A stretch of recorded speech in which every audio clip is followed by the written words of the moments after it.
Good morning. Welcome to our third annual Risky Business Conference. The theme of this year's event is medical negligence and adverse outcomes. My name is Charles Gluckstein, and I'm a partner and lawyer with Gluckstein Lawyers. We are so honored that you're joining us for a great day of learning. Medical negligence is a complicated and expensive area of personal injury law, thus the name Risky Business. And it is extremely important to have the knowledge and skill set to take on these cases, especially in the area of birth trauma. For this reason, we've curated a conference focused annually on the nuances and intricacies relating to this area of medical negligence.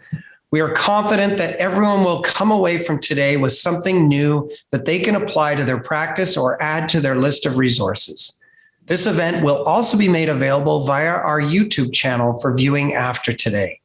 I want to give a big thank you to our panel of experts who have joined us from east to west. We have lawyers from all over the country, including JAN MARIN from Halifax. We have our virtual trial panel, including TANYA BERBIERO of Davies and Joe OBAGI from Ottawa.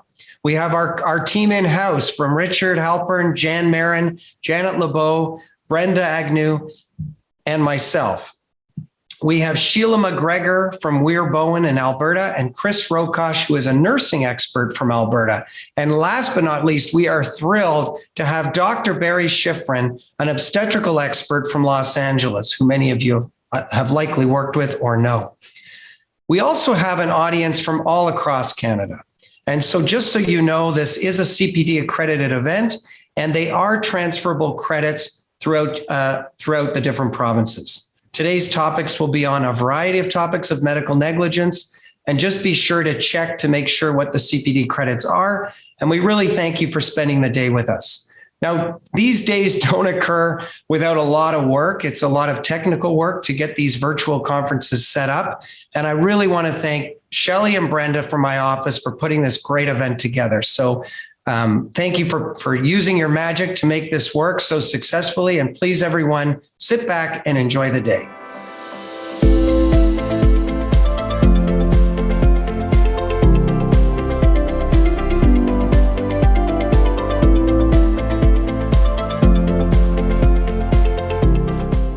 Hello, everybody. I'm here to talk about causation, which is really the primary theme of our conference this year. And I'm about to give a talk about causation that's really quite specific and detailed relating to birth trauma. But some of you might wonder what relevance this has to you, because some of you may never do a birth trauma case, and this is a very, very specific and science-focused talk. And I think, though, the overall theme is that many of us are ignoring causation for the very important issue it is in our cases, and in particular in medical malpractice cases where the science is so critically important. And I've said this in the past, and I'll say it repeatedly today, that it's critically important that lawyers understand the science of causation and develop theories about how they're going to prove their case to better serve their clients. I think causation is one of the first issues that you have to look at. And you don't want to encourage your client to pursue a medical malpractice case unless you think you can demonstrate causation. It's really the first issue I look at. Courts have cautioned us to look at standard of care first and then causation. But in many complicated medical malpractice cases, you cannot establish standard of care until you prove causation. Birth trauma cases are particularly difficult because of the challenges in identifying when babies get hurt. And that's really the thing we have to do. The other point I want to make before I get into the details of a rather dense presentation is that there is not good science out there that will guide us as lawyers into the proper investigation and proof of causation in birth trauma and a lot of other medical malpractice cases. And what I mean by that is that there is no textbook and there are no articles that will give us a causal algorithm to use or an approach to take in proving causation in our cases. In dealing with experts in these cases, I have found that they don't have the causal pathway that we need to connect the outcome to negligence either. And so it requires a lot of work with the expert as well. So I maintain the position in birth trauma cases that the very first step in proving causation is looking at the pattern of brain injury that the child has. And I'm going to try to explain that. But again, I think that this talk is really of general application to everybody who does medical malpractice cases. And that is that as advocates for our clients' interests, we have to really take causation very, very seriously. We have to devote a lot of time and thought to how we're going to prove causation. So I'm going to share my screen and show you my slides on causation in birth trauma cases. The main concern that we have with babies who are injured during labor and delivery is with oxygenation. There are essentially two ways that babies can be hurt during labor and delivery. One is over a prolonged period of time, hours to days, what is called a prolonged partial hypoxia-ischemia. And the other way is through a very sudden interruption in oxygenation to the baby, where injury can occur in as little as 10 minutes and as long as 30 minutes. And I'm going to talk about the injuries or how we prove whether the window of opportunity for injury is hours or days, in which case we look for the breach of standard of care within that window, or whether the window of opportunity is minutes, in which case we have to look for what happened clinically in the minutes that gave the rise to the opportunity for injury.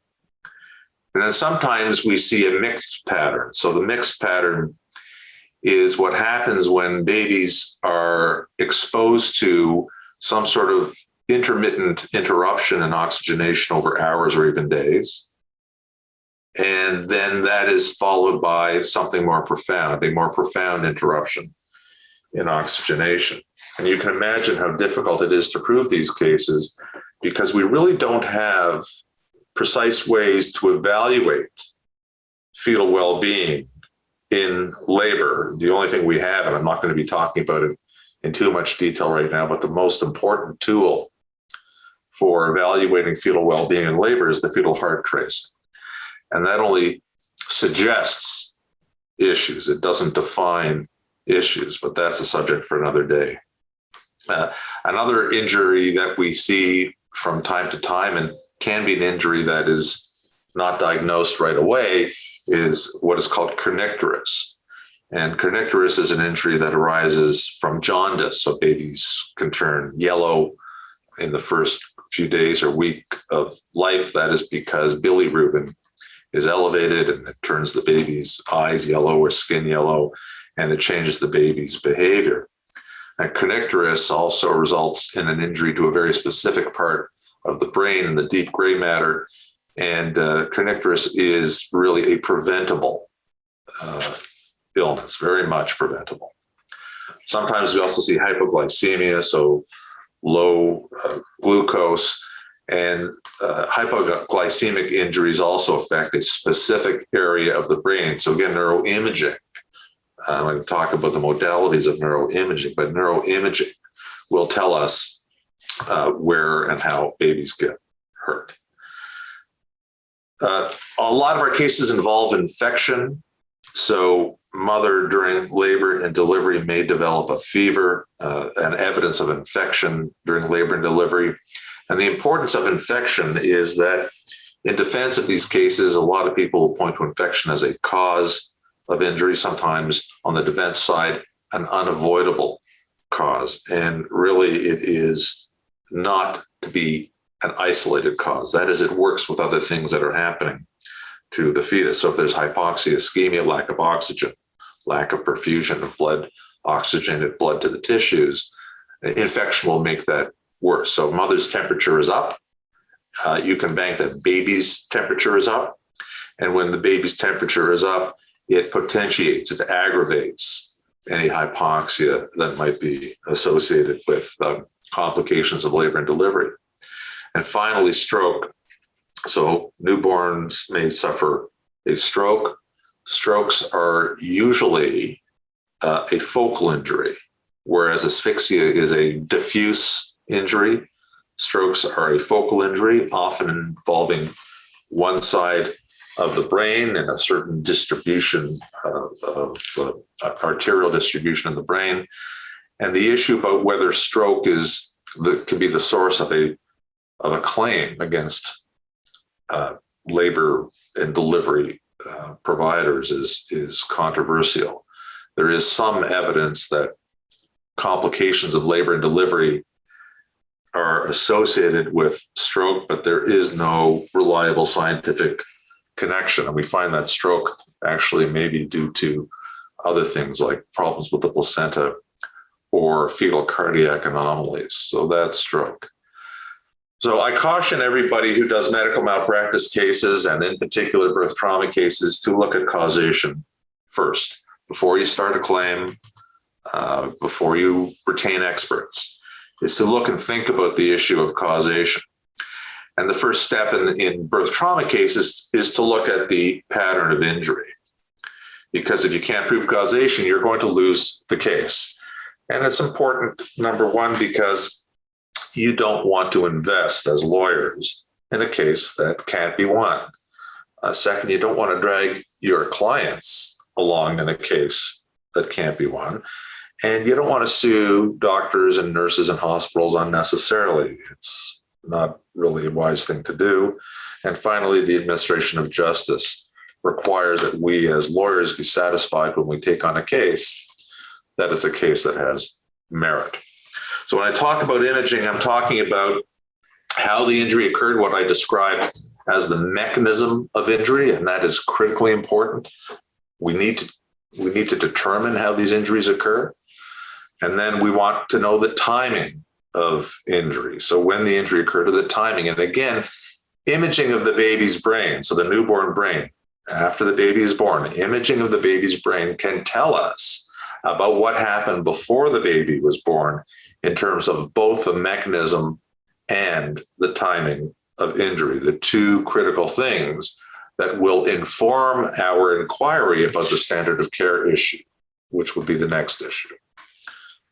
So I wanted to apologize for this cluttered slide, but I think that if we understand the way that brain injury occurs, it will guide us in our interaction with our experts. And in the second bullet here, what I'm trying to emphasize is that if you look to the scientific literature in the obstetrical community, you are going to find some positions taken by scientists that will sidetrack you from the appropriate investigation into causation. Some will say that the level of newborn depression has to be moderate. So SARNAT 1, 2, and 3 is a mild, moderate, or severe neonatal depression. Some will say you have to be at least a SARNAT 2 and probably a SARNAT 3 in order to demonstrate that something happened during labor that might have caused brain damage. Not true. In terms of therapeutic hypothermia, some of you may know that babies who suffer asphyxial injury during labor and delivery can be treated with cooling, hypothermia. They cool these babies, whole body cooling for 2 or 3 days. And that is said to offer an opportunity to avoid neurologic injury in 25% or more of these babies. They treat babies, or babies qualify for hypothermia based on certain criteria. And those criteria aren't necessarily the correct criteria, so be careful about that. Some data suggests that umbilical cord gases have to have a certain degree of acidosis before you would be able to prove that something during labor and delivery resulted in injury to the baby. And I caution you about that as well. Cord gases are not an essential element. That is, bad cord gases are not an essential element to proving your case, despite that being said in all kinds of literature. So we must be careful as lawyers to critically look at what the science says. There is other literature that says that you have to have dysfunction to organs other than the brain in the neonatal period in order to demonstrate that injury occurred to the baby during labor and delivery, usually liver, kidneys, heart, and the gut. And that's not true either. Certainly, if you have multi-organ involvement, it supports any contention that injury occurred during labor and delivery, but it's not essential in order to prove injury. Indeed, the only thing that is essential, in my view, is evidence of an acute injury on neuroimaging and some evidence that there was a deterioration in fetal condition over the course of labor. So there are guidelines from the Society of Obstetricians and Gynecologists of Canada, from the American College of Obstetricians and Gynecologists on causation that you must approach with caution. Particularly the Canadian guidelines must be approached with caution. And I've written a paper recently on new guidelines from the SOGC where I challenge what they have to say about causation. And anybody who does this work maybe should take a look at that paper. ACOG, the American Association, is a little different because they really do not have definitive guidelines on causation anymore. Things changed at ACOG in 2014. It seems, though, that the Canadian organization has been a little slow in catching up. There's also scientific literature out there that suggests that neonatal brain sickness, neonatal encephalopathy, which just means newborn brain sickness, is a broader category of injury than is what we call hypoxic-Ischemic encephalopathy, or HIE. HIE is associated with a problem happening during labor and delivery. NE, or neonatal encephalopathy, is a much broader basket of causes that includes labor and delivery, but includes a lot of other antenatal and even postnatal causes. Much of the scientific literature will caution you to believe that NE is not HIE, and that most cases are not HIE. That is, most cases are not caused by labor and delivery events. And I suggest that that's not reliable literature as well, and probably most newborn brain illness is due to things happening during labor and delivery. And so what we want to look at then is the pattern or topography of injury on neuroimaging to tell us how and when injury occurred. And we need that because we can't look into standard of care, or there's no point into looking into standard of care unless we know how and when. So if neuroimaging suggests a remote antenatal injury in the first or the second trimester, or even the early third trimester of pregnancy, then there's no point in going to an obstetrical expert and asking that expert what happened in labor or what went wrong in labor that might account for the injury, because nothing does. The injury was remote. It doesn't matter what happened in labor if the baby was hurt in the second trimester, and that can happen. So the timing is obviously crucial. The window of opportunity is crucial in terms of us determining when injury occurred. The modalities that doctors use to identify the topography of injury for babies are essentially three, and I've shown them here on the slide. The most common one that you will see in newborn injury cases is cranial ultrasound, usually done in the first day or two of life. And ultrasound is easy to do, it's cheap to do, it's non-invasive, and it's very, very important for timing of injury.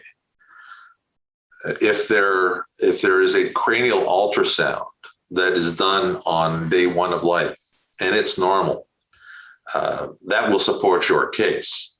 And importantly, that will also support the idea that there was nothing that happened before labor and delivery that might explain the injury. This is really something that you need to understand.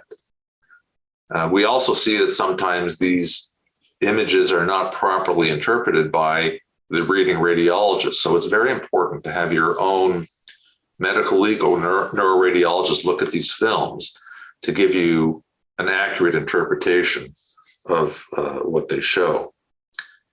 Also, sometimes on these early images on day one of life, the reporting neuroradiologist might report narrowed ventricles. So the ventricles are fluid-filled bodies in the brain. And if the brain is swelling, those ventricles become compressed and narrowed. But narrowed ventricles are also a normal finding in a term baby. So don't be distracted by narrowed ventricles. A CT scan is something that you rarely see in neonates. The preferred modality is an MRI, and MRIs are the most sensitive for picking up the injuries that we identify as being caused during labor and delivery.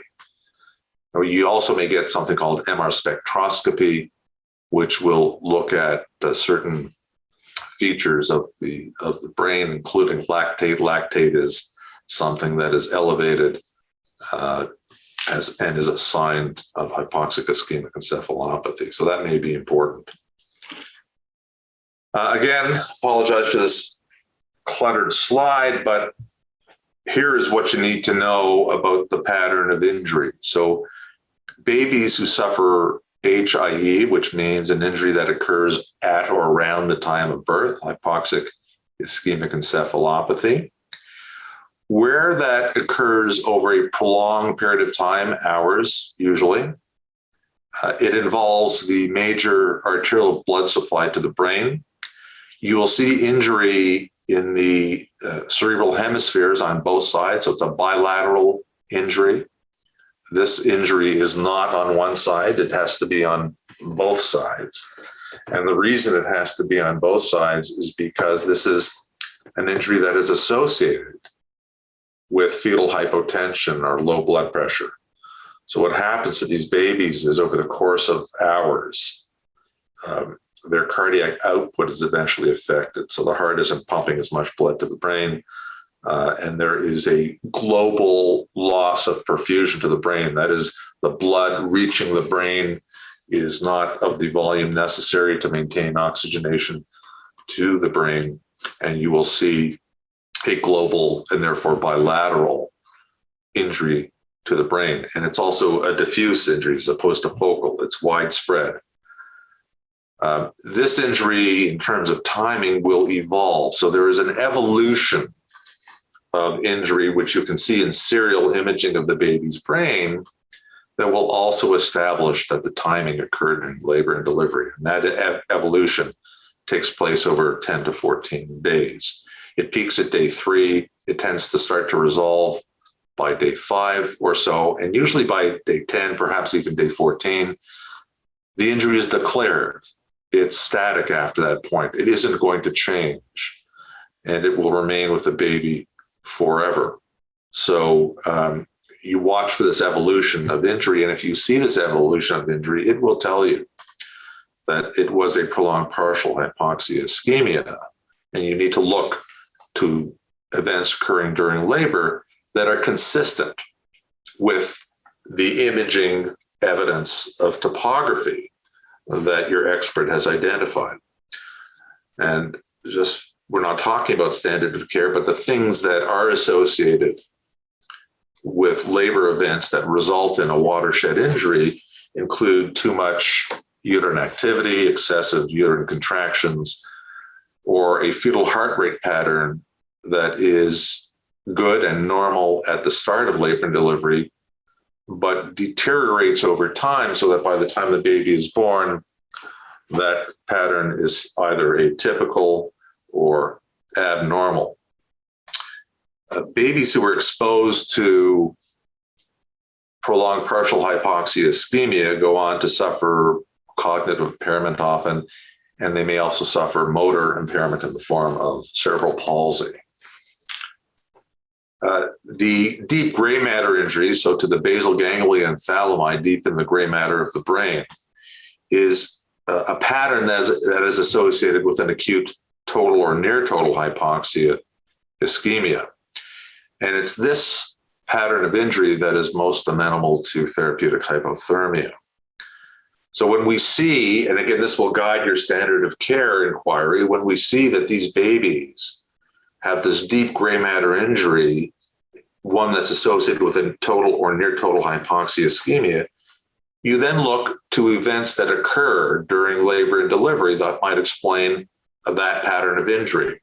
These are often called sentinel events, and they include severe cord compression, cord prolapse, uterine rupture, and placental abruption.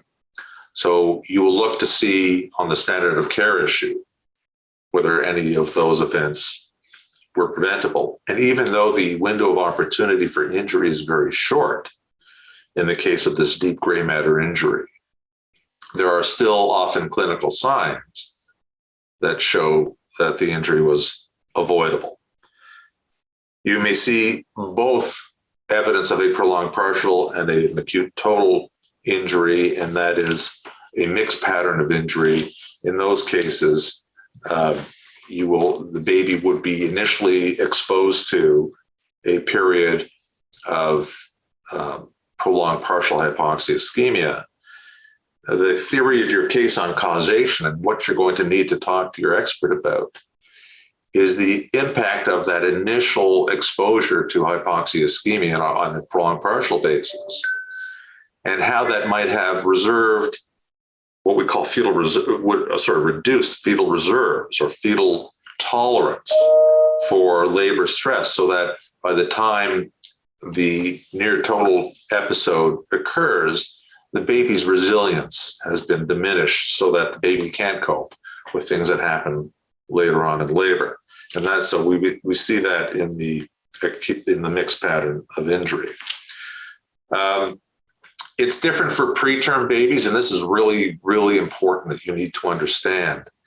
Some people will say that, experts will say in the defense of these cases, that preterm babies, so babies born generally before 37 weeks of gestation, but it's really babies that are born, 27 weeks to 32 or 33 weeks gestation. These babies tend to suffer injuries that affect the periventricular white matter of the brain. So the area around the ventricles, the white matter around the ventricles, or they may get hemorrhage around the ventricles, interventricular hemorrhage. The defense in these cases will say, well, premature babies, a certain number of premature babies suffer these injuries. And the reason is that premature babies are vulnerable to hypoxic-ischemic injury by virtue of their prematurity. And this is generally because their lungs aren't fully developed. So when they're born, they have respiratory issues called a respiratory distress syndrome. They can't get oxygen and the brain gets injured that way. So that may be, but the thing that we need to understand is that these complications of prematurity do not necessarily on their own explain the injury. There may be some other clinical event that you need to explain the injury. So these babies can get hurt. Preterm babies get hurt that way. I'm running quickly out of time, so I'm going to just press on to solving the causation puzzle. I think we need to be careful about solving this puzzle. The importance of brain imaging is that it can rule out remote causes, and therefore the focus is on labor and delivery where you say the negligence occurred. It gives us a window of opportunity for injury, hours or weeks. And once we have that window of opportunity, we can then look to what happened clinically in that window of opportunity that might explain what happened to the baby. So for that reason, the message that I have is that causation is crucial, that imaging is crucial to solving the causation puzzle in birth injury cases, and that it informs your inquiry into standard of care. So don't bother looking into standard of care until you prove mechanism and timing, because you're not going to ask the right questions. And I think that you need to have formulated a theory in your own mind based on a careful review of the records and consultation with your neuroradiologist before you start making inquiries of your standard of care expert and even your causation expert in neonatology. They're going to need to know this too. So again, apologize for how dense this presentation has been, but hopefully I've persuaded you of the importance of the lawyer's work in identifying causation, not just in birth trauma cases, but all of the medical malpractice cases which are heavy on the science. Thank you very much.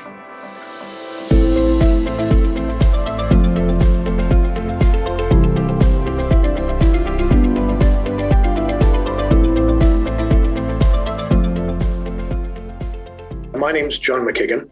I'm one of the partners at McKiggan in Halifax, and I've been asked to talk about the benefits of co-counseling. But I think it might be a little bit more interesting if we get some advice from hero of stage and screen, Clint Eastwood. So today, I'm going to be talking to you about Clint Eastwood's guide to effective co-counseling.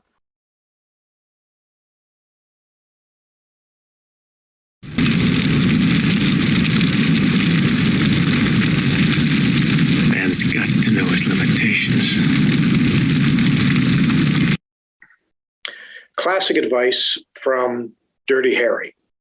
And I think it applies not just to men, but to women and lawyers in particular.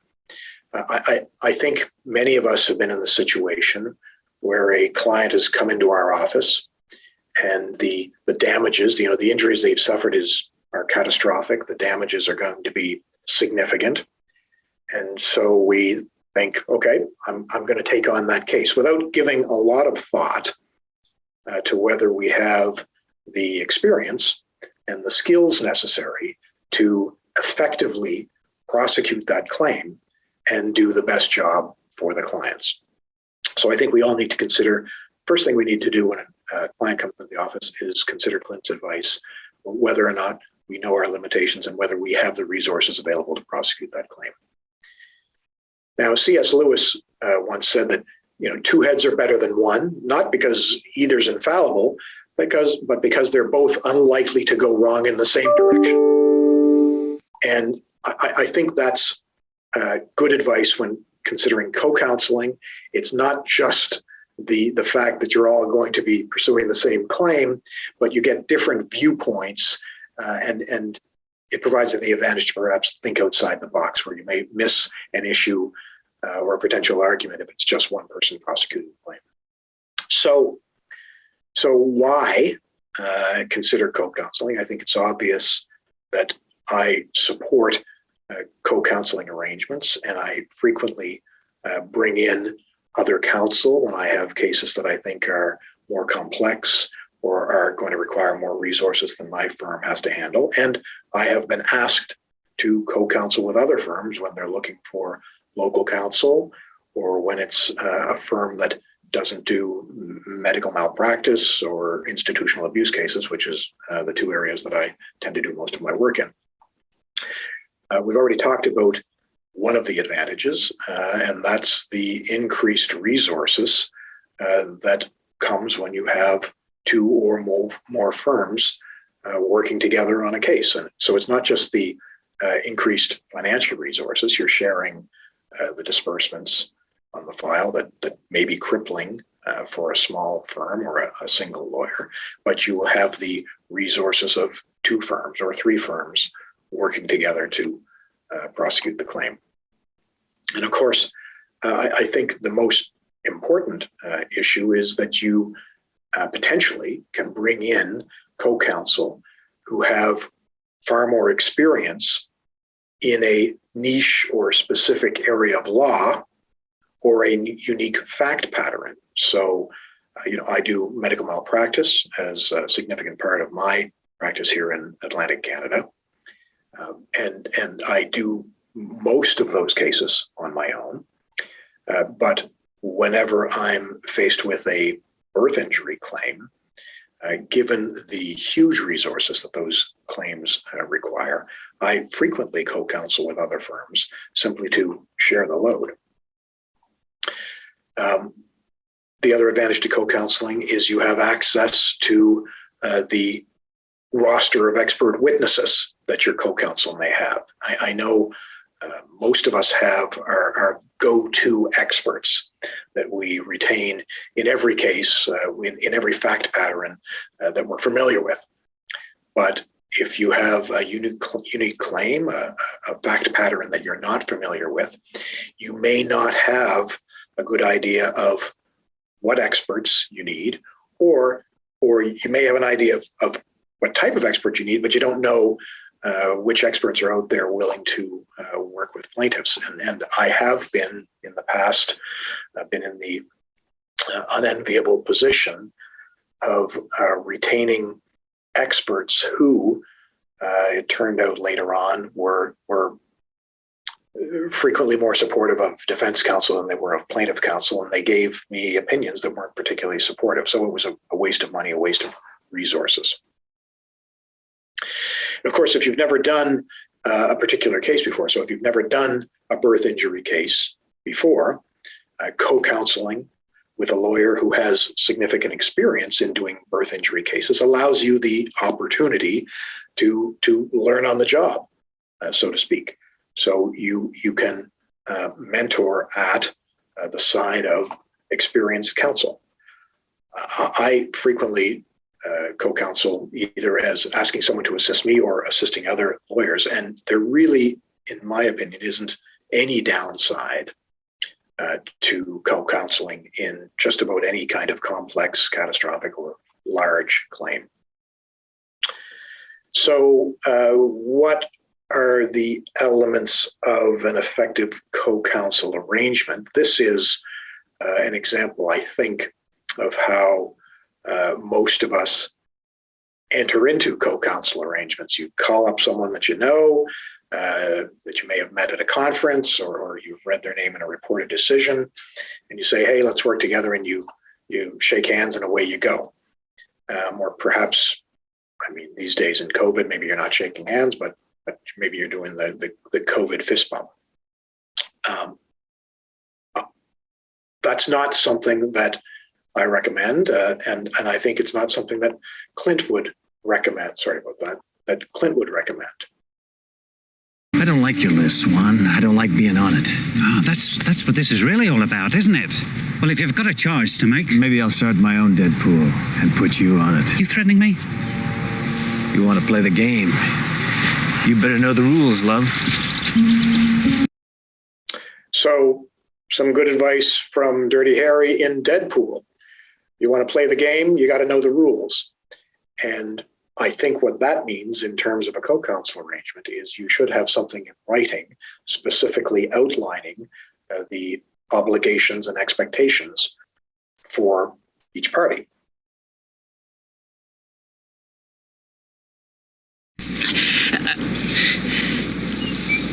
What we've got here is failure to communicate. Now, of course, this isn't from a Clint Eastwood movie. This is from one of the greatest movies of all time, Steve McQueen, Cool Hand Luke. But I think the statement, Strother Martin's advice here, is something that applies to most co-counsel agreements. Every problem, every difficulty, every challenge you see in a co-counsel arrangement is because of a failure to communicate initially about what the expectations are and who's going to be doing what and when and who's going to be paying for it. And if you have had those discussions ahead of time and committed them to writing, I think you're going to have a much more successful co-counsel arrangement. I think we've all run into clients, people, lawyers, who, like Clint, tried being reasonable and didn't like it. I perhaps have been accused of that myself. So if we have all had the discussion ahead of time and committed the co-counsel agreement to writing, there's less of a chance of anyone being accused of being unreasonable later on. And frankly, through the course of negotiating the co-counsel agreement, you're going to see whether you think you will be able to get along with and work with your prospective co-counsel.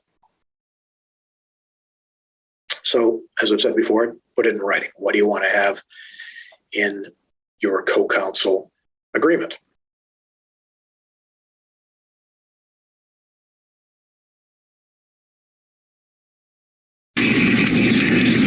see, in this world, there's two kinds of people, my friend. Those with loaded guns and those who dig. You dig. So, of course, this is Clint Eastwood in one of the greatest Westerns of all time, The Good and the Bad and the Ugly. And Clint's Man with No Name, well, in that movie, he was actually known as Blondie, speaking to Tuco, telling him, you dig. Any effective co-counsel agreement has to have something set out in writing about who's going to be responsible for what, the division of labor. And I think we all need to take some advice about that. You need to know who's going to be doing the digging.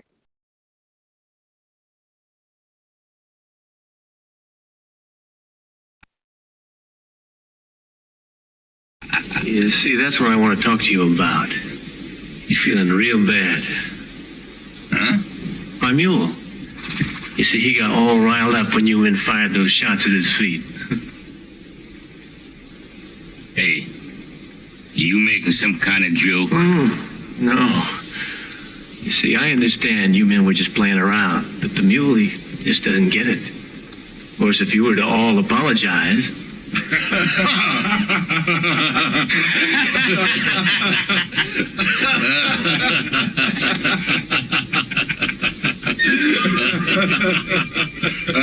don't think it's nice you laughing. You see, my mule don't like people laughing. It's the crazy idea you're laughing at him. Now, if you apologize like I know you're going to, I might convince him that you really didn't mean it.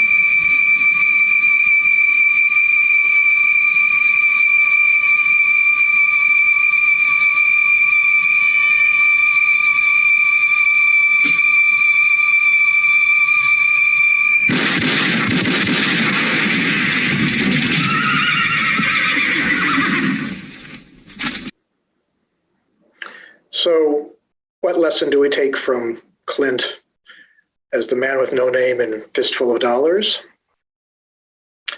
Every co-counsel agreement should have some means of dispute resolution that doesn't involve gunfire.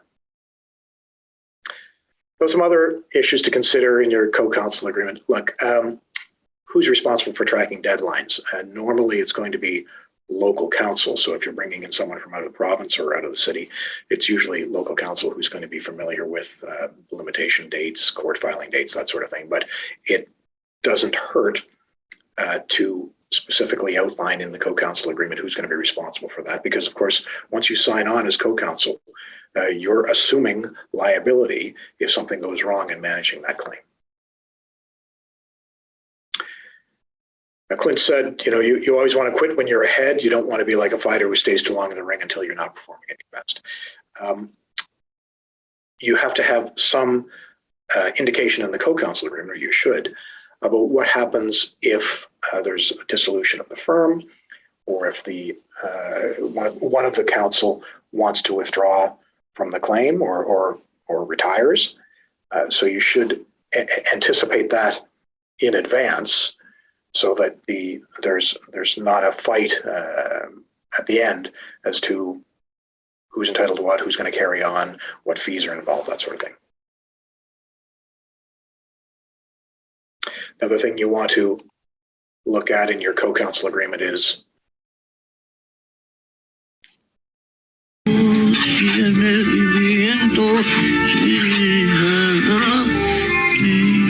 Get 3 coffins ready. Huh?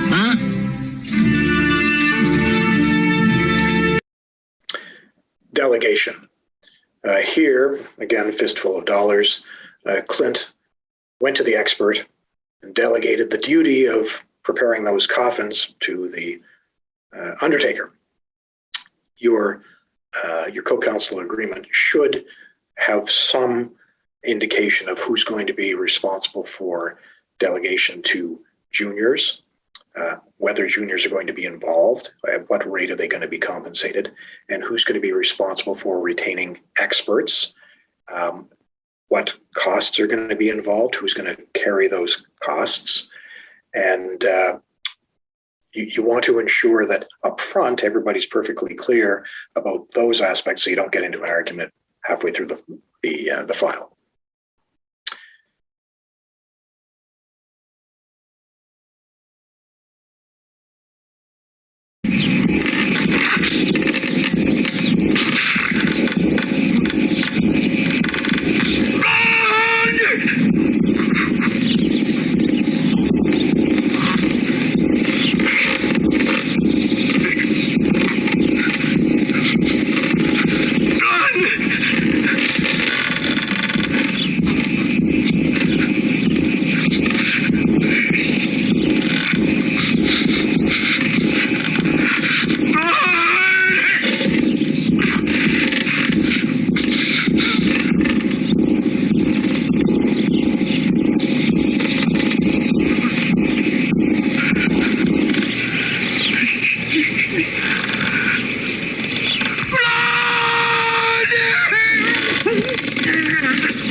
So you've done a great job for your client.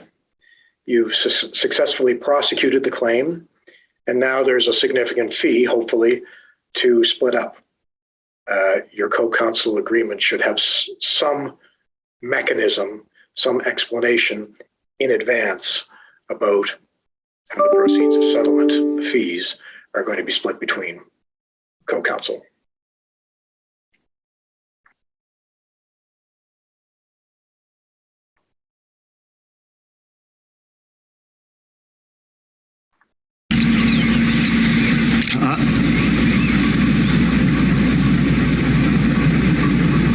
I know what you're thinking, punk. You're thinking, did he fire 6 shots or only 5? Now, to tell you the truth, I forgot myself in all this excitement. But being this is a 44 Magnum, the most powerful handgun in the world, and will blow your head clean off, you've got to ask yourself a question. Do I feel lucky?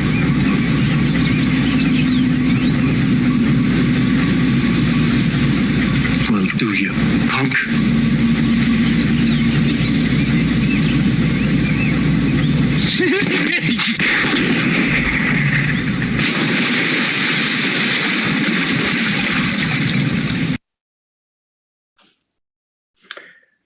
No presentation involving Clint Eastwood would be complete without this famous quote from Dirty Harry.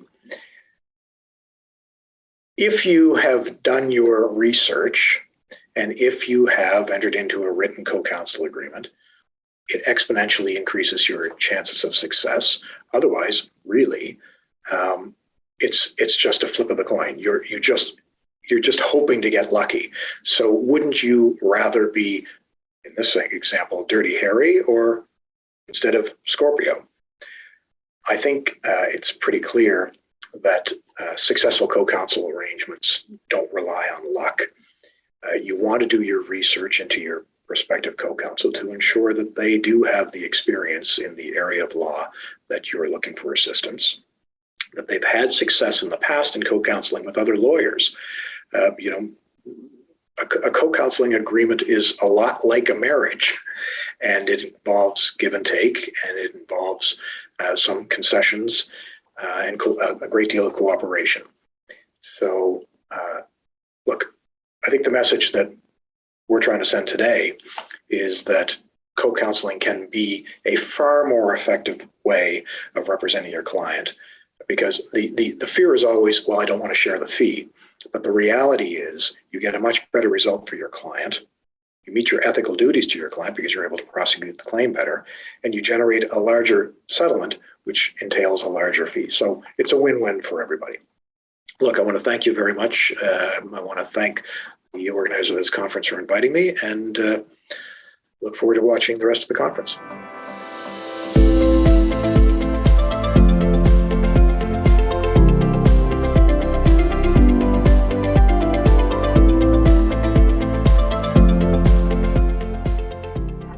My name is Dr. Barry SCHIFRIN, and I am pleased to participate in this presentation in this conference on risky business.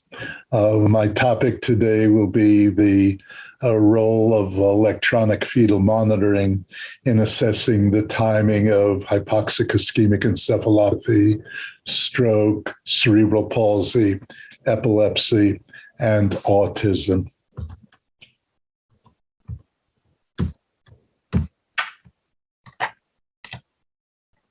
And I have no conflict of interest. I do admit to being a fetal advocate, but beyond that, I have no financial interest in this presentation.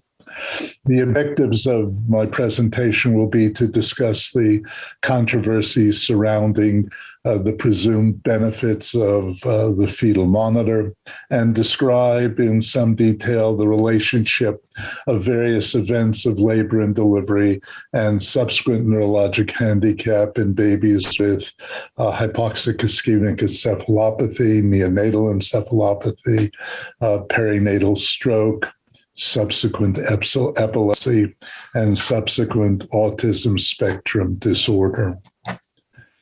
The fetal monitor is ubiquitous, certainly in developed countries and increasingly in less developed countries. It may be universal, and the question is, what are its benefits?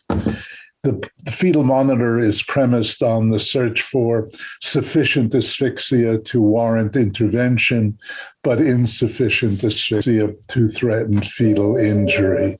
It is a daunting task to intervene timely and before injury has supervened. The benefits of fetal monitoring universally agreed upon in that it reduces intrapartum stillbirth. There is the concession that it reliably detects fetal hypoxia. However, the classification of patterns is neither standardized nor, as I shall try to share with you, comprehensive. There are these obvious deficiencies in that there are large intra and intra-observer variation, considerable retrospective bias, considerable debate over whether this is a screening test or a diagnostic test. And when one looks at measures of outcome, there is no obvious reduction in long-term adverse outcomes such as CP. There is at the same time an increased risk of the baby being operated on by cesarean section or rescued by vacuum or forceps. And to the concern of the obstetrician, it is a litigen which increases the risk of lawsuit and the allegation of negligence. The classification of tracings is usually categorized category 1, category 2, category 3. They may have other names, intermediate, pathologic, benign, but the fact is each of the categorizations of fetal heart rate patterns are based on a presumed relationship with fetal acidemia. That is, they are thought to reflect greater or lesser degrees or absent acidemia. And the relationship to acidemia, presumed relationship to acidemia, is what gets them their designation. So the categories notwithstanding, the fact is that fetal acidemia at birth, its detection and its interpretation are really suspect, and the notion of predicating surveillance on the search for acidemia is really misdirected, I believe. There is the threshold for acidemia used by the American College and the SOGC are in fact a pH less than 7, base deficit greater than 12. This is originally derived from a Canadian investigator, Dr. James Lowe. The fact is that it is not a surrogate for injury. It is not a surrogate for encephalopathy, that the risk of CP with severe acidosis is modest at best, probably around 5, but the range is 2 to 20. The fact is that the majority of babies with hypoxic-ischemic encephalopathy and stroke are not acidemic at birth, even though the origin of their injury is during labor. And even with severe acidemia, babies with severe acidemia don't especially need special care or in fact have adverse outcomes.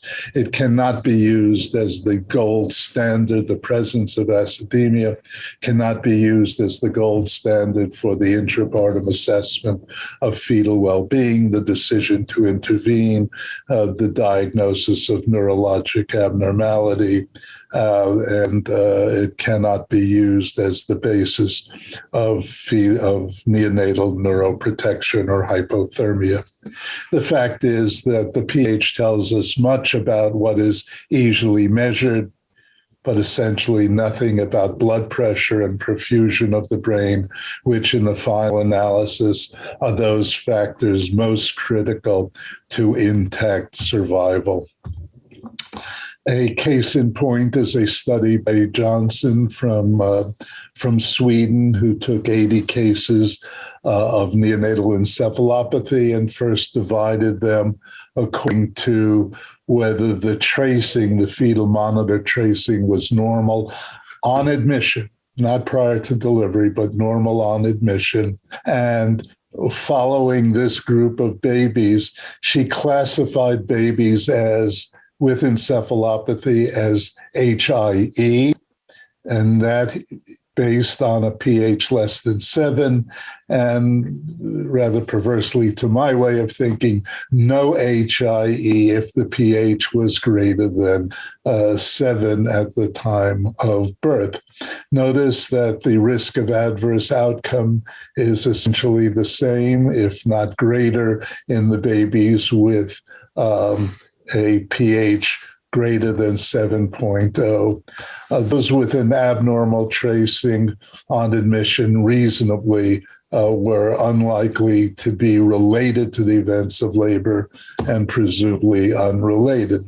The fact is that there is no pH firewall between cases of neonatal encephalopathy that meet pH criteria versus those that don't, and the risk, irrespective of the pH, is considerable if you have encephalopathy at the time of birth. It was originally thought that only babies with moderate to severe encephalopathy were at significant risk of adverse outcome. We've come to understand, however, that even mild encephalopathy carries with a significant burden in that the frequency of abnormal MRI in babies with mild encephalopathy is very similar to those with more severe encephalopathy. When one follows up mild encephalopathy versus controls, babies have lower IQs, worse executive function, and impaired motor function and manual dexterity.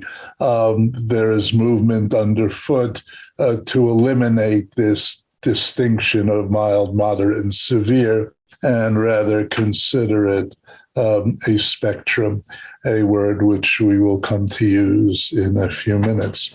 It is important to understand that in order to deal with hypoxic-ischemic events during labor, the baby is really set up to compensate for those. Hypoxia related to intermittent contractions and the mechanical forces of labor and delivery, especially in the human, mandate that the fetus be equipped with compensatory responses to maintain blood flow when oxygen is in short supply and when mechanical forces acting on the fetal head potentially impede cerebral blood flow. So the baby's blood pressure increases with every contraction. It maintains blood flow to the brain over a wide range of blood flow.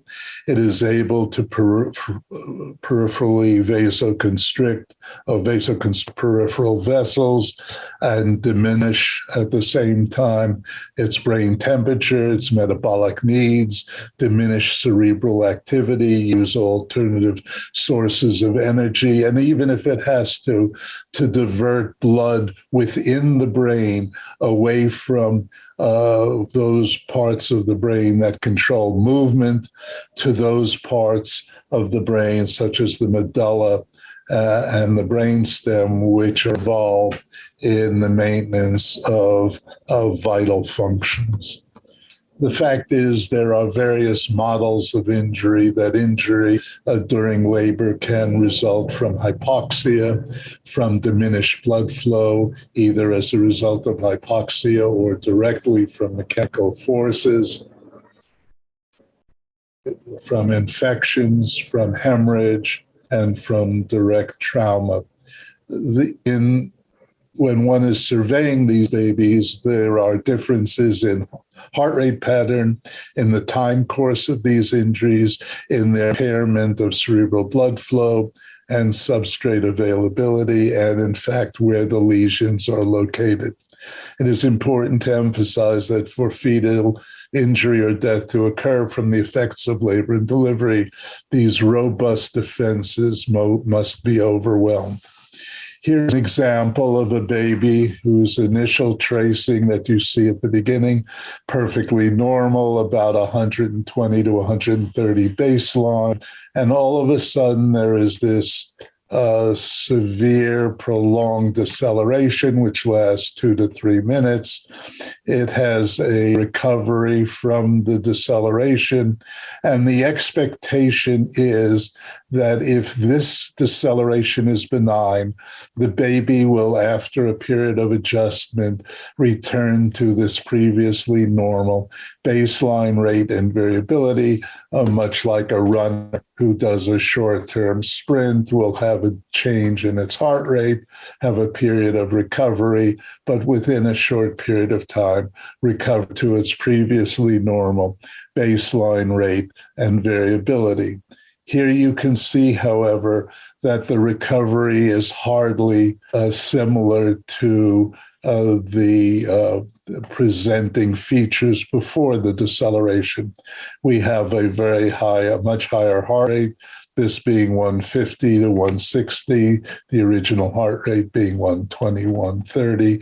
There are no decelerations and none of this telltale variation, which we call variability. This entire procedure represents 20 minutes of tracing. And in that 20 minutes, the baby went from perfectly normal tracing, neurologically responsive, to one of apparent neurologic injury. We consider this and have published on this, that this, in fact, is a biomarker of fetal neurologic injury. It produces a pattern on heart rate that is achieved with interference of parasympathetic function, that is the use of atropine. This pattern, as you can see, is not preceded by developing asphyxia, infection, or drugs. And you see this sudden rise in the baseline, the loss of variability, and we believe this is useful in assigning the timing of injury in relationship to the events of labor. And if one looks at a group of babies who have suffered neurologic injury in association with vacuum assisted delivery, one can see that not all the deliveries occur at delivery in relationship to the vacuum, but the majority, in fact, have antedated the application of the vacuum, and reasonably for the prevention or the benefit of the hypoxic-ischemic encephalopathy that is found, the benefits of therapeutic hypothermia can only be realized if the hypothermia is affected within 6 hours of delivery. And as you can see, some of the injuries clearly antedate the window of potential benefit for therapeutic hypothermia.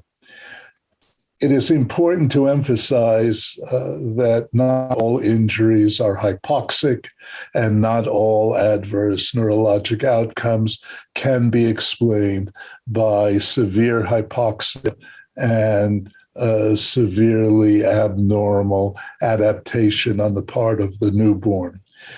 For this, it is important to emphasize that experimental data relating to the production of asphyxia or hypoxia in an experimental animal fails to deal with the fact that in human birth, it is generally a snug fit, that babies in experimental fetuses of experimental animals have smaller brains and skulls and less prominent faces and less vulnerability, as I shall try to point out, and do not ordinarily undergo the mechanical rigors of human birth.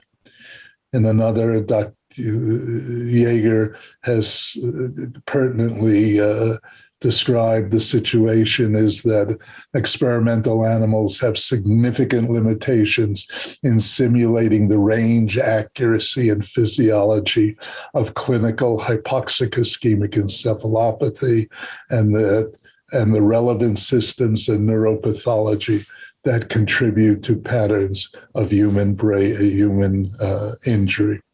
It is important to understand that in every labor, a uterine contraction raises the pressure in the baby and especially in the fetal skull.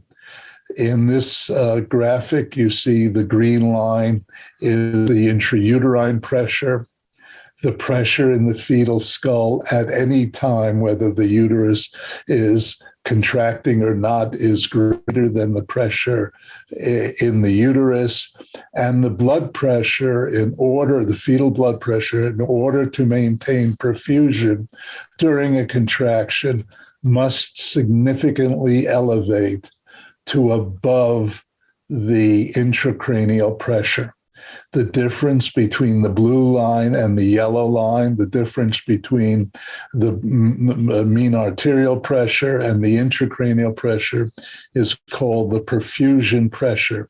And this scheme doesn't include the effect of pushing, which raises all of these values by perhaps at least 50%, putting extraordinary demands on the blood supply of the brain during a uterine contraction, and especially during the second stage when there is pushing. The effects of molding, the distortion of the head, are sometimes obvious at the time of delivery, but increasingly in this studies of the MRI during labor, we find that molding is a constant feature at the beginning of the second stage, and that it occurs in relationship to the not only the snug bony pelvis, but to the rotations and adaptations that the fetal head has to make. And indeed, accompanying the molding is distortion of the skull, the accumulation of fluid, in the scalp.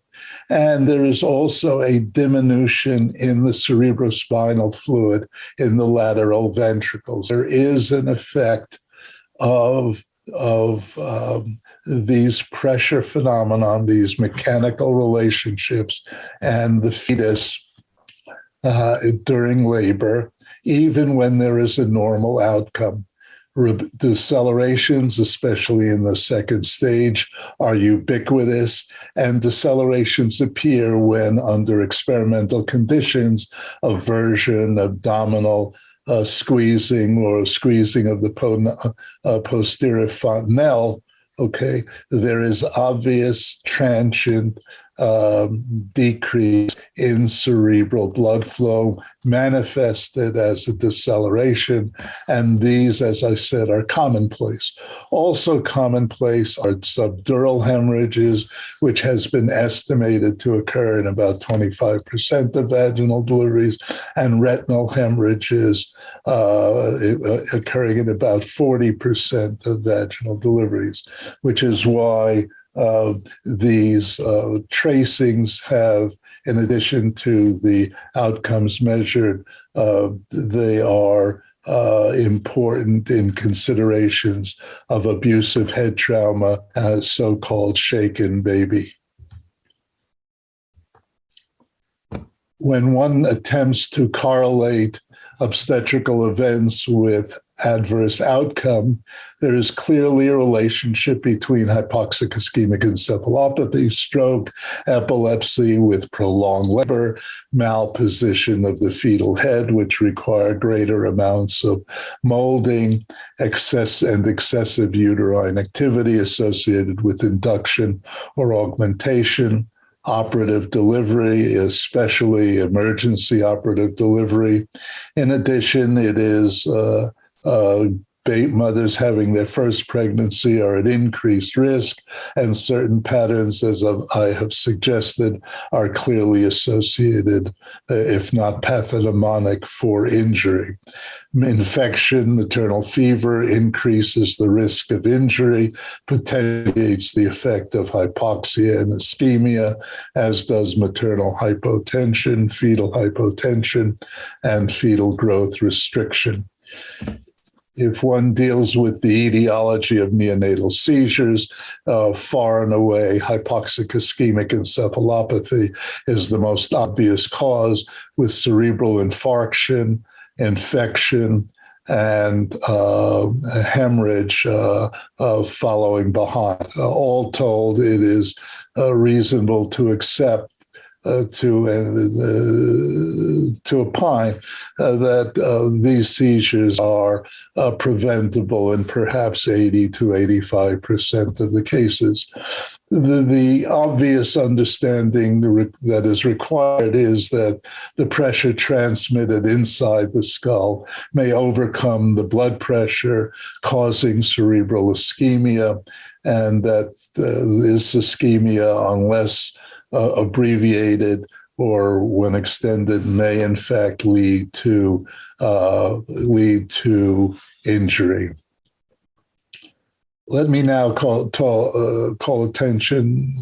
attention to the relationship of these events of labor and autism spectrum disorder.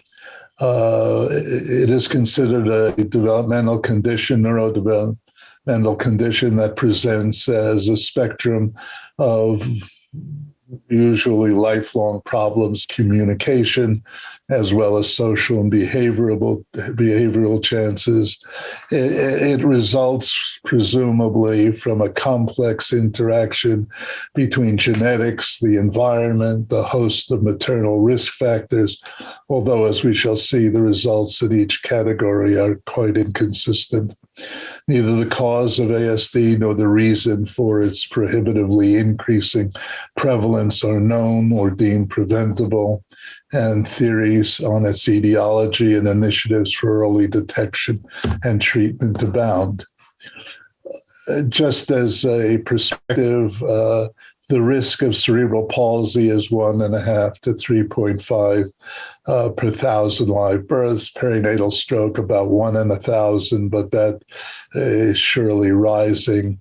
The risk of ASD is 10 times the risk of CP that it involves, perhaps 1.5% of all children, and has risen dramatically. So that ASD is in fact 10 times the risk of stroke or CP. Of interest is that babies with CP, about 20% of them are believed to have autism symptoms, signs and symptoms of autism. And indeed, about 30% of babies with epilepsy are considered to have signs of ASD. The costs of testing and treating ASD are prohibitive. It is one prediction in the United States expected to reach $461 billion by 2025. The impact on the quality of life of the babies and the parents is incalculable. Indeed, the definition of cerebral palsy was revised in 2006 and acknowledged the co-association of these disturbances of sensation, perception, cognition, communication, behavior, features of the spectrum of autism. Epilepsy has also been included, and limited data regarding the co-occurrence suggesting that ASD is more frequent among children with cerebral palsy and epilepsy, as I have suggested. One of the more prevalent bases for the etiology of ASD is genetics. And more than 100 genes have been associated with it. Unfortunately, none of them individually or in combination appears directly causative, and no synergistic environmental factor has been identified. The question remains, do the events of labor and delivery to the appearance of ASD in the genetically receptive child, thus may the effects of labor and delivery in association with some genetic susceptibility increase the risk or are in fact the cause of ASD? ASD clearly is associated, has certain parallels in obstetrical care, so that today's parturient is overweight, older at the first delivery, is more likely to have diabetes. She has going to receive fetal monitoring, epidural anesthesia. She will, in fact, have longer labors. One of the more obvious features of what has happened to obstetrical care in the last several decades is the average duration, the mean duration of labor has increased by several fold, certainly in nulliparous patients between the 1960s and 1990s. There has also been increased use of Pitocin and assisted reproductive technology. All these numbers are references which I am more than happy to provide rather than putting them on the slides. There have been several meta-analyses which have examined numerous perinatal, neonatal risk factors, and the results, modest at best, really in the ultimate analysis quite unsatisfactory, because for lack of specific evaluations, as I'll share in a moment, they offer a little insight into the specific timing or mechanism of the problem or any testable hypotheses.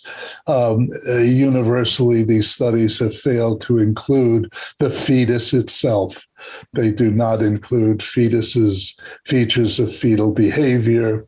They do not include the fetal responses or, as I've tried to share before, notions of the use of the fetal monitor to assign delivery. Nevertheless, there are obvious correlations between autism and the events of labor and delivery, which I have listed for you here, and to some extent elaborated in earlier slides. I want to call your attention to two of them, two of these correlations. One is fetal head size, and the other is fetal heart rate variability.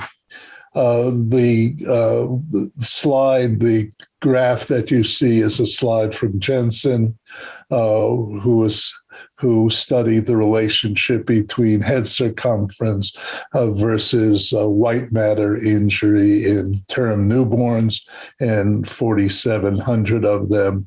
If you look to the right of the curve, you will see that at the highest head circumference, there is a 5%.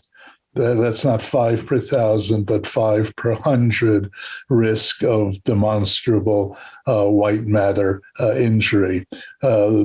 Jensen and his colleagues consider the prolonged labor is the missing link in the causation cascade of subsequent neurologic handicap. So what we've seen, that fetal heart rate variability is in the fetus related to fetal age, medication, neurologic injury, including HIE. But if one extends these observations to the older child, there are clearly demonstrable relationships between changes in HRV and HIE, epilepsy, cerebral palsy, and autism spectrum disorder. The question, therefore, is, do newborns, toddlers, and children remember their fetal HRV? Are they, in fact, reflecting what happened during the labor, during their labor and delivery? Well, we've had, I and myself and my colleagues have had the opportunity to study thousands, literally thousands of cases of cerebral palsy and the relationship of the events of labor to cerebral palsy. There has been an absolute dearth of studies of heart rate patterns and subsequent autism spectrum disorder, and we have been able to cull about a dozen of them, which just are, in the final analysis, show tracings that are very similar to those seen with subsequent cerebral palsy, HIE, and stroke. And in addition, indeed similar to the others, these babies have a highly variable presentation at the time of birth. I'm going to try briefly to share with you a case presentation of a baby who subsequently shows and is diagnosed with autism spectrum disorder and maintains that diagnosis into its early teens. That's how old the baby is. His mother was a 40-year-old patient having her second child. She was previously delivered by cesarean section. She appears at 39 weeks complaining of labor. She is 4 centimeters dilated with a perfectly normal tracing. She is given an epidural anesthesia. She makes rapid progress, but when membranes rupture, there are an abnormal heart rate tracing, which with severe decelerations, which responds, in fact, to the administration of fluid and amnio infusion. At full dilatation, the baby is not descended, is in a malposition, and has a prolonged deceleration, which also responds to various maneuvers. She begins pushing again. And after 4.5 hours of the second stage of labor, there are prolonged decelerations. There is also no progress, and a cesarean section is performed, at which time the uterus was found to be ruptured. The baby weighed normal. It was normal, 3,000 grams. It was about 7 pounds. The babies had APGAR of 4 and 6 at 1 and 5 minutes, which were deemed unexpectedly low. The length was normal, but the head circumference was somewhat increased. The baby had markedly abnormal low pH values, was floppy and pale with a eye and poor respiratory effort, and was apneic and had seizures in the NICU, and was immediately referred for head cooling. The baby was diagnosed with hypoxic-ischemic encephalopathy, seizures, mild DIC, disseminated intravascular coagulation, and renal insufficiency. Nevertheless, an MRI on day 3 was interpreted as normal. The baby was discharged on phenobarbital for the prevention of seizures. Ultimately, the baby was diagnosed with macrocephaly, cerebral palsy, developmental delay, tremors, and seizures on medication. At 18 months, the diagnosis became autistic spectrum disorder. The MRI, again, at 18 months was again normal. And for over a dozen years, the only diagnosis in the baby's chart, in the baby and now teenagers chart, was autism spectrum disorder. The baby's heart rate pattern at the time of admission showed a heart rate of 120, of alternating periods of accelerations with normal variability and periods without obvious accelerations. Just prior to delivery, the heart rate had several prolonged decelerations, and now has this high flat heart rate of about 170 beats per minute.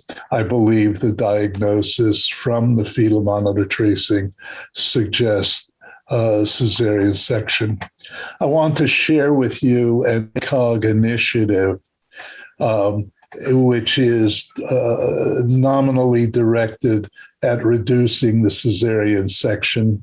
Represents one of several publications which encourage prolonging the length of labor, not doing cesarean sections so quickly, and a greater tolerance of abnormal heart rate patterns. There is one study out of this cohort of the effects of the duration of active pushing on subsequent neurologic injury. This is an article by Groberg, and they found that there was a 10-fold increase in risk of neonatal seizures with prolonged active pushing. And at the same time, with prolonged active pushing, there was a 3-fold rise in the risk of hypoxic-ischemic encephalopathy.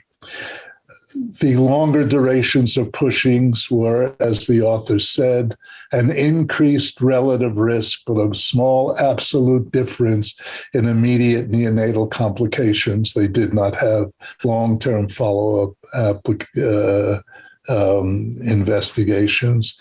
And the authors conclude that these data, that is, the impact on seizures and HIE, should nevertheless give healthcare providers confidence that in the significant majority of women, overall outcomes remain good even after prolonged durations of active pushing.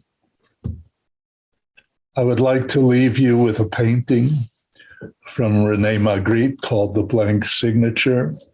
You really can't make out, there indeed are parts of the parts missing. You can't see the whole horse or the whole rider, but reasonably you can see the direction things are going. Thomas Pynchon asked the question, if they can get you asking the wrong questions, they don't have to worry about the answers. If you're looking for asphyxia, if you are looking for severely handicapped newborns at the time of birth, I believe you are asking the wrong questions.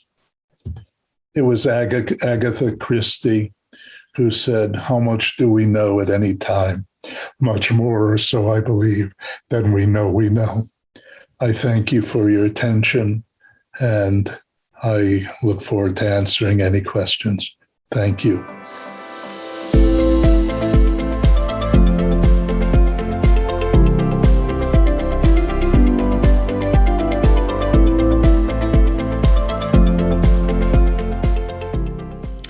Good morning, everyone. Welcome to our panel discussion on speaking to your client about causation.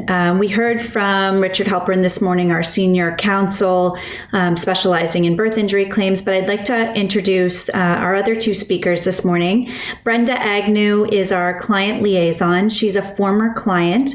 She's been down the road of a medical malpractice action with respect to her son, McLean, and so she intimately understands what it is to be a client, and she's also been involved in many of our client meetings for current and past clients.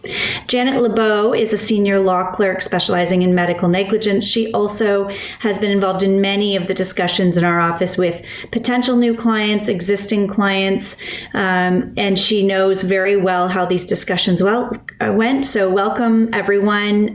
Thank you for being part of the discussion today. Hello. Thanks, Jan. It's going to be a great discussion. Yeah. So I'd like to start with Richard. You've already spoken a little bit today, Richard, about the complexities of causation. When it comes to discussing causation with clients, can you speak a little bit about what you think are the key elements that lawyers need to know and focus on before they ever start one of these discussions with a client? Well, I talked earlier about the but-for test and the complexity of understanding the but-for test. So I think it's very important that we be able to express what that test means in plain language, not only to our clients, but to our experts as well. They need to know it as well. So what I'd like to do is to explain how the test applying this plain language to the client. I think it's very important that the client and the experts be very informed about what's happening on the issue of causation. And I think by being able also to express the causal test in simple language, you're able to tell the client that you really know what you're talking about.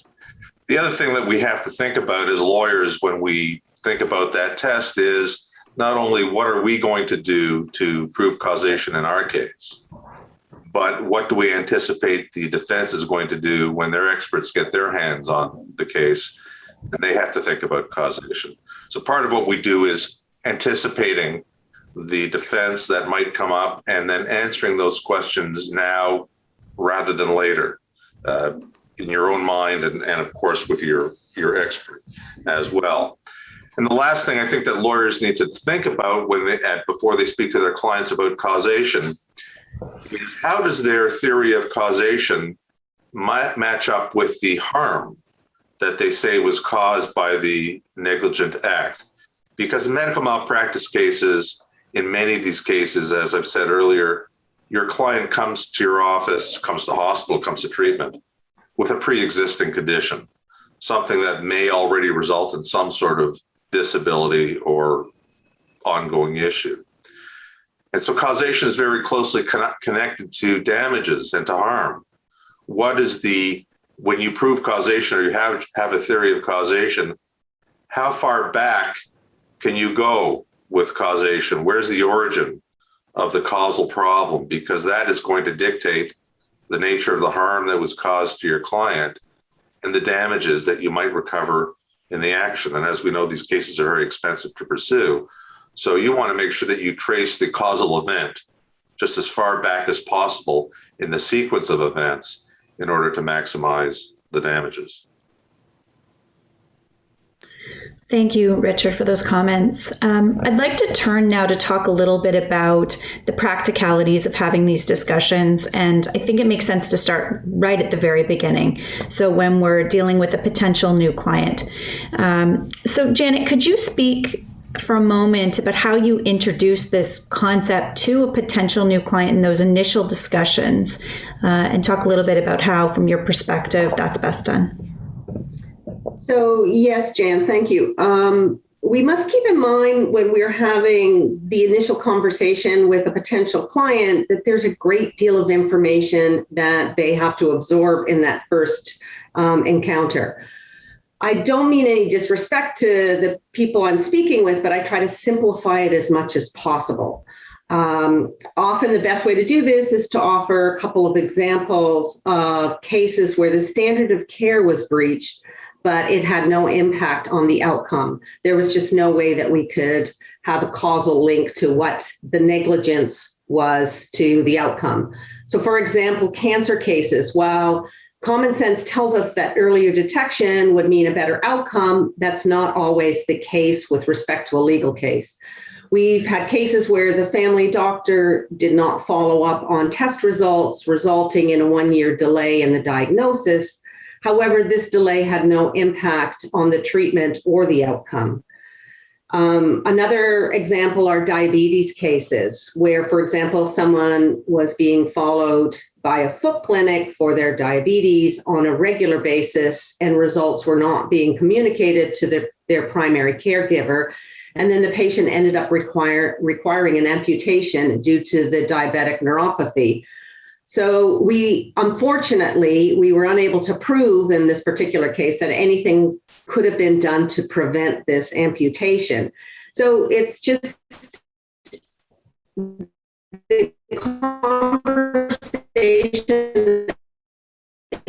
you have. The negligence doesn't go hand in hand with the causation. And it's a very difficult concept to grasp when you're having that conversation for the very first time. You're feeling particularly vulnerable. And, it just, to them, it makes common sense that what the doctor did was wrong.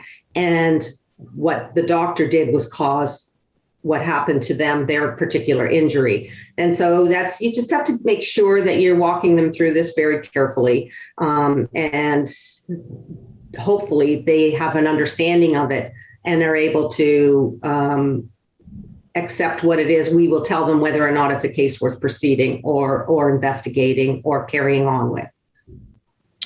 Sure, I agree with those comments, Janet. And I think I'd also add to that, these first conversations, these cases aren't easy, they're complicated, and managing expectations is also so important at that initial at that initial stage, initial meeting, because it is really difficult for clients to appreciate the difference sometimes between a standard of care breach and what causation means, because poor care doesn't always mean that there's going to be a successful legal case, as you've mentioned. And I really think that can be a difficult concept for some clients, and working on that with them, explaining the complexities, difficulties is so essential for managing those expectations and having them understand what we're going to do and why we need to do the investigations that we do from the initial stages. Brenda, I want to turn to you for a minute, because from a client perspective, what do you think lawyers, law clerks should know when they're entering into these discussions? I know that these conversations with a lawyer, they can be stressful, overwhelming. More than once, a client has said to me how nervous they were to speak to a lawyer about this. And you've expressed that to me about people who've come to you directly and just said that they're not comfortable. So what would you tell a lawyer or law clerk to know before entering into these conversations? So I think, and I like to often equate it to the same concept of having a bedside manner in the medical community. Lawyers have to understand, law clerks, the entire team have to understand that this is a very, very emotional situation. And there's numerous emotions that are involved. This could be a family whose child has been injured or a loved one has been injured.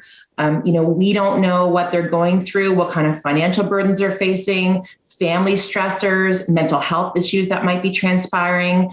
And so, it's a very difficult time. It's often a very dark time. And as you mentioned, it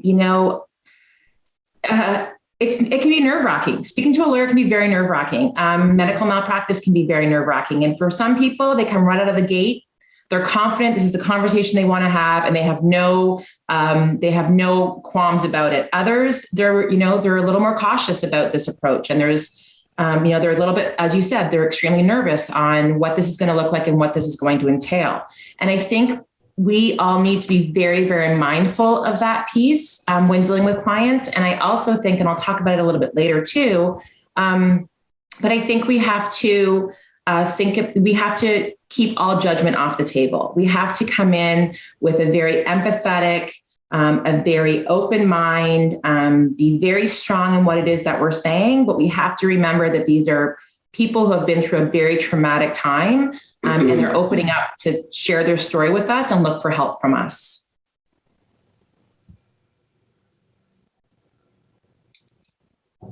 Sorry about that. I think I would add to that as well, Brenda. More than once I've had a client in these initial meetings say to me, I haven't reached out earlier because I'm worried about myself or my child's health care, and it's going to be affected, and I'll be labeled as a litigant and a litigious patient, and people won't want to treat me. So we have to, manage some of those anxieties as well, and talk about healthcare providers and our experience in cases where people continue to require significant care and receive it despite having a lawsuit. So some of those things also are things that we need to remember are things in the background that perhaps they're concerned about expressing to us, but certainly still exist. Well, sorry, one thing I wanted to add to that, Jan, as you were speaking, and I meant to mention this as I was speaking, but when I spoke about the judgment piece, I think a lot of what people, you hit the nail on the head a little bit, where there is some uncertainty about the healthcare moving forward. But I also think that there is this level of fear of judgment, as I said. And, they're going to come to you and they're going to tell you what is going on. And what they're worried about, I think a lot of the times, is what blame is going to fall to them. They're probably already dealing with some level of blame. I didn't do this quick enough. I didn't do that. I should have said, I didn't do. And I think we really need to be cognizant of that. And, I know in my situation, they asked me a question about why I didn't tell the doctors my son had jaundice. Well, you know what? I'd never had a child with jaundice, and I'd never been in the NICU. That's not on me. I'm not a medical professional. I'm a mom. So I think we need to really understand the place that these clients are coming from. Just wanted to say that. Yeah, absolutely. Janet, turning to the next step in these matters, because obviously that initial process, there's lots of discussion and education of the clients, but certainly when we move into the next stages of the lawsuit, when we're getting our preliminary opinions, the discussion around causation does change and get a little bit more specific, or a lot more specific, depending upon the case. So when you're explaining causation expert opinions to clients, and if you could comment as well, is when there are times when a causation opinion can't be found that's supportive, how do you have those discussions with clients? Yes, so this is where we rely on the information provided by the experts. The client should by now have an understanding that a medical malpractice case is primarily driven by our experts. We will not achieve a successful outcome without strong expert evidence. So again, we may receive a favorable opinion regarding the standard of care, but we cannot proceed unless we have a favorable opinion regarding causation. And so this is very important for the client to understand. And again, an example of a case where we received a very strong opinion on the standard of care was where a client presented to the ER at about 9 o'clock in the morning, where the differential diagnosis should have included sepsis. They did not do any blood work until about 11:30 in the morning. The blood work the results did not come back for over 2 hours. And then IV antibiotics were not administered until 5 o'clock that afternoon. The patient then started showing signs of becoming cyanotic and hypotensive, was eventually transferred to a tertiary center where upon arrival he was intubated and then went on to develop further serious complications, including amputation of all 4 limbs. So this is such a tragic story. And unfortunately, we were unable to find an expert to say that the delay in diagnosis and treatment would have made a difference, even though all of the experts were unequivocal about the fact that there certainly was an indication for earlier investigation and administering the IV antibiotics hours earlier.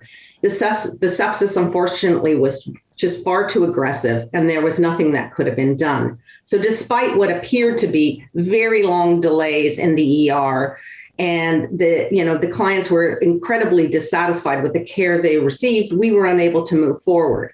So we did actually consult with several infectious diseases experts on this case because we couldn't believe, the opinion we were getting initially. And we did ask one of them to prepare a memo for the family and explain sort of the chronology and how this type of infection developed and how aggressive it was.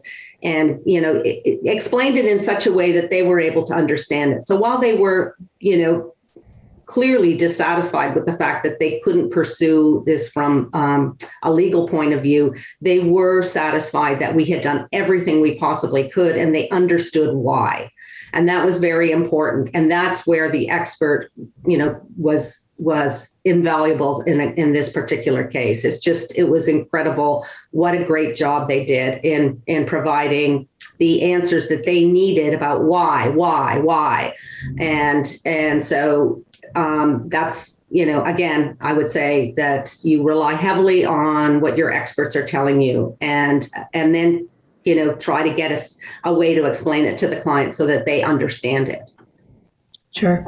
I think that example also drives home, and I know we're talking about clients' communication here, but it really drives home, most of our audience are lawyers, why it's so essential to get these opinions before you get long into your case. Right. Not only client expectations, but lawyer expectations as well. Right. We've seen time and time again where lawyers see a standard of care breach, which may be obvious. And as in your example, the healthcare providers who reviewed the case were also completely appalled by the delays that occurred. But at the end of the day, you have to have all 3 elements of your case. You have to have the standard of care breach. You have to link it to the causation to the outcome and the damages piece as well. And 2 out of 3 is just simply not going to do. So it goes back to be a good reminder to everyone listening in today, the importance of doing these investigations early to save yourself and your clients time, energy, money, expectations, all of those things. And stress. For everyone. It's very stressful, yes.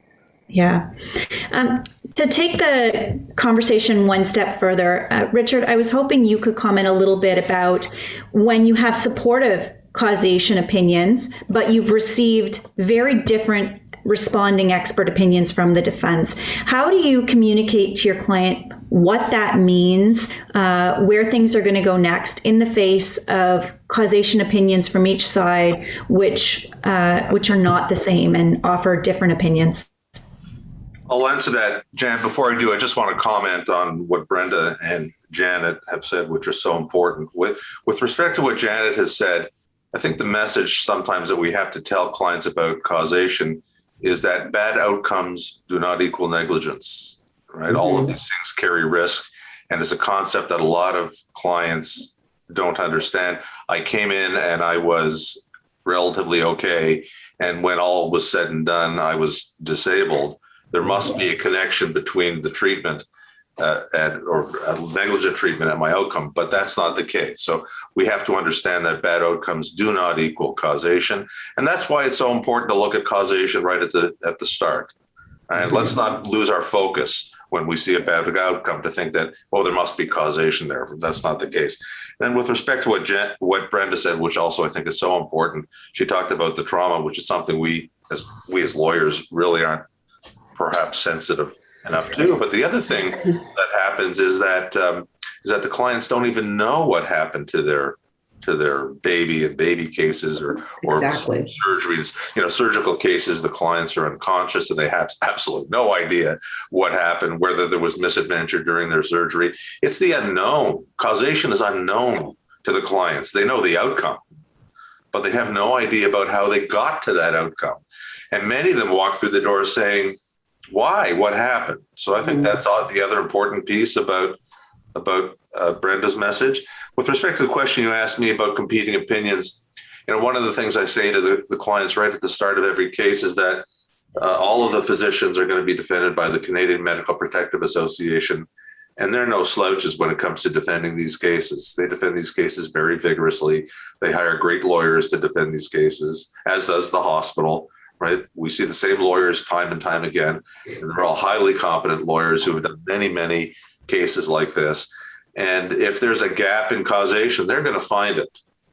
So the fact that we go out and we get a causation opinion, and the causation opinion is a good one, and it matches with our theory of liability, I always caution clients at the start of the case that I can assure you in this case that the CMPA or HIROC is going to go out and they're going to retain highly qualified experts.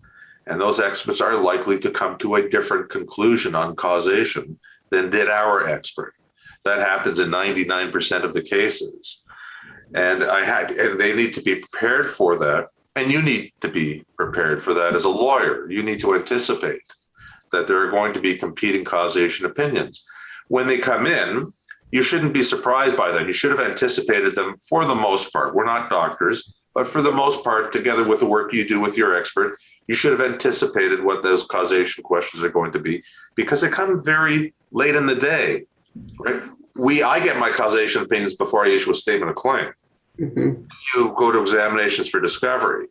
Then you deliver your expert opinions to the other side, hopefully early to the other side, and then they take a year to get their causation opinions. It's many years after that client first retains you before you will see the defendant's response on the issue of causation. And then you have to address it then many years later. So I think that's a real complication, but every client is entitled to be informed, to know what is going to happen going forward. And if you tell these things to your client at the start of the case, when they happen a year or two down the road, there are no surprises. Mm-hmm. It also demonstrates to your client that you know what you're doing and what you're talking about. And it's important not only to be competent, but for the client to know that you're competent in what you're doing. So I think that's how we deal with the competing opinions. They're inevitable in these cases. You got to be ready for them. Hopefully you've anticipated them for the most part. Sometimes the causation opinions are nutty and you don't have to worry about them. And I've seen that. I've seen some crazy causation opinions. And you know that the defense served them, but they're not going to really rely on them. They're just for show. But that's how we deal with these competing opinions. Mm-hmm.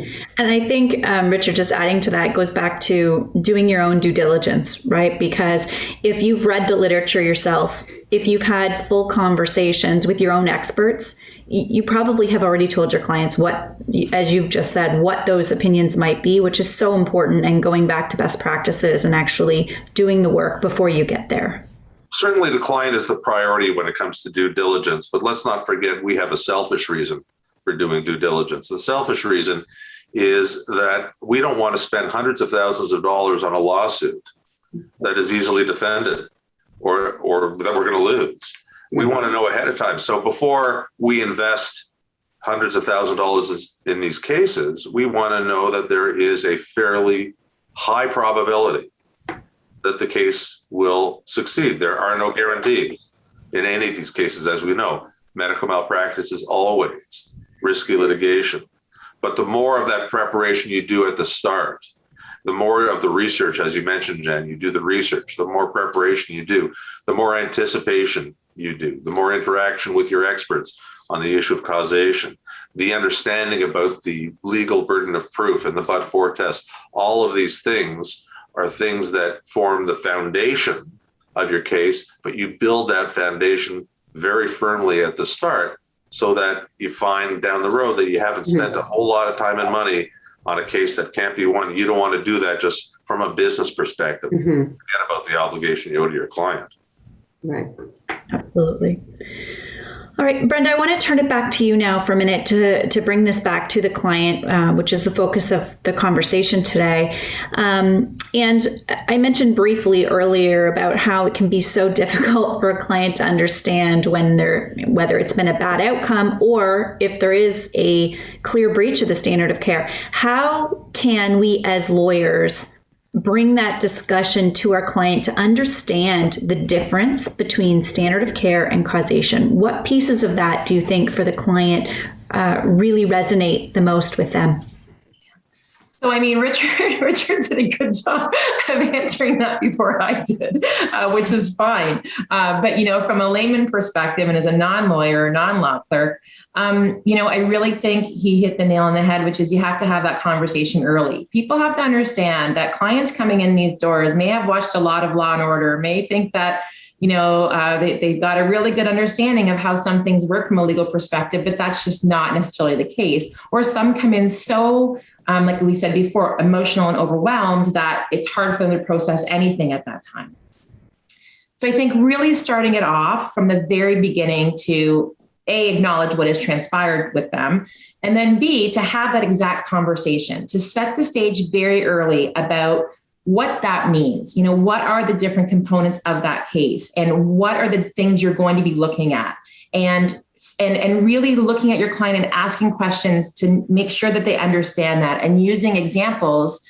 I always find when examples come out in these PNC meetings or even in these early stages of the client relationship, they are fundamentally important because they just put things in a different perspective and they're a little bit easier to understand, if you will. And so, the lawyer has to remember, we are not lawyers. We do not know the legal system. We do not know, as Richard said, all we know is that something happened.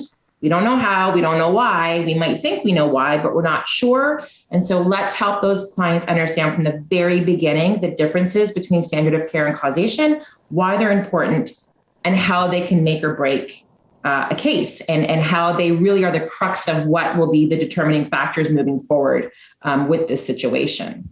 And I think that's, and I just wanted to comment on why I think that's really important too. And I think that there's two pieces. I think one is further to what Richard had said. This is an opportunity. Sometimes we know there's been a clear-cut case of standard of care and we can tie that into causation, and, that's great. And we can move that forward. And again, that's important for clients to understand that, the damage that they may have suffered we're able to directly attribute that to a breach in the standard of care. But in situations where we're not able to make that correlation, I do think it allows clients to turn the page. We have seen some baby cases where, unfortunately, baby has sustained, an injury that has transpired perhaps in the NICU or has transpired somewhere. Parents are confident it was caused by XYZ, and they've lived for years thinking that, and we're able to say to them, that wasn't actually what caused it. We're so sorry that this has happened, but this is actually what we believe has caused this.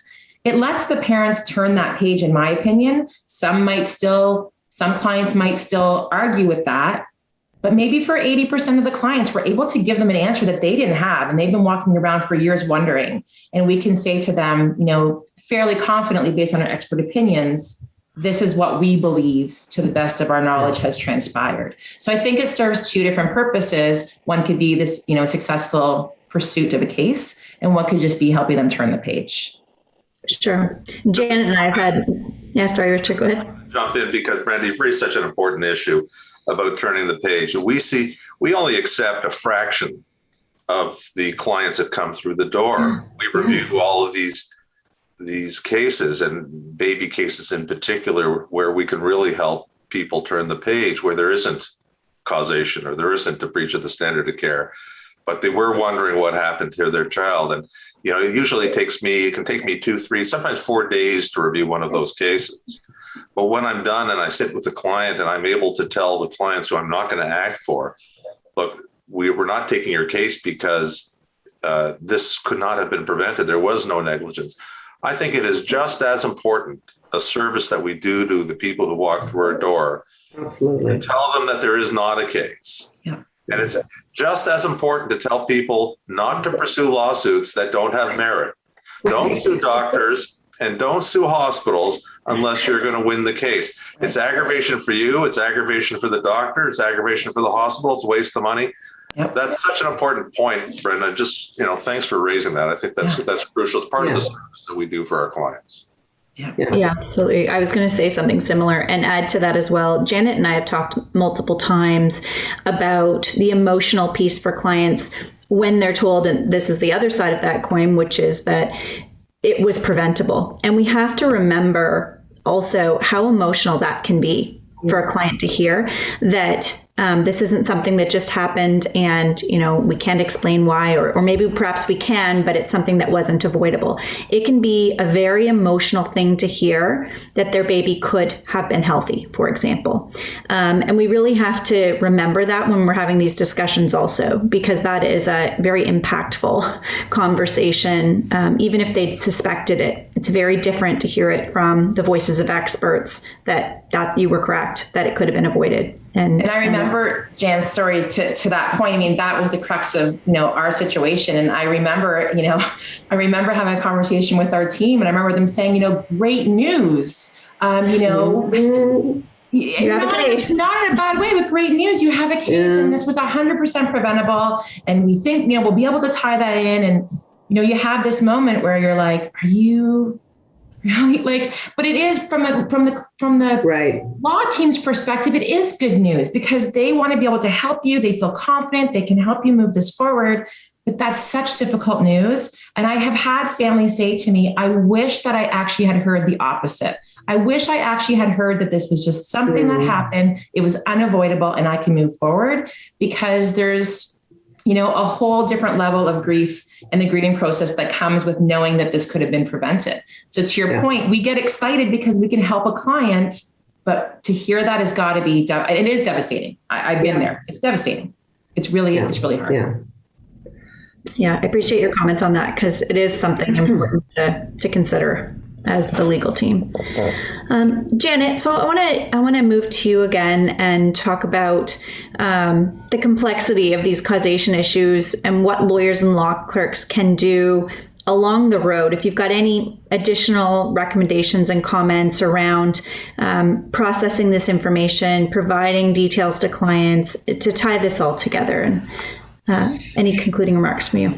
Sure. I mean, as you and Richard mentioned, it's very important to keep the client informed, particularly in the early days, so that their expectations are managed and that when we do get our experts' opinions, they're not blindsided. So they know that there's the potential that, we're not going to be able to prove a causal link.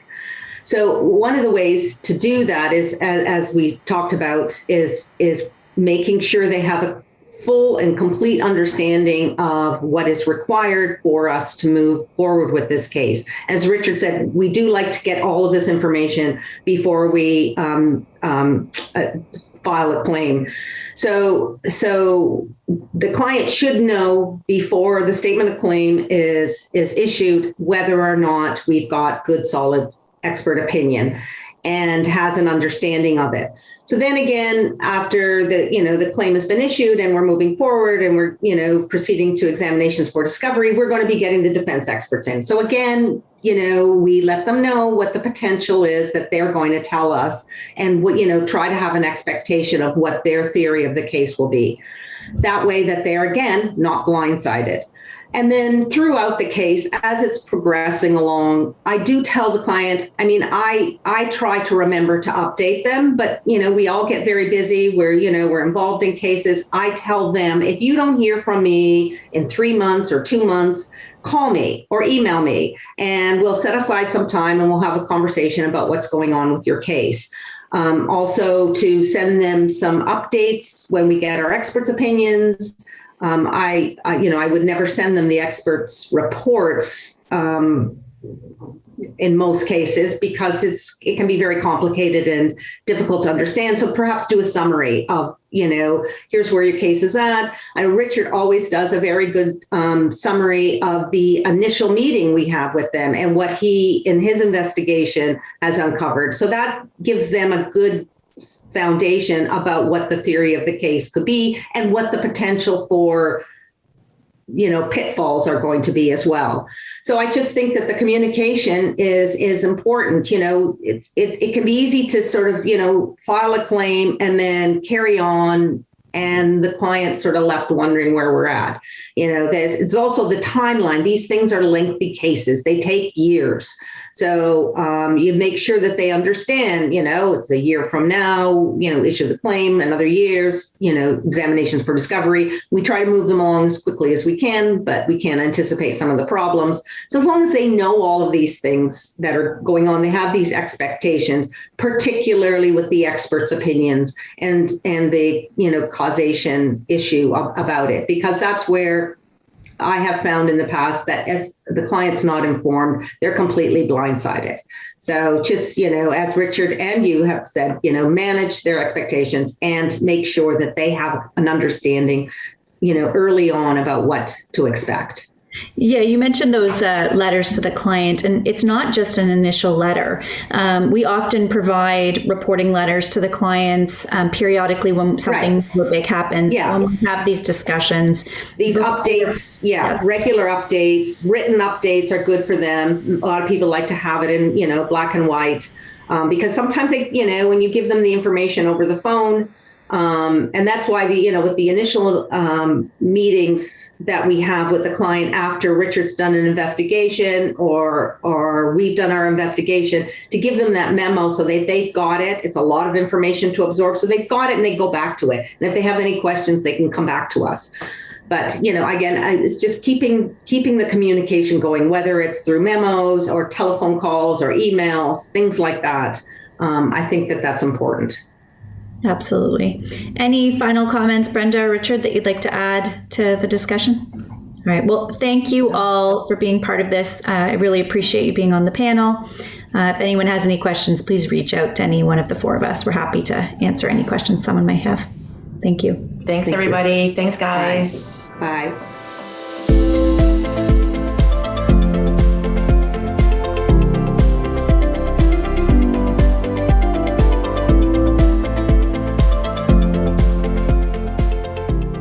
Hello, I'm Chris ROKOSH, and I am so pleased to be part of this Risky Business Conference, which is a great name for a medical legal conference, by the way. And I want to offer some special thanks to Richard HALPERN for inviting me to speak on the subject of working with nursing experts. I've been a nurse for 40 plus years and a nurse expert for 20, and have trained hundreds of nurses how to be legal nurse consultants. So working with nurses in both the clinical and legal world is a subject I know and I love and I understand. And I've got 30 minutes to tell you almost everything I know. So let's get started. I think one of the most important things to be aware of is that the role of being an expert in the legal world is not one that comes easily or naturally to nurses. Most healthcare providers, and particularly bedside nurses in high-risk clinical areas, live with some level of fear of causing harm, and by extension, of being sued. And this will make them initially afraid of you as lawyers because you happen to be the lawyers who sue. Even a phone call from you can feel nerve-wracking. Also, most nurses don't consider themselves experts because in the hierarchy of healthcare, nurses are not the ones at the top. The word expert is never part of their job description. It's not part of the day-to-day conversation. And nurses tend to take for granted all of the knowledge they have because everyone they work with has it. Many nurses don't even have a current resume. They've never written anything that looks like an expert report since university, or maybe ever. They've likely never consulted independently, or maybe not even written an invoice. These are all things for you to be aware of, especially when approaching a nurse to do expert work for the very first time. I think the more you know about nurses or doctors or whatever healthcare professional it is that you're working with, the more you will understand where to find them, how to work with them, and how to get the most out of them. Let's start, first of all, about talking about some common personality traits of nurses. Although nurses work in different practice areas and they have very different personalities and attitudes and beliefs and styles at work, they have a lot in common. The Myers-Briggs personality test tells us that nurses belong to the 12% of the population known as providers. A significant number of nurses share the characteristics of loyalty, a respect for tradition, a strong sense of duty, and a strong sense of commitment. They are frequently the ones that keep things running smoothly behind the scenes, and they're okay with the fact that their work is less prominent than physicians because they don't mind being outside of the limelight, and they rarely want to be the person with the ultimate authority. Nurses have a lot of patient contact, but it's often very structured. Interactions can follow a set pattern and be somewhat repetitive. You may already know that their sense of this is how we do things is something that gets nurses in trouble at the worst of times. They often work in large, stable organizations with a clear hierarchy and a set of roles. They like the idea of a fixed start and stop time for work. They're generally not entrepreneurial, which is one of the requirements to be an independent nursing expert, but they are exceptional at coping with stress, and they like the fact that there's a right way and a wrong way to do things. So they quickly learn what does and doesn't work based on very factual here and now information, as opposed to distant theory. They like being liked, they love being trusted, and they really enjoy the feeling of being part of a team. So what would motivate a nurse to do medical legal expert work?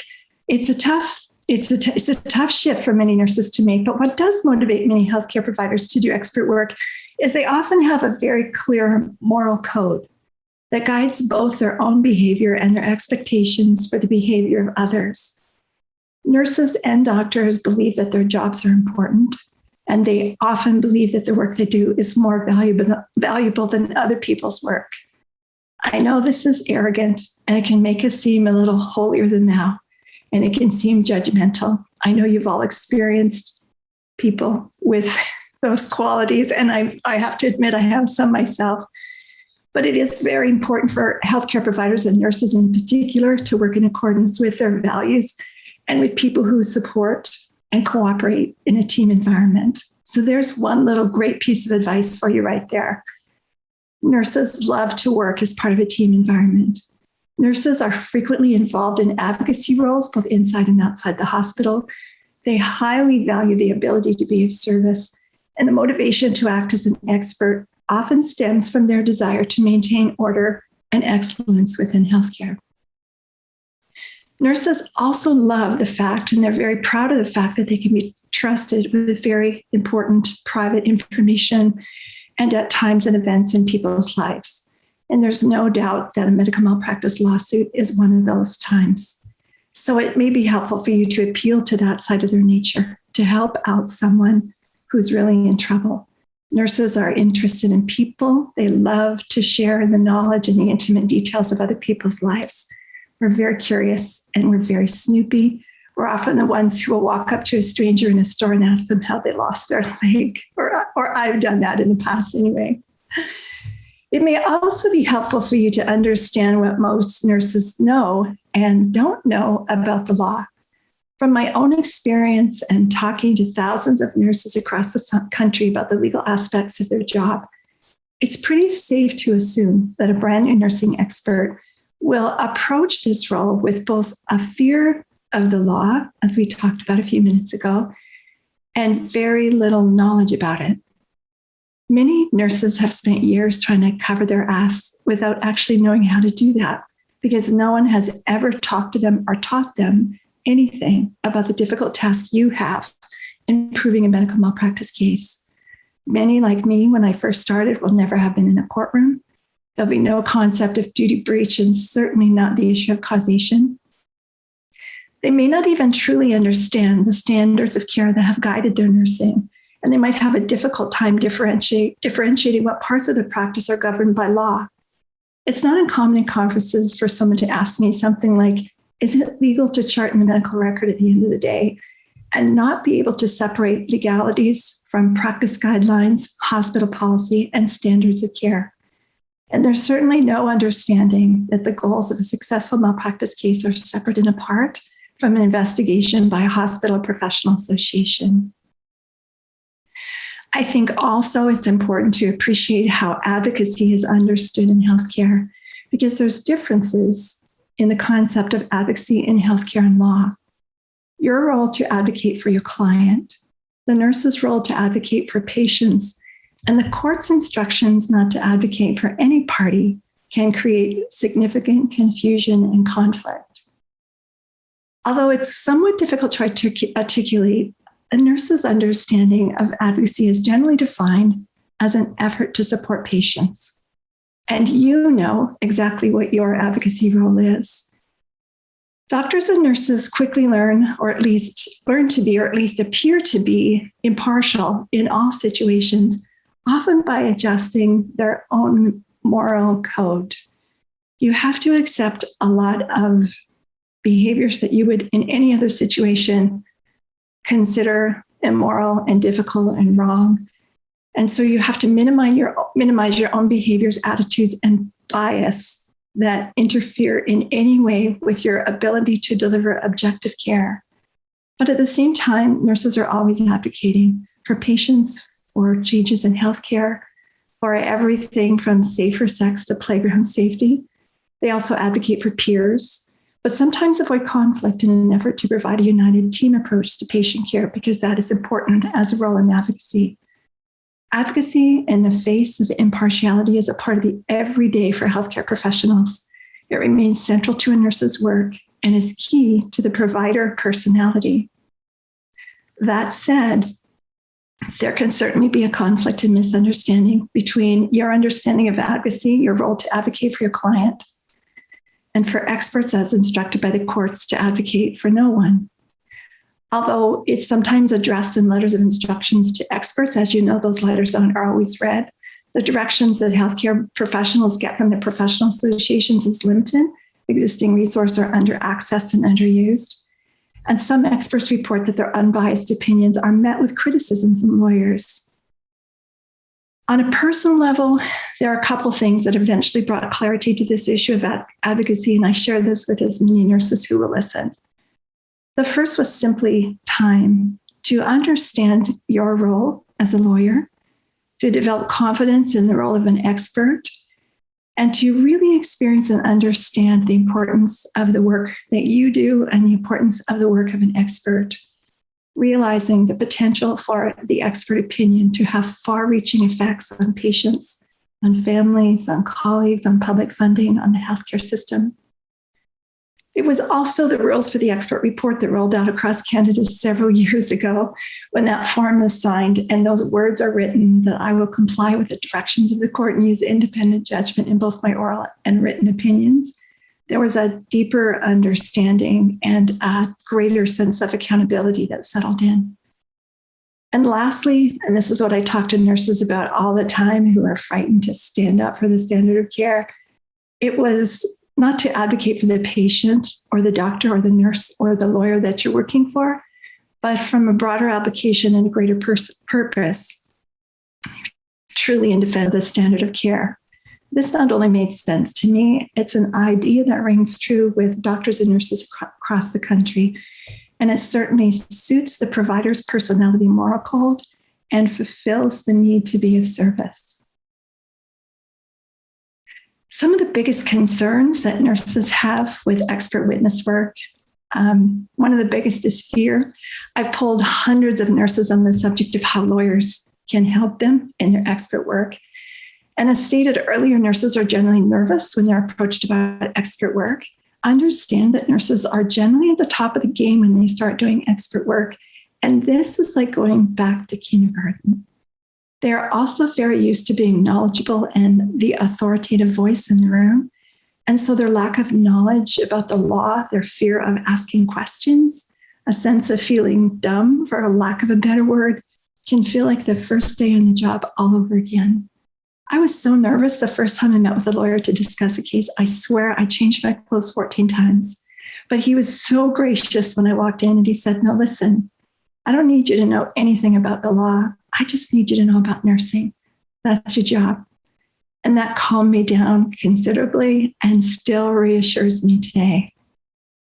Also, as you may know, nurses are not by nature adversarial. They like to be liked. And although they're generally not afraid to share an evaluation of other people, they want to do so in a way that maintains cooperation. It can be very difficult to speak out against a fellow team member. It may be helpful for you to remind them that they're not speaking out against anyone.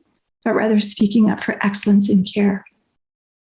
And to remind them that they're not advocating for you, but helping someone who you believe has been seriously injured by no fault of their own. Nurses are also frightened of the experience of being in a courtroom and being cross-examined. I was asked to make a presentation to a group of Western Canada malpractice lawyers a couple of years ago on the different ways I had been prepared for trial and what I found helpful based on my own experiences. And I can tell you that it's ranged from a quick consultation in the hallway before I entered the courtroom to several days of questioning and preparation in advance.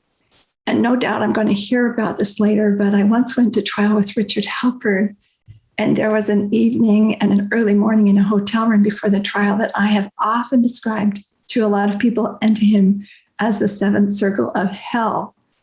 But then, after all of that preparation, being on the stand felt just not too far away from Disneyland. So I've thanked him many times for being that tough on me and giving me some sense of what the adversarial atmosphere would be like in the courtroom. So thanks, Richard, once again. Lastly, Richard asked me to share how and where I find nursing experts. Now, I can't give out all my secrets because I'm in the business of finding nursing and medical experts, but I am here to offer you some tips without giving away all my knowledge. So here are some tricks that we use to find great nurses. I have a large network of 700 or 800 different nurses across the country, and very often the first place I go is to other nurses. I'll send out an APB looking for what we're describing for, what province, what level of experience. And I've been very, very successful. Probably that's my most successful method, is to talk to other nurses. But surprisingly, I've also had really good luck from asking doctors. I think it's fair to assume that nurses know great doctors and doctors know great nurses. So we've had a couple of fantastic nurses come from doctors, some that work in their office or some that they work in the same clinical area within a hospital. And those references have turned out to be very, very helpful for us. And then once we get the nurses up and running and give them some training and education, they're off and running as great experts. Also, we look up, I'm sure this is not new to you, but we look up national conferences and see who's speaking. Any nurse speaking at a conference is typically a leader in their field. Not always clinical experts, often they're more academic, but if you can find someone who's a clinical nurse educator or a leader at a hospital, they can be great experts depending on the clinical area of expertise you're looking for. We've had some success on LinkedIn and Facebook groups, not tons, but sometimes request on LinkedIn. And again, I have a group of 7,000 nurses and connections on LinkedIn. So that is sometimes moderately successful way to find a nurse. But as I said, a lot of nurses aren't necessarily entrepreneurial and business focused. So that isn't always really successful. Every province across the country, including Ontario, in fact, especially Ontario, will have special interest groups as part of the Nursing Association. Most of them, if you click on a link to the special interest group, will list the president, the vice president, sometimes a past president, and other people involved, like the secretary and members at large. So that's a good way. So I quickly looked up the Ontario Nurses Association group, and I think there's 42 of them, or there's a bunch of them anyway. Everything from clinical nurse specialists to diabetes nurses to international nurses to maternal child interest groups. There are also national groups of particular types of clinical areas, like the Canadian Association of Perinatal Women's Health and Neonatal Nurses, CAP1. And there's med-surg groups and palliative care nurses. So there's both provincial nursing interest groups and sometimes national interest groups that are occasionally linked to the US version of those groups as well. So you can sometimes find nurses both in Canada and the United States. Another place to look for nurses with very particular expertise is the Canadian Nurses Association. As many of you will know, have a certification program that requires an exam and then recertification every 5 years. And I think they have 26 or 28 different groups too, ranging from cardiovascular nurses, critical care, emergency, gerontology, hospice, med-surg. I happen to have a perinatal certification. There's perioperative, psychiatric, and mental health. So you can go on to their website and click on their certification groups and click through and often find out the leaders of these groups. And that's www.cna-aiic-ca/certification. You can find those groups, and they can sometimes be a fantastic resource to you and lead you to nurses who will have the specific knowledge that you need, which is great. So in summary, I know it's almost lunchtime, and I'm the last speaker of the morning. So I'll quickly summarize that I think it's valuable to understand the nursing personality. Know that they're going to be afraid to be hearing from you, even if it's a phone call to ask for their assistance. So whatever you can do to appeal to their desire to help, to be a part of the team, will help them get involved and motivate them to get involved. Motivate them by appealing to their desire to help and to uphold excellence in healthcare. Understand that they may know very little about the law. They may not have a resume. They may have never written a report. So offer lots of reassurance and be a patient teacher. Appreciate that their sense of advocacy will be different from yours. So encourage them to apply a broader application to advocacy to a greater purpose in defense of the standard of care. Reassure them and prepare them for the best you can for the courtroom. And I've given you some ideas for where to find nurses and how to appeal to them. But also don't hesitate to give me a call. I'd be happy to help you where I can. We have a database of hundreds of experts across the country, and almost all of them had training on how to be an expert, how to write a great report, how to testify in court. And we offer lots of background support. It might cost you a little bit more money, but it can save you some significant time to do your lawyering. So thank you once again so much for allowing me to be part of this conference. I hope the rest of the day goes really well. It's truly been a pleasure. I hope I've been able to offer something of value. Don't hesitate to call me if you have any questions. I'm not that hard to find through the Connect MLX website, or many of you have my email. Now it's time for lunch, so go eat.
I just want to give a reminder that our live question and answer networking event will be taking place at 4 p.m. after the last speaker. So as we've been doing this conference today, you've been on a webinar.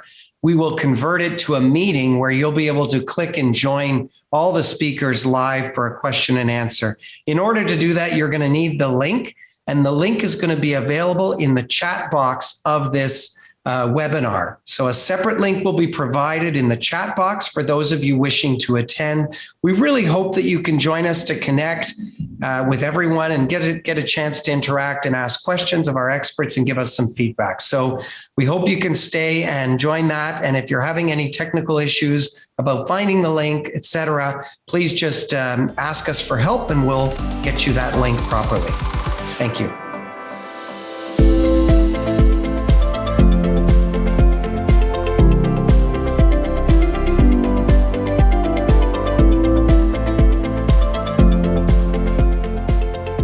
Hi, everybody. I'm back to talk about my favorite subject, causation.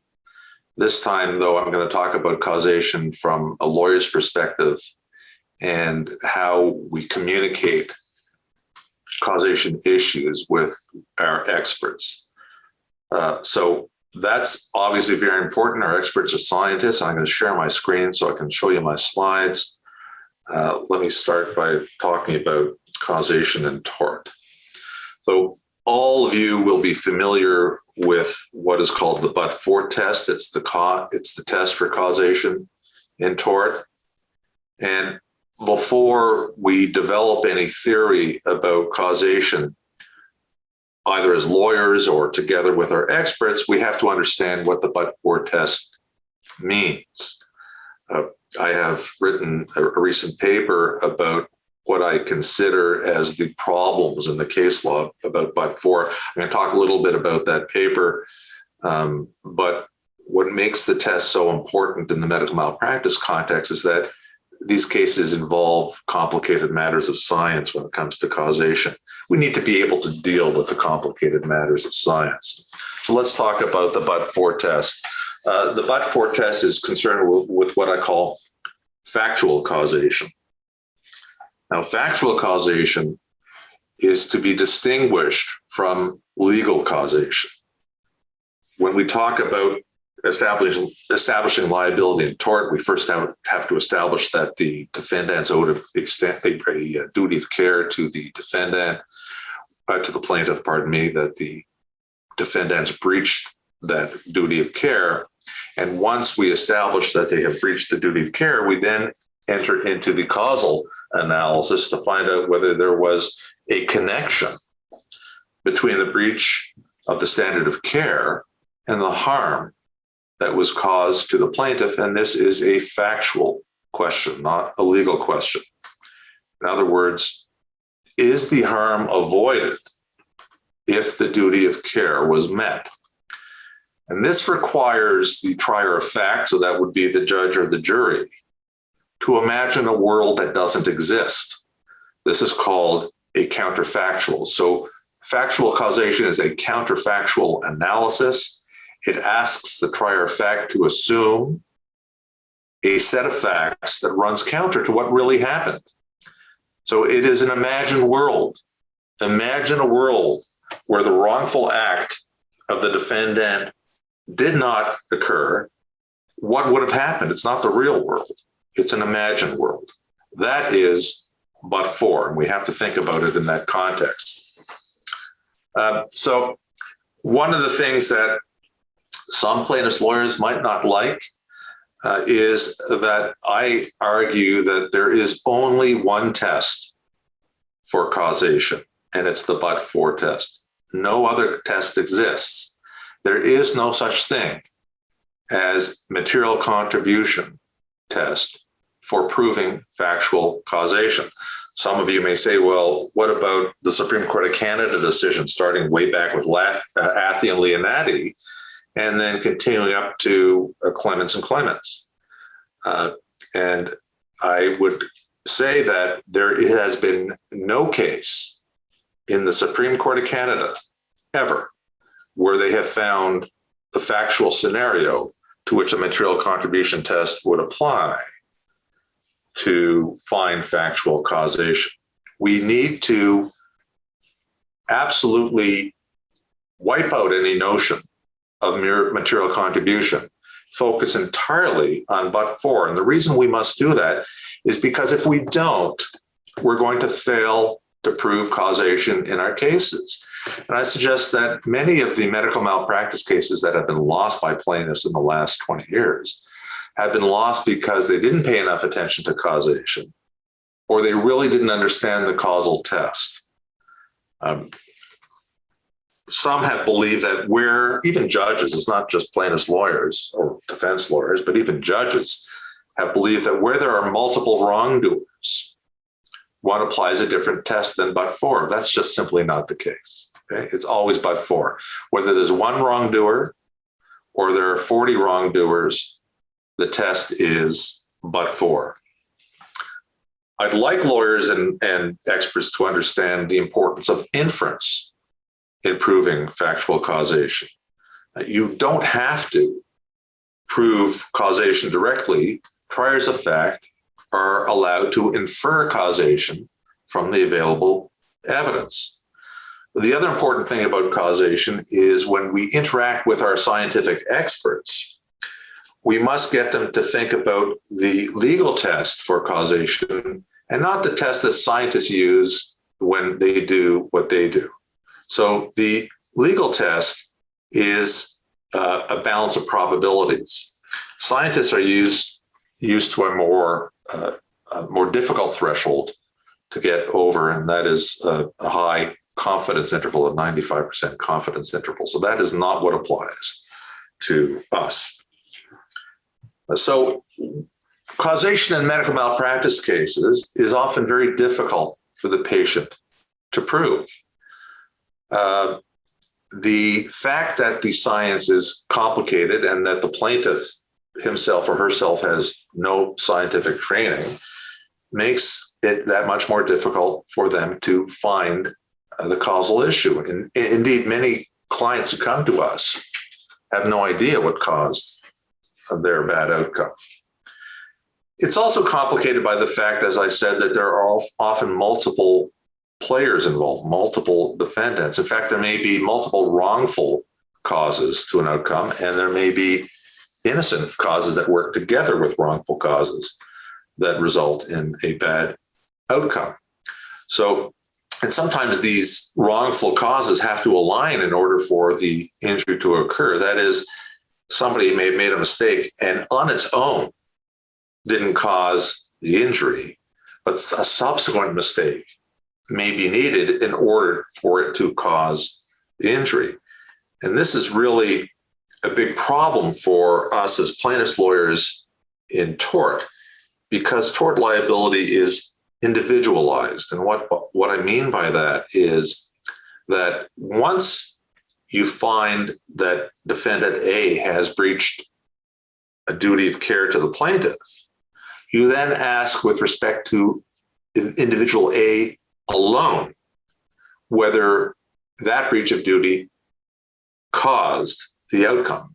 But you must ask the question not as to whether it caused the outcome, but whether it was a cause to the outcome, not the cause, but a cause. And this is where we're running into serious problems in causation. So the fact that we're asking it of an individual must not ignore the fact that there may be other causes that work together with that particular breach of duty to bring about the outcome. And we have to ask the question in a way that teases that out. And I wrote a second paper, a very short, maybe 6-page paper, that attempts to explain how you ask the causal question where there are multiple causes, both wrongful and innocent, of an outcome. So this individualization of fault must not be an obstacle to proving causation. The other thing that we face in medical malpractice cases is that the defendants really are in a unique position to know more about causation than we do. The example is a surgical case where somebody is unconscious when the wrongful act may have occurred. We also deal with risks of harm. And how do you demonstrate that a risk of harm actually converted into actual harm? There's a long line of cases, especially in the UK, that deals with these risk cases. I've argued that we really must go back to probably one of the best cases decided by the Supreme Court of Canada on causation, and that's a case called Snell and Farrell.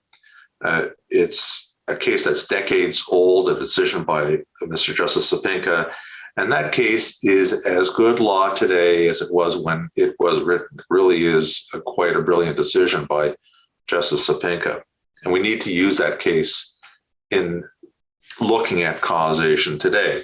I think the important things that Justice Sapinka said about causation in medical malpractice cases is that we ought not to apply the burden of proof too rigidly. The reason why cases, medical mal cases in particular, have gotten into trouble on causation is because some courts have approached causation too rigidly. You need to relax it for medical malpractice cases, where the means to prove a connection between a breach of duty and the outcome may be difficult. The other thing that Justice Sapinka said in that case is that the plaintiff does not have to prove the cause with scientific precision. Very important. So this also relates to what I said earlier about the notion of inference. You can infer from the scientific evidence that causation is established. And Justice Sapinka also talked about the importance of applying common sense to the issue of causation. What else would have caused the outcome except the breach of duty that you argue? I like to approach this in terms of the differential diagnosis. So a differential diagnosis is a list of possible causes. And I think in tort, what you're looking for your experts to say is, of all of the possible causes that explains this outcome, which is the most likely? And that's usually where we land in these cases, certainly in birth trauma cases. That's exactly what we do. And then Justice Sapinka said, very little affirmative evidence on the part of the plaintiff will justify the drawing of an inference of causation in the absence of evidence to the contrary.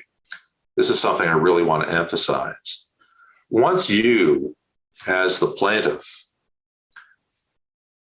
have offered evidence that establishes a connection between the harm and the breach of duty, it is up to the defendant to offer evidence to the contrary, often something defendants don't do.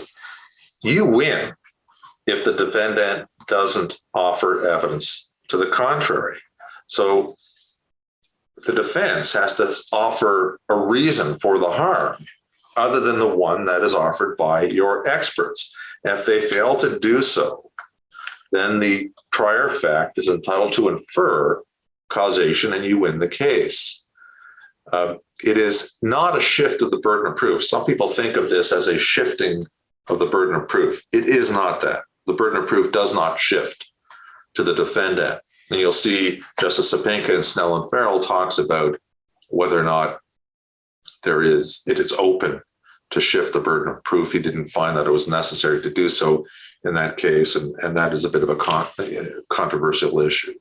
But the important point for us on the plaintiff side of the case is that once we've offered an explanation for the harm, it isn't acceptable for the defense merely to say, well, we don't think that's what happened for the following reasons. They must offer up an alternative cause. I always like to bring it back to birth trauma cases as an illustration of causation and inference, and the need to draw an inference. And that is because in birth trauma cases, we do not have a definitive way to show precisely when injury occurred. We can only infer it from the surrounding circumstances. We don't have precise ways to assess fetal well-being in labor. It's limited and it's subject to interpretation. In fact, in all of our birth trauma cases, often the biggest argument advanced by the defense on standard of care is that fetal surveillance techniques are subject to interpretation, the notion of inter-observer variability, even observer variability. And there are many things that affect the outcome. It's not just labor and delivery, but it's things that happen during pregnancy or antepartum and things that happen once the baby is born. So that's very important. When it comes to interacting with your experts on causation, a starting point may well be that you tell them, look, you don't need randomized controlled studies to prove our case. You don't need a 95% confidence interval to prove our case. What you can rely on is the literature and your clinical experience and your education, and then inference on balance, on a balance of probabilities expert. What do you attribute this outcome to? And that will do. You don't have to do more. So in order to make out causation, you obviously have to have a firm handle on the facts, on the clinical developments, and on the diagnostic testing. I've counseled this in the past many times. It's up to you as a lawyer to have complete familiarity with these things so that when you interact with your experts, you ask the right questions and you test their opinion appropriately. So I do a chronology, a detailed Excel chronology of the facts before I ever have any conversation with my experts. I put them into a spreadsheet and I make sure that there is a justification rationale for matching the facts to the causation issue. There are often things in the literature that do not match, and you have to deal with those up front. You have to talk to your expert about these outlying clinical variables that may be incompatible with your theory of causation. And they may be fatal to your theory of causation, or they may be explainable. This is what you have to do. So you have to look at the science and say, well, why doesn't it match? Can we explain it away? Do these outlying variables trump our theory of causation, or are they spurious and we need not pay attention to them? I do want to caution you about epidemiological studies. Many experts will rely on epidemiology in support of an argument about causation, both on the plaintiff side and the defense side. And the caution is, first of all, to everybody, please read those studies and read them carefully. Do not rely on what your expert has to say about the study. Keep in mind that these studies involve large cohorts of patients, often wide ranges of ages, wide ranges of symptoms, hundreds, sometimes thousands, sometimes more in terms of the number of patients involved. And the particular characteristics of your client may not match with those large cohorts, or you may have distinguishing features of your case that takes it out of the mean or the average that the epidemiology shows. This is critically important. Do not assume that the results of epidemiology apply to your case. You know, evidence-based medicine is about averages and means, but it was never meant to apply to a particular case. So you must adjust your thinking about this literature based on the facts of your case and see how the facts of your case may take you out of this epidemiological study or bring you to one end of the cohort or the other end of the cohort, depending on the circumstances. So I think we need to think long and hard about epidemiology and how our experts use it in their causation opinions. Very careful. I like to come back to the notion of the differential diagnosis because it is something that most aligns with how we approach causation, the balance of probabilities. In tort law, what's the most likely cause? And again, it relates to inference. So I like to think about causation as a differential diagnosis, taking all the clinical circumstances into consideration and that list of things that explains the outcome, what's most likely.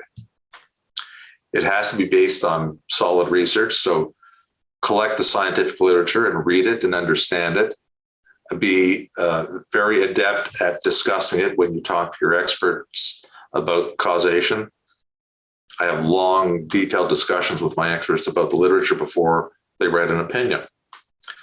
The expert, as I said, must be prepared to invoke inference in their opinions. They need to consider the possible defenses, and they need cogent and justifiable arguments for rejecting those defenses, but don't be defensive about it. Take on the issue that may run contrary to your theory, and then develop a cogent argument why it doesn't apply without looking like you're being defensive. One thing I like to say about the experts is that when they formulate an opinion, they have to think about whether or not that opinion will withstand scrutiny by highly qualified colleagues on the other side of the case. It needs to withstand that scrutiny. And at the same time, it needs to withstand the scrutiny of a very well-conducted cross-examination by the lawyer on the other side of the case. If, when you look at that causation opinion and you think about the strength of that opinion, you have issues about whether or not it will withstand the scrutiny of other experts or prevail after an aggressive cross-examination, then you need to re-examine your case on causation and perhaps abandon your case on causation. So that's very important. And then finally, remember to ensure that your expert understands the legal burden of proof and is not applying a scientific burden of proof, which is a threshold that is too high and not necessary for tort law. And then in the end, you have to make sure that the puzzle fits. So in medical malpractice cases, we have to assemble the causation argument, usually based on multiple experts from different disciplines. So using birth trauma cases as the example, I can't prove causation unless my obstetrical opinion matches with my neonatal opinion. So obstetrical is primarily standard of care, neonatal causation. And my obstetrical opinion and my neonatal opinion match with my neuroradiology opinion. And then they all match with my nursing opinion and maybe with my placental pathology opinion. They all have to match. They all have to come together because the causation opinions have to establish a timing of injury compatible with the standard of care opinion when there was an opportunity to intervene and prevent the injury. And so we have to watch for any gaps in making the causal connection between our standard of care opinion and our causation opinion. This is where a lot of the cases have been lost. So let's be careful about matching these things up. And we also have to be careful that our experts don't contradict each other. They have to be consistent. And again, we can't manufacture these things. This has to be real. We don't want experts telling us what we want to hear. But if we're going to go ahead with the case, we better make sure they match up, and they don't match up. Why don't they match up? And if they don't match, then perhaps we should not be pursuing the case. So you develop the theory of causation, and after you've developed your theory of causation with your causation experts, then you have to put it together with the standard of care. And this is where we invoke the notion of the counterfactual question. We need to ask the counterfactual, not material contribution, but the counterfactual. How did the breach of the standard of care result in the harm? Would the harm have been avoided had the standard of care been met? And in many of our cases, remember that you don't have to prove that you completely avoid the harm. It may be sufficient to prove that you mitigate the harm, because we have to remember that in medical malpractice cases, some of our clients come to treatment with some underlying medical condition to start. And so they have a certain trajectory of disease that they would have experienced even in the absence of a breach of the standard of care. what we're looking at in medical malpractice cases often is the different path the trajectory of disease takes after the medical malpractice occurs. So the trajectory of disease may have been on this slope, and then after the malpractice, it's on that slope. That's what we're looking at. And that is sufficient to establish causation. Damages may be another matter, and that is a subject for another day. But we have to consider this nuance in medical malpractice cases that involves the delta or the difference between the trajectory of disease before the incident occurred and the trajectory of disease after the medical malpractice case occurs. And again, this makes it more difficult because in medical malpractice cases, defense experts will often say that before the malpractice occurred, the die was cast. The plaintiff was in serious trouble and it was going to be a problem. So I think, the bottom line here is my message is let's take a proper look at causation. Let's recognize that but-for is the only test. Let's work with our experts on that. And after we have a firm understanding of causation, I think we'll give ourselves a better chance of winning the case. And if we don't have a good case on causation, then let's not drag defendants through unnecessary litigation, never mind our client. Thanks again for listening.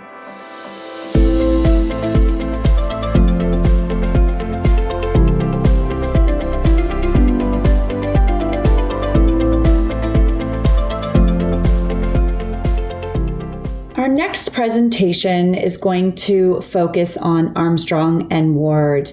Myself and Ryan Breeden took this case to the Supreme Court of Canada in January of this year. And while I'm sure some of you have read about this case or heard me speak about it on another occasion, I'm going to take the time today to extrapolate a little bit from this case and how I think people can apply it to ongoing cases, and I'm happy to chat about it later with anyone if they have any questions. I also have a paper I've written on it, which if anyone's interested in reading that, just let me know. I'm happy to forward that. So this is what our virtual hearing looked like. I just thought I would share with everyone, obviously, along with everything else that we've been dealing with in our pandemic world, it looked a little bit different from what we had hoped or expected things to be like. We did attend virtually in January. I want to, before I jump into the legal implications, in order to frame things a little bit better for people, I know personally when I have a context of a case, I have a better sense of what the case is about. So I wanted to give everyone an idea about what this case was about. So our client, Karen Armstrong, went in to have a total proctocolectomy, which was done laparoscopically. It was the removal of her colon, her rectum, and her anus. And this image here shows essentially a piece of the surgery. So the colon was actually mobilized. And what I mean by that is they actually shift the table so that organs shift a certain direction. They inflate the abdomen with some air to give the surgeon more room, more space. Another important element on this slide to focus on is the ureter. So it's to the slight right here in this anatomy picture. It runs from the kidney down to the bladder. That's very important in this case and identifies where the structures in this case are located. And on the right side of the page is the ligature. The ligature is the medical tool which features quite heavily in this case. And as you'll notice, the two prongs at the end, they pass heat between the two, which allows this tool to seal tissues. So it's used to divide, and seal blood vessels to reduce bleeding. But there is a thermal spread. And when I use that term thermal spread, what that means is if the prongs, even if tissue's not right between the two prongs, if there's tissue very close or if the prongs touch tissue, they can cause damage to surrounding structures or tissues up to 2 millimeters. So it's not a lot of spread, but there is spread of 2 millimeters around it. And that's a key point in this particular case.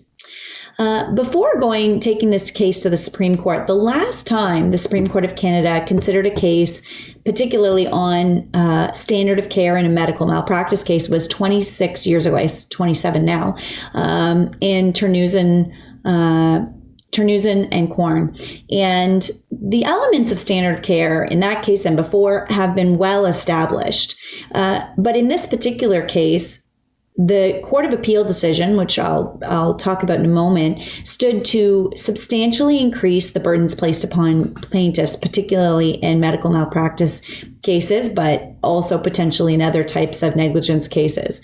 And had the majority decision been allowed to stand, it would have resulted in insurmountable obstacles of proof in many cases, and those cases may very well have failed. So we were successful at the trial in this matter. And essentially, the trial judge determined that part of the standard of care required the surgeon to identify the location of the ureter and stay more than 2 millimeters away from it because it was well known of this thermal spread.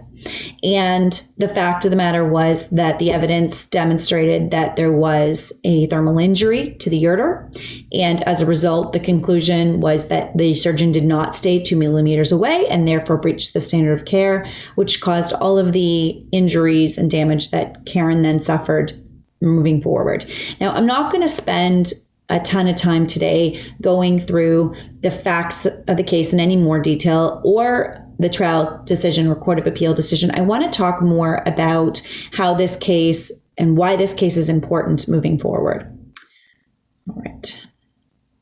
So the four key legal issues that were raised in the Supreme Court appeal were these four listed here. So does proficiency matter? Burdens of proof, the order of the analysis, so standard of care and causation, and lastly, the use of circumstantial evidence and inference in medical negligence cases. So starting with proficiency. Okay. For the majority of the Court of Appeal, a reasonably prudent surgeon only needed to try and avoid the ureter. The surgeon's intention was the most important factor. But from our perspective, the definition of negligence is the failure to exercise due care. And that doesn't require an intention not to be careful, an intention not to meet the standard of care. If the test was that a surgeon need only try to meet the standard of care, most actions would fail. I think it seems obvious, probably to most people listening right now, that most medical professionals always try to meet the standard of care. It's a very rare case where that isn't something that is very clear from the outset. It's not a matter of a physician not trying to meet the standard of care. It's whether they did actually meet the standard of care. Accidental injuries in medical negligence cases do not amount to medical negligence, but in this case, there was no evidence that a competent surgeon who was trying to stay 2 millimeters away might accidentally injure that organ. Surgical misadventure, which is often what those cases are called, certainly does happen where there's really no explanation for why a particular injury occurred, but it does occur from time to time and can happen without any negligence on the part of the surgeon. And that is something in these medical malpractice cases that is a complicated factor and something why you need to be so careful in these cases. And your expert opinion is key in that regard. But in this particular case, it was considered basic surgery. And the Supreme Court, who ultimately adopted the dissenting opinion from the Ontario Court of Appeal, which Justice Van Rensburg in her dissent pointed to Rollins v. Wright, this case I have on the slide here, that there's a difference between using the appropriate technique and executing it properly. And I have to say that particular quote from that case is so important in so many of our cases. Proficiency does matter. So you can have a surgeon who's trying their absolute best, but if they're not a good surgeon, most of us aren't going to want that surgeon operating on us. All right. Burden of proof. Okay. So what do I mean by burden of proof? I think a lot of people listening in know what I'm talking about. The burden is on the plaintiff. There is an obligation that we establish a prima facie case of negligence. res ipsa loquitur, basically that the fact of an injury establishes that there was negligence. There are rare cases where that will be able to be established, not as that particular axiom, but essentially that if the wrong arm is amputated, for example, it's very clear that the fact that happened, there's negligence, but that's a very rare case. Ultimately, there needs to be some evidence called by the plaintiff, usually in the form of an expert opinion about why and what happened such that this healthcare provider breached the standard of care. And that burden is on the plaintiff. The majority of the Court of Appeal and the concern that we had about an increase in the burden upon the plaintiff is that they indicated that a trial judge who is prepared to proceed on the basis that only negligence could cause an injury has to consider and rule out non-negligent causes. Now, in our view, this would have increased the burden upon the plaintiff, because if no evidence is presented by the defendant, and keep in mind, in these cases, the defendants are not only represented, but they're represented by experienced counsel, and they can be relied upon to present a positive case, if there is one, for them to present. And if, for example, in this case, the majority of the Court of Appeal said that no one had addressed the surgeon's dexterity. So was the surgeon able to operate in a manner with their level of dexterity that would be required, which allowed them to avoid the ureter? Or was there any issue of organs? What if an organ suddenly moved during surgery? That wouldn't be negligence. Certainly it wouldn't. And actually, in the Court of Appeal hearing, one of the justices had asked us, what if there was an earthquake during the surgery? Surely that couldn't be negligence. Well, of course, it wouldn't be negligence. However, if something of that sort had occurred, there'd be an obligation on the defendant to call that evidence. So to suggest that as a matter of course and a requirement that a trial judge has to rule out all of these possible non-negligent causes, it simply doesn't work. It would increase the burden on the plaintiff, because ultimately it would be up to plaintiffs and their counsel to suggest all of these alternative causes of injury and then to systematically rule each one out. That was resoundingly rejected by Justice Van Rensburg in her dissent, which again was ultimately adopted by the Supreme Court, when she stated that the onus is on a plaintiff in a medical malpractice case not to disprove every possible theory that might be put forward by a defendant. And certainly the onus is not on the plaintiff to address theories which were not raised at trial and now suddenly are being raised on appeal. For Justice Rensburg, in this particular case, it was not a case about when a surgeon might, without negligence, come too close to the ureter. This wasn't a case about misadventure or circumstances which were beyond the control of a surgeon. As I mentioned earlier, this was seen as Surgery 101, basic surgery, and that was the evidence presented at the trial. And so a trial judge is certainly not required to consider potential non-negligent causes which have no foundation in the evidence. And as I mentioned before, this shifting potential burden, once a plaintiff has established a prima facie case, whether by direct or circumstantial evidence, the defendant must then lead their own evidence to negate the case of the plaintiff. Snell and Farrell, a very important Supreme Court of Canada decision, which anyone practicing medical negligence should read, said the following: the defendant runs the risk of an adverse inference in the absence of evidence to the contrary. This is sometimes referred to as imposing on the defendant a provisional or a tactical burden. And this burden that's placed upon the defendant, frankly, is an important leveling of the playing field. All right.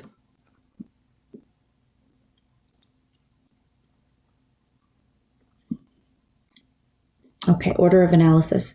As a general rule, it's set law that a trial judge needs to consider first standard of care before turning to causation. And I would encourage anyone to read Again, as I mentioned, Snell and Farrell or St. John and Mercier, which address both of these issues. The dissenting opinion of Justice Van Rensburg in Armstrong also goes through this.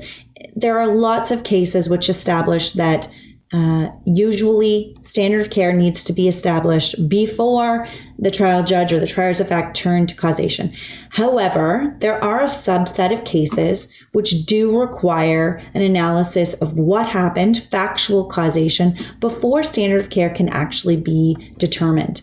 For Justice Van Rensburg, in her conclusion, she stated, at times a court is going to need to determine what happened, that is factual causation and the cause of the plaintiff's injury, in order to resolve whether the standard of care has been breached. Determining this factual, and I'm not talking about but-for causation, but factual causation can be necessary to make this conclusion, whether there has been a breach of the standard of care. In this particular case, in order to determine if in fact the surgeon, Dr. Ward, came too close to the ureter and burnt it, first the trial judge needed to determine whether in fact there was a burn to the ureter. If it was some other type of injury, that would change the analysis. If there's a burn on the ureter, then that can be used as circumstantial evidence in the analysis of whether or not he in fact did burn their ureter.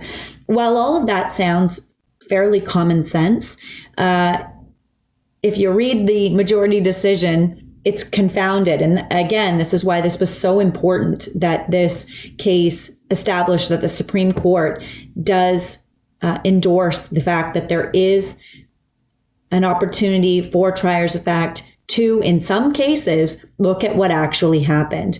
Prior to this, there had been many different Court of Appeal decisions and across the country, which had talked about the order of analysis and whether there are exceptions to the rule. But there'd never been a Supreme Court decision which said that there can be cases where factual causation needs to be used to inform the standard of care analysis. So considering the mechanism of injury does not mean that the trier of fact has conflated standard of care and causation. All right, now I'm going to turn to circumstantial evidence and inference. These are important, really important elements. A whole paper really could be used to talk about these, but I really think, and this is where I'm going to focus more of my comments than any of the other comments on these elements of medical malpractice cases. Armstrong certainly is a really important reminder of these complex legal concepts. It's not unusual in a medical malpractice case for there to be no direct evidence of negligence. So a witness, memory, a specific notation in a medical chart, which results in a very clear finding of a breach of the standard of care. So consider a surgical case. And in my view, Armstrong is so important for surgical cases. The plaintiff usually is anesthetized during the surgery. Those who are in the room don't often have a specific memory. We're relying upon a surgical report, which I can tell you from experience don't normally say, oops, I missed this step, or I didn't properly take the time to do X, Y, or Z. So there's nothing necessarily in the surgical report which directly comments on the negligence, or the operative report, excuse me. It doesn't give any specific clues. The oral evidence at the discovery of the surgeon or the assistant or the nurses, as I said, may not give any clear answers because they don't recall, or they don't frankly know. And ultimately, circumstantial evidence is going to be needed to be used to prove the case. In any case where scientific precision and proof isn't possible, there's a really important case. It's a Supreme Court case, Montreal Tramways and LEBEAU. And the following quote came from that case. Justice Lamont said, "The attribution of an occurrence to a cause is almost always a matter of inference. And the question for a trier of fact is whether there's sufficient circumstantial evidence to support an inference that the injury was caused by negligence. If the plaintiff advances a more probable theory, and there's anything in the evidence that points towards that, including your expert evidence, then there is evidence for the court to act upon that and make a finding of a breach of the standard of care. The decision, another Supreme Court decision I would encourage everyone to review is Fontaine and British Columbia, and it's instructive as well in dealing with circumstantial evidence.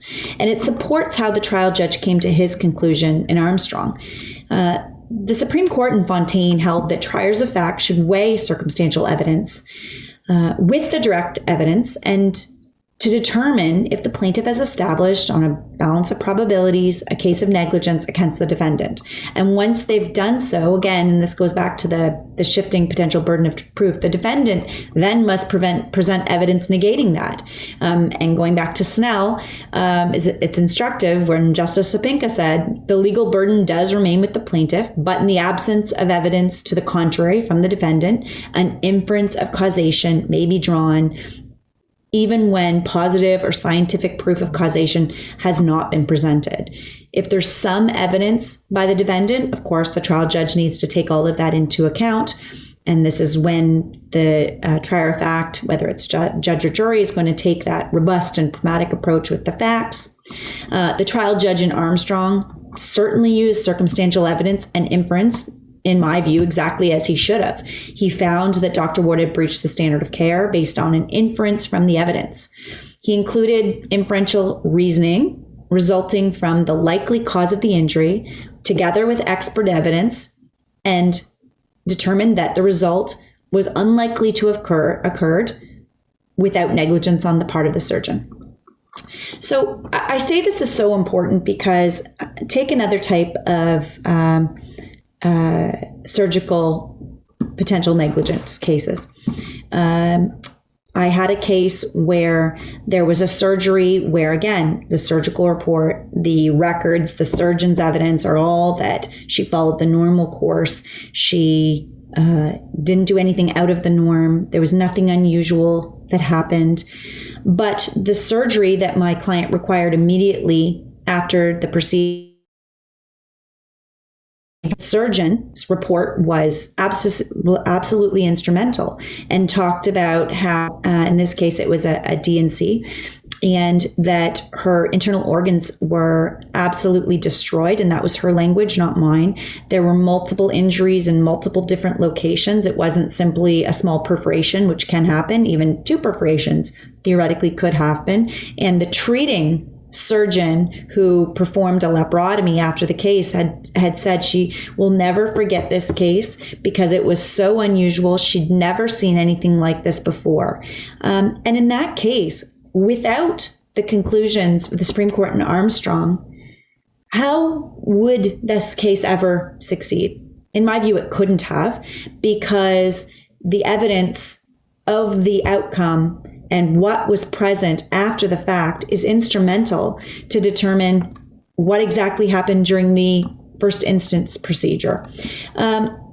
Another example, I want to talk about cases for a minute, even though, of course, our risky business is about medical malpractice, but the importance of the Armstrong case can't be understated because there are other kinds of cases where this can be important. For example, trade work, plumbing, electrical. If you have a major fire at your home and electrical work was done and the electrician says they did everything normally, they did everything right, they used the same parts, etc., and yet, after the fact, if there's an investigation in terms of how the fire was started, and there's a determination after the fact that, in fact, it was some faulty wiring in the same location that electrician was working, it could be used in those kind of cases as well. It may not be possible. This is another element as well that's so important to consider, and so important to have come from Armstrong. There may not be a specific set of facts which establishes exactly how the standard of care was breached. So take a surgical case or that electrician case. For example, we might not know if the surgeon or the electrician rushed, if the surgeon or the electrician used a different method than they normally use. We might not be able to say the exact way in which the standard of care was breached. And the defendant may be unable to offer any other explanations other than what they normally do. And this opens the door for the trier of fact to make these inferences based on the circumstantial evidence that a case of negligence has been made. and the manner of the breach. So is it inattention? Were they misusing tools?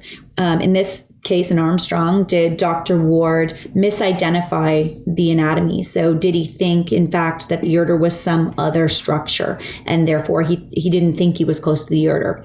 We'll never know that. And this is where there is that burden on the defendant. Again, if they don't offer any explanation, then it is up to the trier of fact, and it is available to the trier of fact to determine that a breach has occurred. An entire paper, certainly, as I've said, could be dedicated to these important concepts. But Armstrong is a really important reminder for litigators, particularly those practicing medical malpractice, to remember the importance of dealing with circumstantial evidence and thinking about that in your planning, strategizing when you're instructing your experts in these cases. The case is going to be really important, not in my view, because it's a major shift in the law, but to reestablish the law as we knew it. The majority decision from the Ontario Court of Appeal, again, I mentioned earlier, it would have substantially increased the burden on the plaintiff. It would have resulted in many meritorious cases being unable to succeed. The landscape would have shifted dramatically. In the 13 months between the Ontario Court of Appeal decision being released and overturned, there were 5 reported decisions mentioning Armstrong. So when we were preparing our leave materials, one of the arguments of the defendants in the respondents in appeal were that, this case isn't that important and no one's going to use it. It's very fact specific. So if anyone is in that circumstance, always look to see where or if anyone's used the case, because as I said, in that 13-month period, 5 cases had already used it. I believe it's up to 11 now.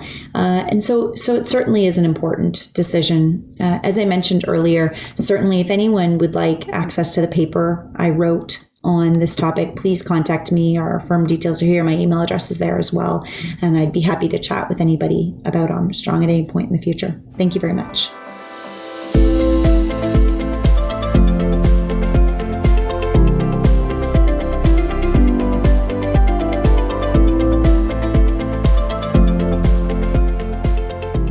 So in our next segment of Risky Business, we are welcoming our panel. And this is an e-hearings panel where we're going to talk about virtual trials. So I want to welcome both Tom Connolly and Joseph OBAGI of CONNOLLY OBAGI. We're very lucky to have both of these two presenters. These 2 lawyers are very distinguished. I got to know Tom back when he was the president of the Ontario Trial Lawyer Association, and he's had extensive trial experience. I'm sure many of you know Tom. He's also been been presented with the John McLeish Award, one of the top awards that OTLA gives out for his advocacy and leading being a leading trial lawyer. Tom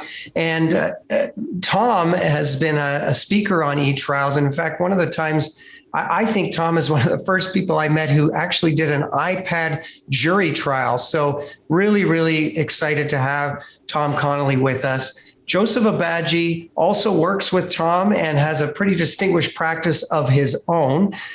He's been an advocate and has appeared at all levels of the court. He's earned the Regional Senior Justice Award in 2004.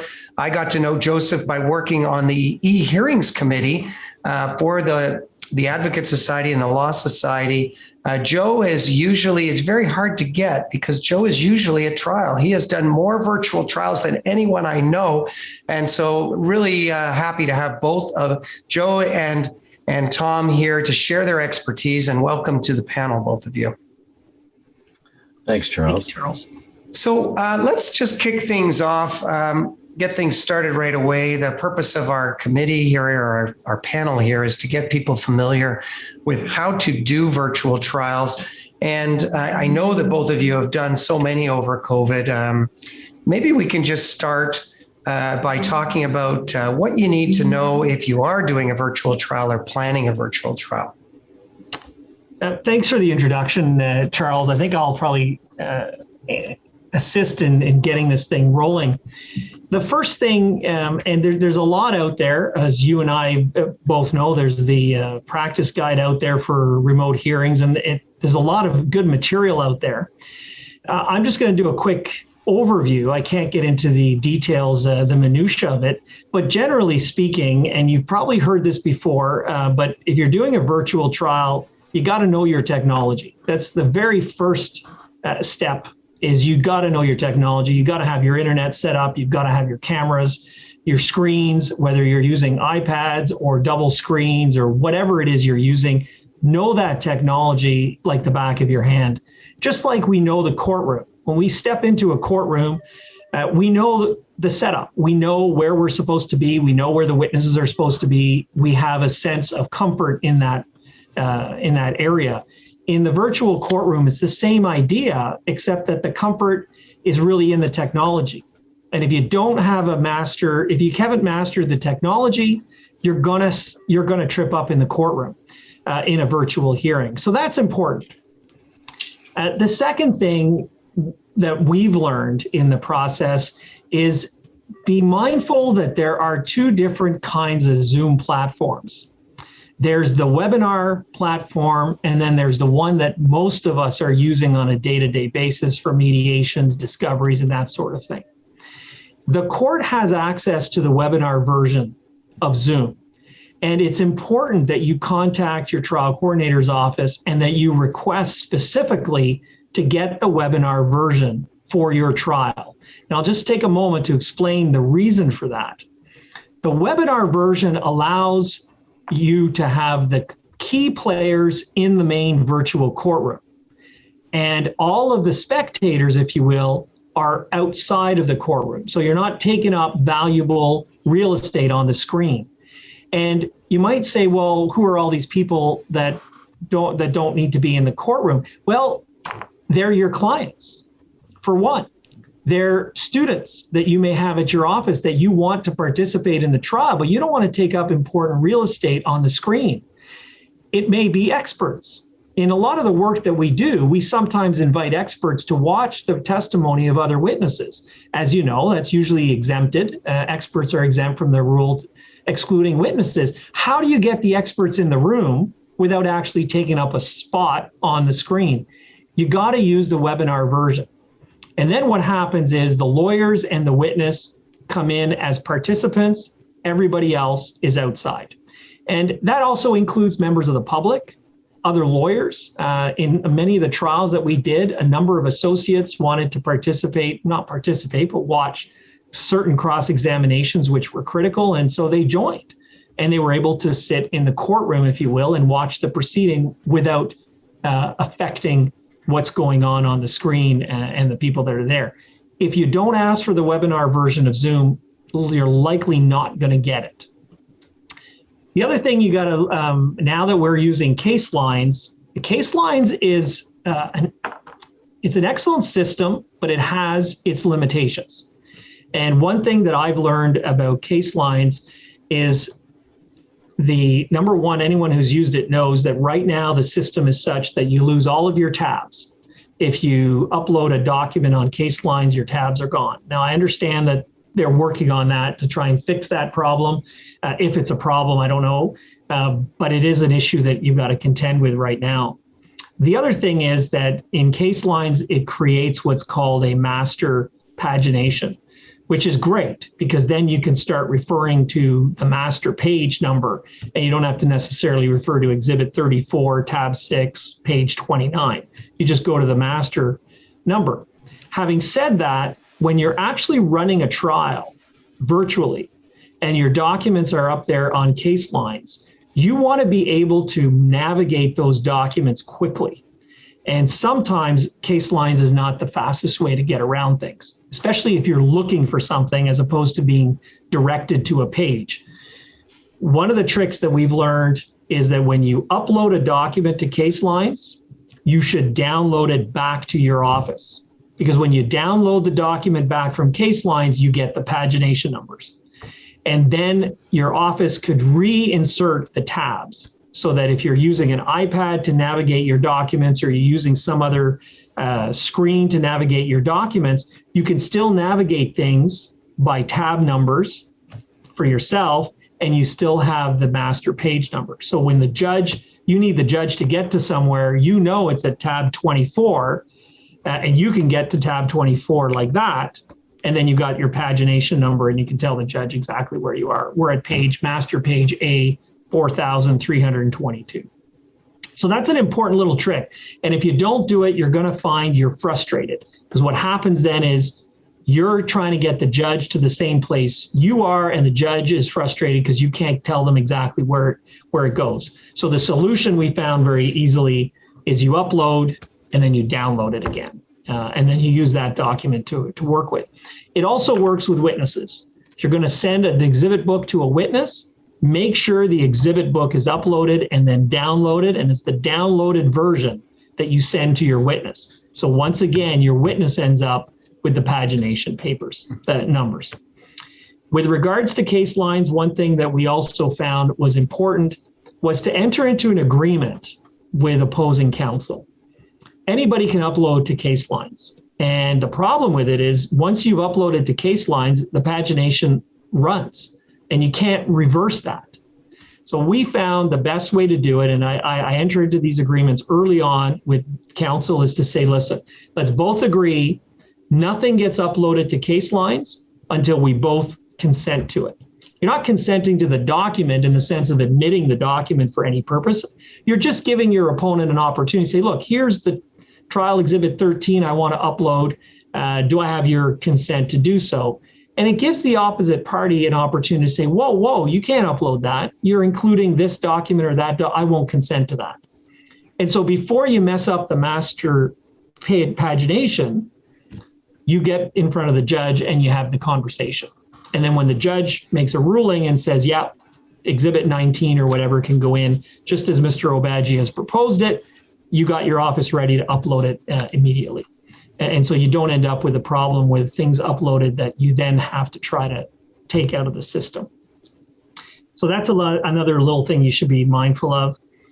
Finally, one thing, I went on, did a number of presentations back when we were doing iPad trials, Charles, and you may have watched some of those presentations that I was doing regarding the jury trials that we were doing with iPads.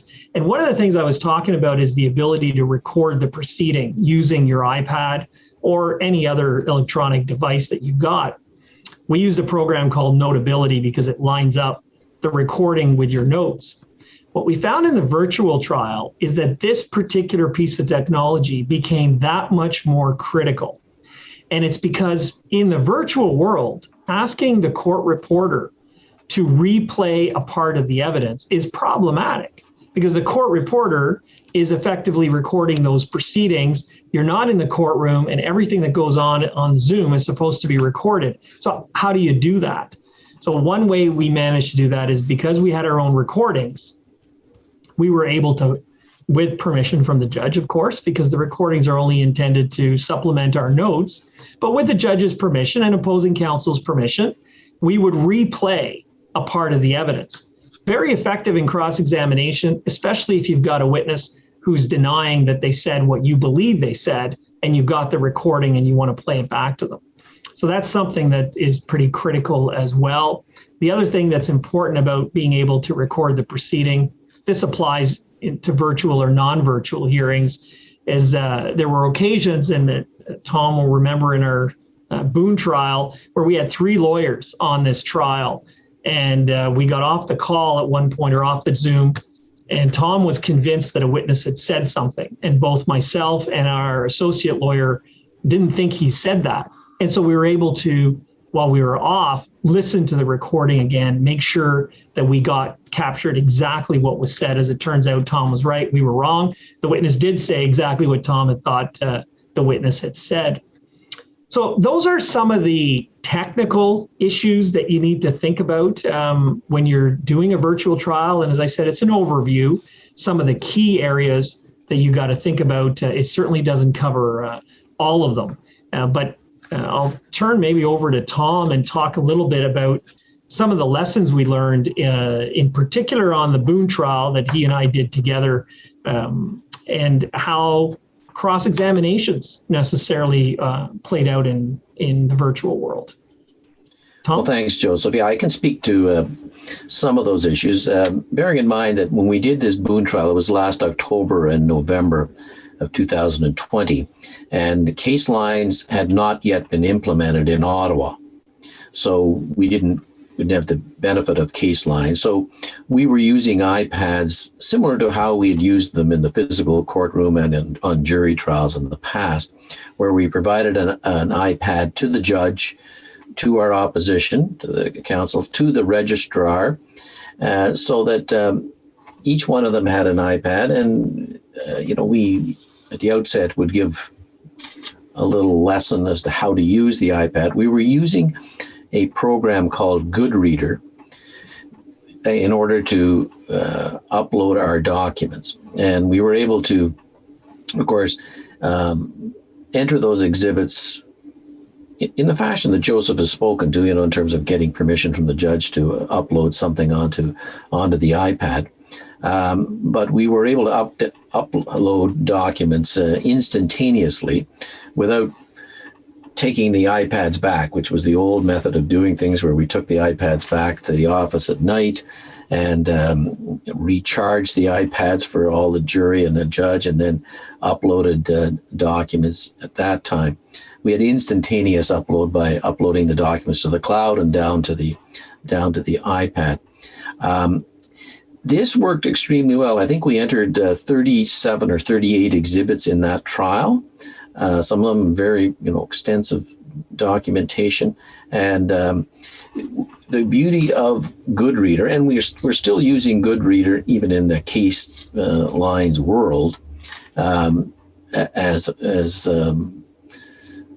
our own use of iPads continue.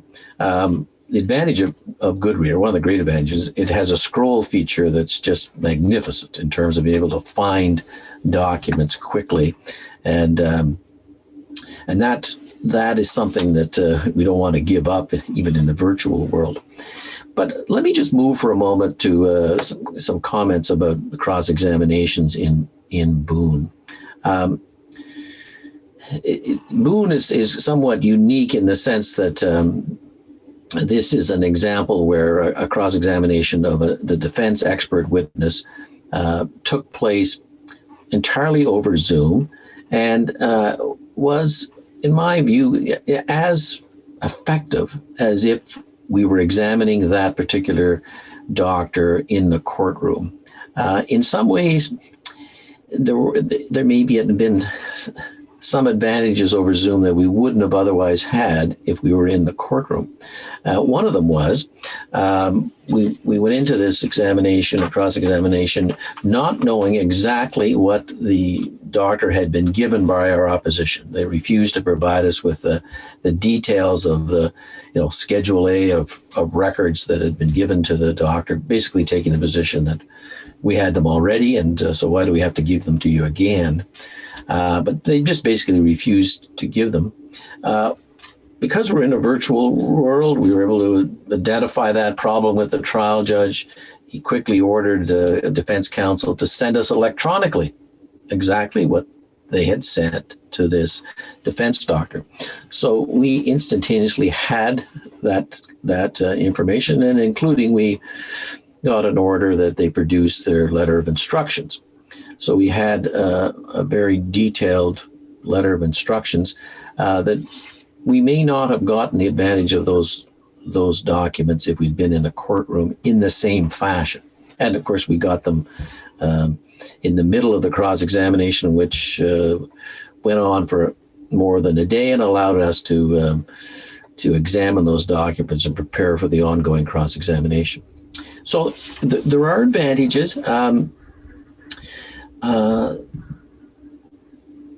It can be extremely effective in examining the witness. One of the downsides of the Zoom trial and the webinar technology is that in cross-examining any witness, you're relying, and the court's relying, and the parties are relying on the fact that the witness is alone, is in a room alone, and is not being coached or influenced by any outside source in terms of providing answers to questions that are put to him or her.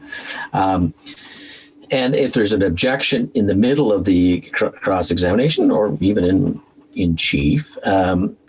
In order to deal with the objection in the normal physical courtroom, we would send the witness out of the courtroom into the hall and eventually haul them back into the witness stand once we got a ruling.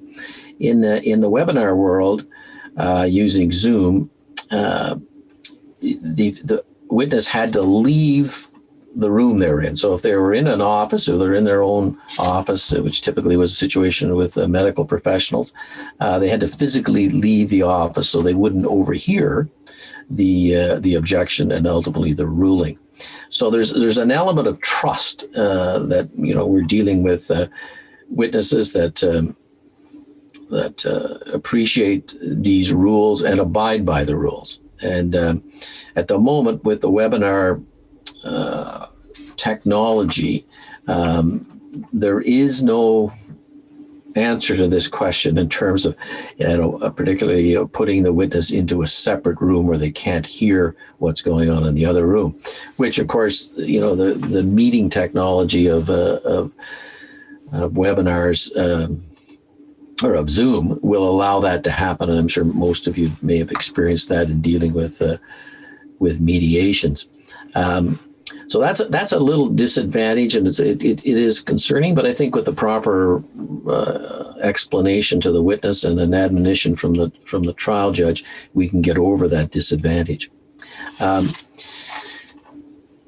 This cross-examination of this defense doctor, you know, resulted in that defense doctor's evidence being thrown out of the trial, which is a very rare event, as most of us know, in doing litigation.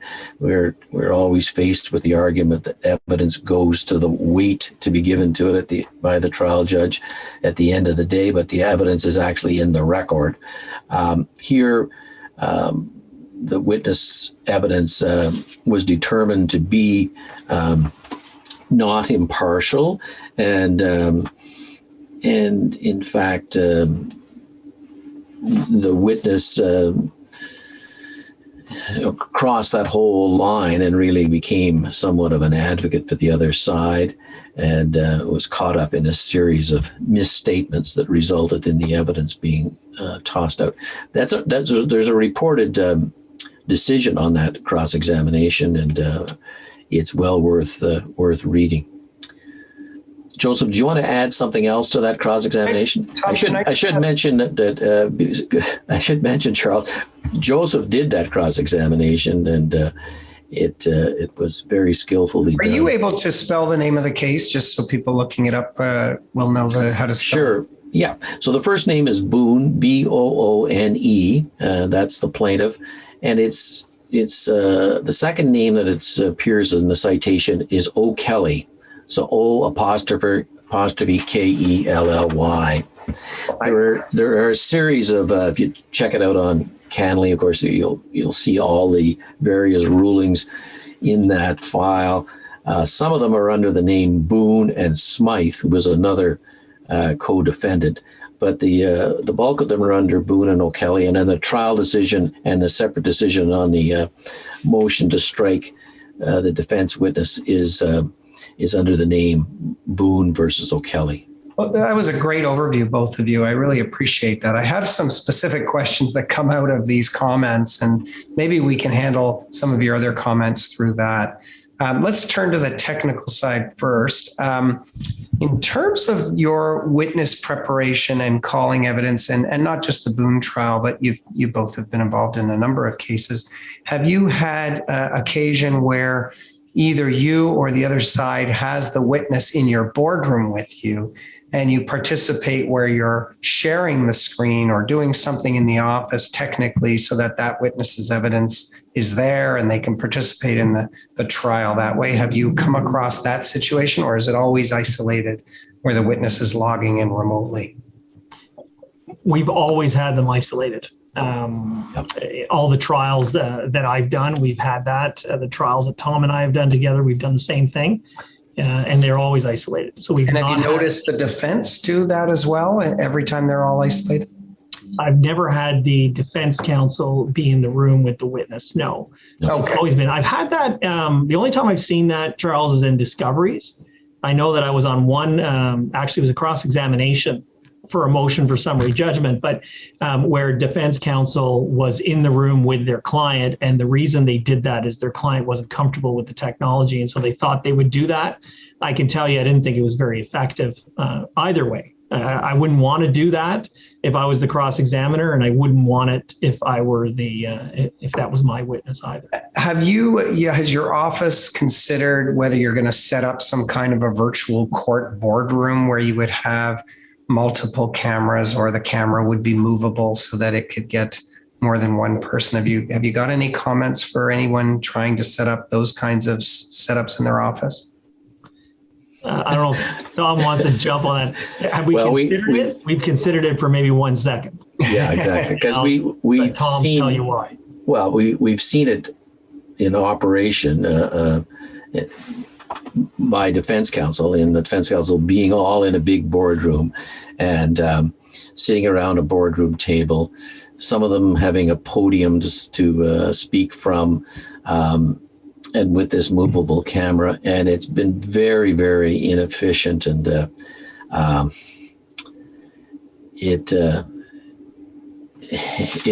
we just never have seen it where it actually is effective as having a particular individual in their own screen, and where you can see them up close and hear them give their evidence.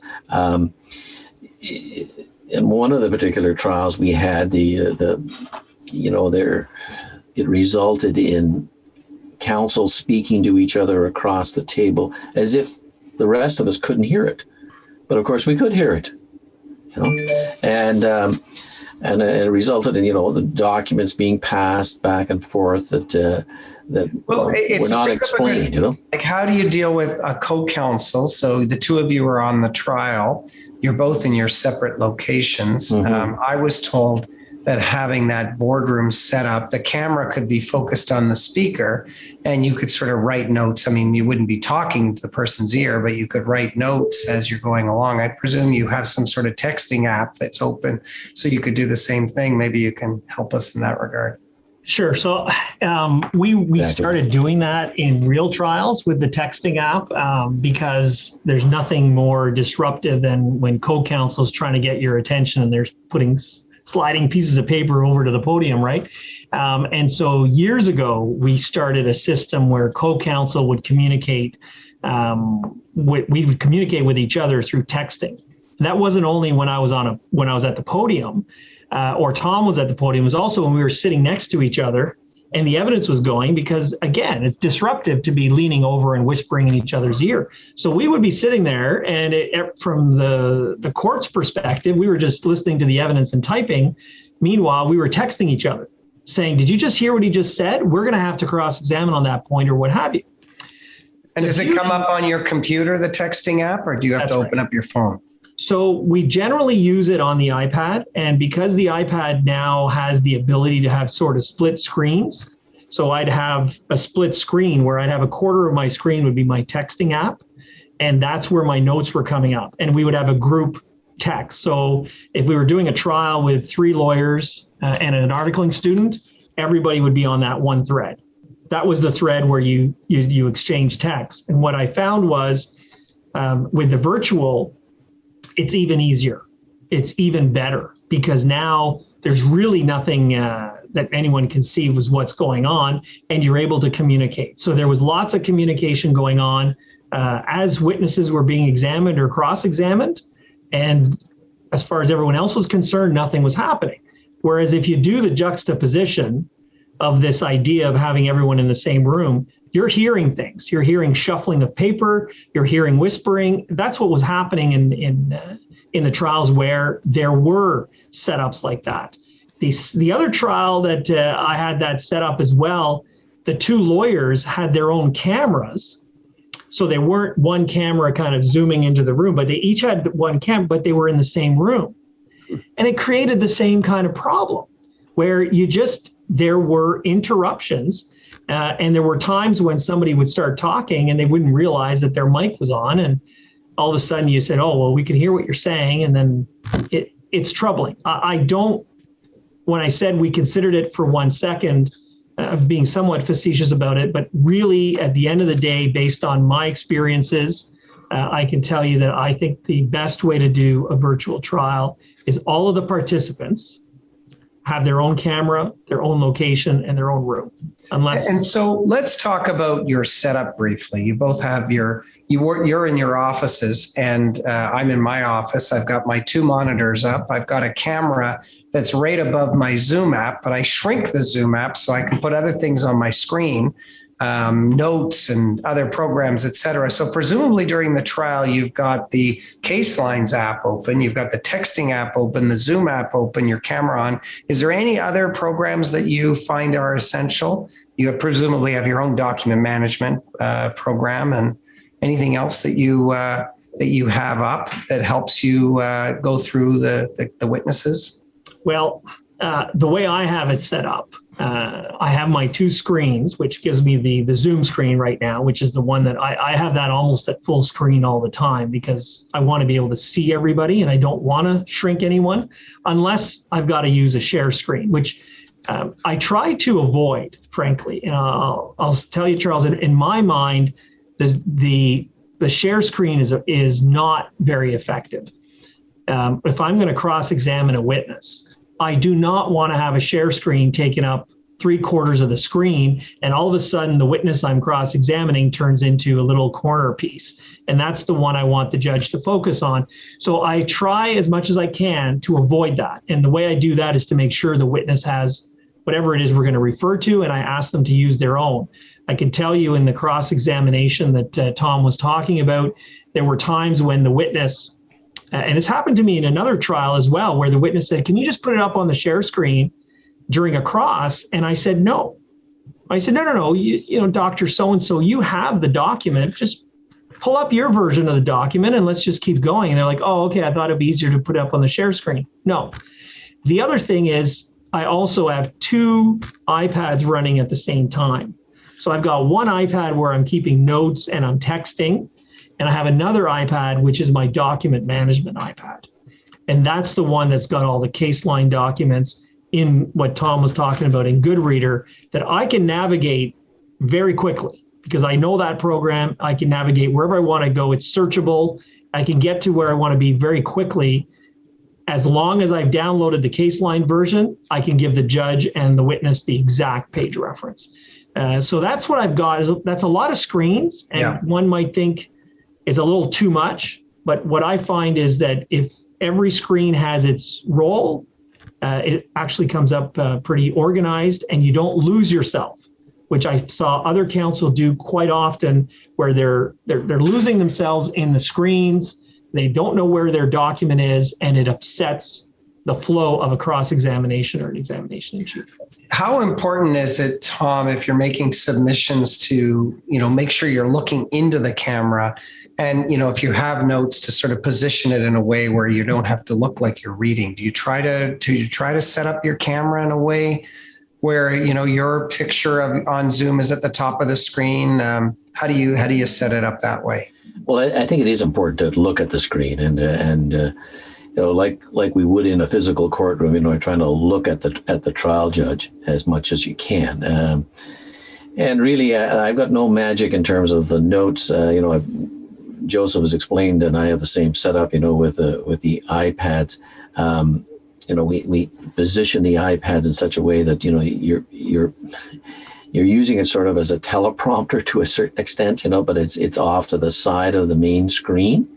And, we've got so efficient, I guess, with this Goodreader app that, we upload our submissions in terms of closing arguments and stuff onto this technology, and then, use it as the guideline to make the submissions.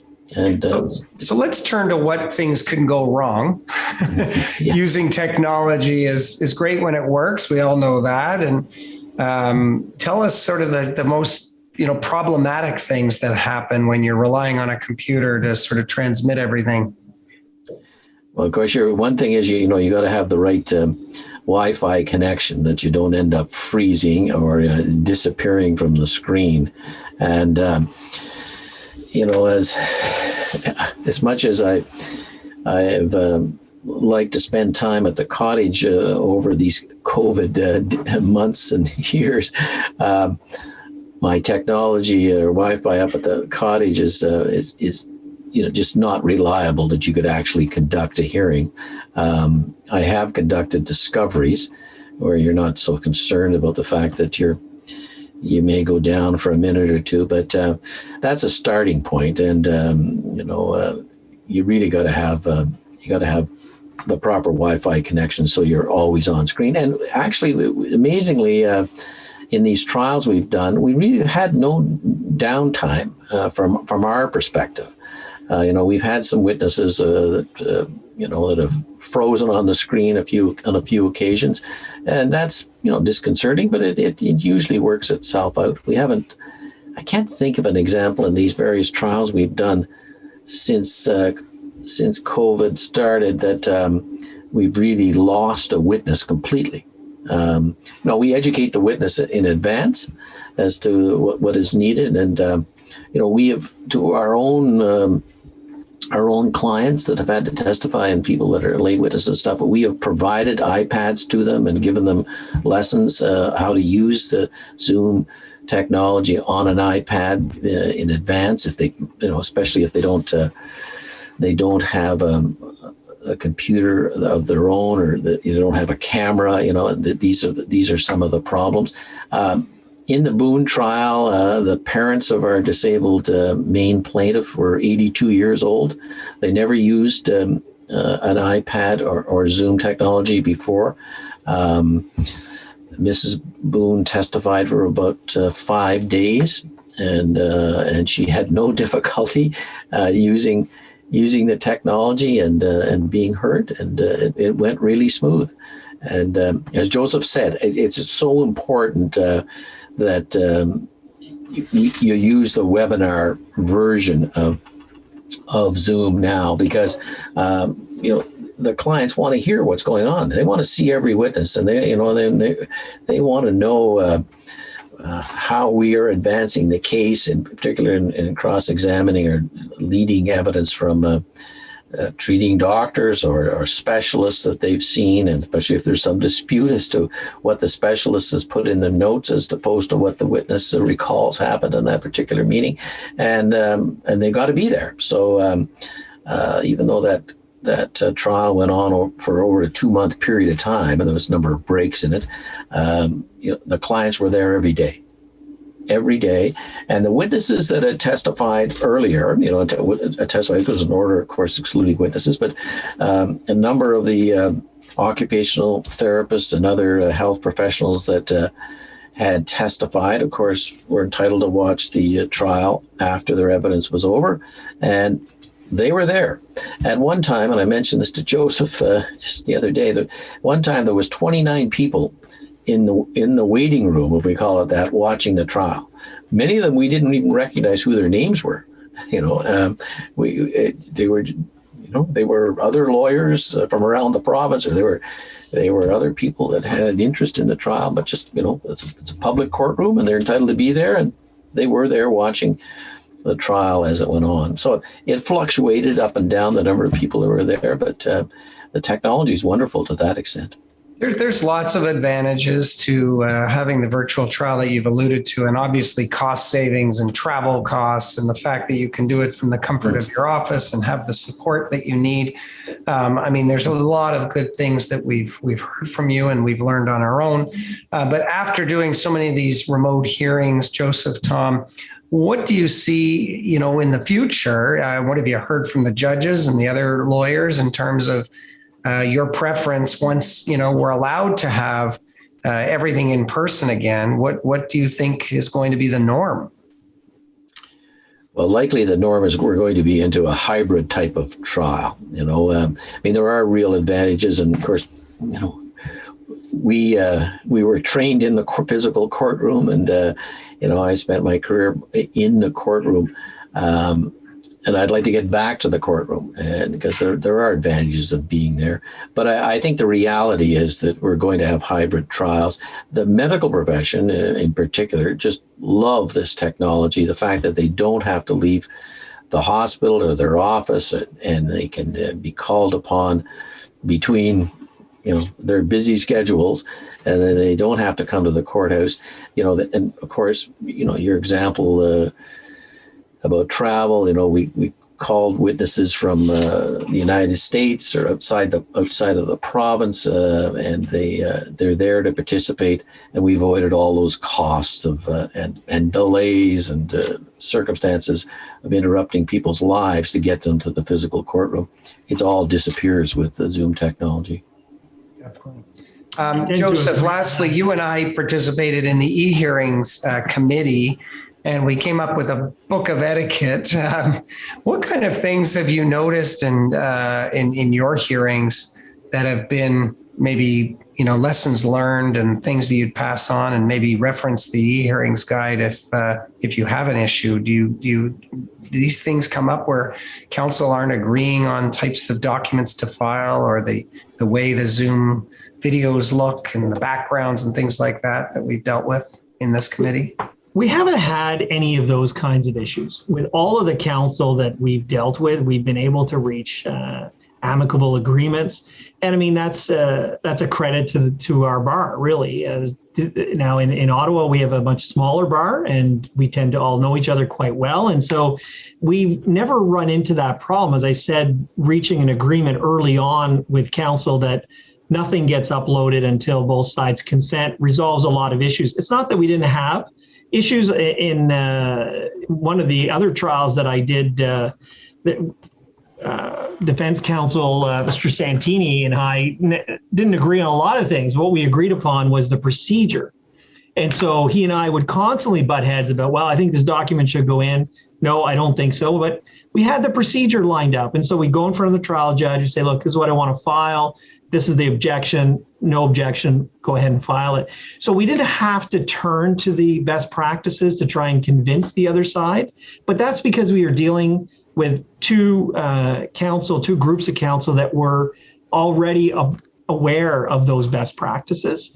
But if you run into a counsel who's not necessarily as cooperative, I think using the best practices and showing them and saying, look, this is really where we should be. We should have agreement on these things. We should be able to reach agreement on how this thing is going to be uploaded.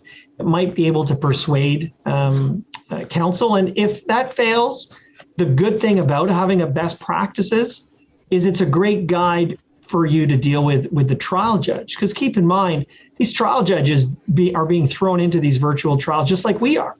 They don't know anything more than we did going into this thing. They've had to learn on the fly. And having something like a best practices guide assists counsel to say, look, here's a best practice guide. Here's what I'm following. And here's why I think it should proceed in this fashion. And it should help you move the thing along. Because at the end of the day, the point of the trial is to get your evidence in so that the judge has everything that they need to ultimately reach a just conclusion. All of this stuff about virtual trials and how do you upload and what technology, it's all a means to an end. The end being get the evidence in front of a trial judge so that he or she can make an ultimate decision on the justice of the case. Well, that's excellent, guys. I really appreciate you participating on this panel. We've learned a lot about e-hearings, and you guys are a tremendous, valuable asset for us to hear from. So thanks again for participating. And we hope that you can join us for the mix and mingle, I think, that happens at the end of the conference. So Thanks again. Thanks, Charles. Thanks, Charles. For inviting us. Take care. Bye.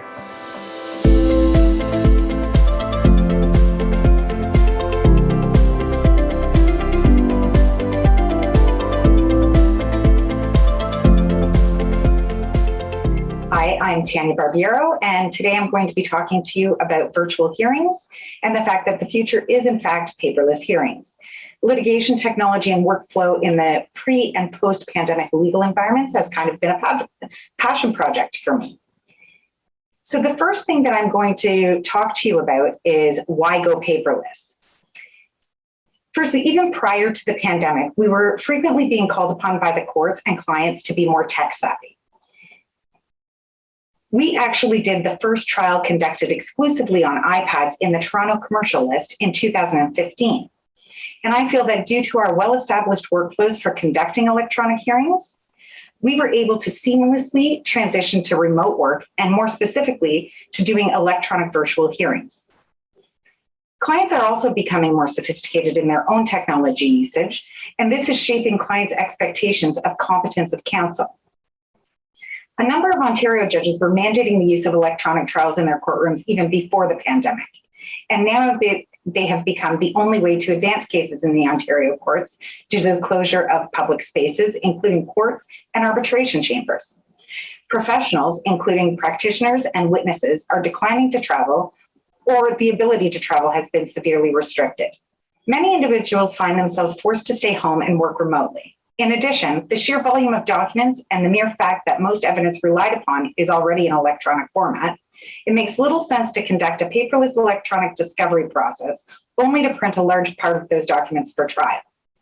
And many types of documents produced in complex commercial, intellectual property, and tax litigation are best viewed in their native format or as an electronic image. For example, Excel spreadsheets, engineering drawings, video files, and things like that.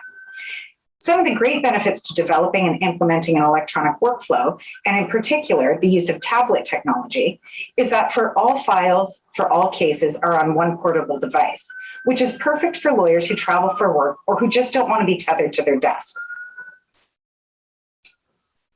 So, baby steps. Paperless workflows. Why iPads? Before embarking on a full-scale electronic trial, it's critical to become comfortable with the technology. One of the most frequently asked questions is, why do I need a tablet when I have a laptop? And there are several meaningful differences. With a tablet, it's similar look and feel to hard copies. It has increased portability and convenience. You can carry the entire case. There's a large selection of user-friendly apps to allow unique functions. And you also have the ability to litigate on the fly and create briefs in real time. There are many popular apps for day-to-day file management, like PDF readers like Goodreader, PDF Expert. There are note-taking apps like Notability and OneNote. There are scanning apps like Tiny Scanner, file transfer apps, and you also have the option to subscribe to Microsoft Office 365, the entire suite.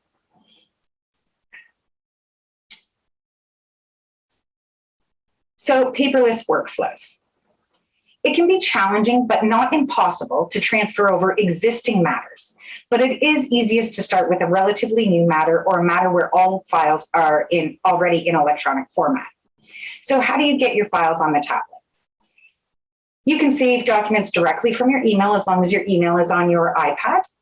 You can use file transfer sites such as ShareFile, Titan File, Dropbox, Box.com. Just be wary of the security risks involved in using file transfer sites. You can also use AirDrop when you are in a courtroom setting in person. You have the option with iPads in specific to actually use the AirDrop function, which is just you are transferring files. You don't need to be connected to the internet or anything. It's an Apple feature where you can transfer data between devices. You can also use a Leaf USB. All that is one side of the USB can be plugged into a computer. The other side has a Lightning port for a USB-C port. But there are a variety of ways that you can actually transfer data onto your iPad. So why electronic discoveries and trials? And this is actually a really simple answer.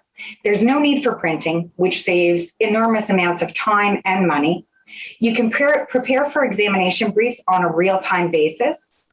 And this becomes critical when you are thinking of doing cross-examinations in particular, because you don't necessarily know exactly the documents that opposing counsel is going to use to examine the witness. So it may be that something comes up that you weren't anticipating during the examination in chief, in which case you have the option to quickly and easily transfer documents into your cross-examination brief in real time, and you can push that out to all the other parties.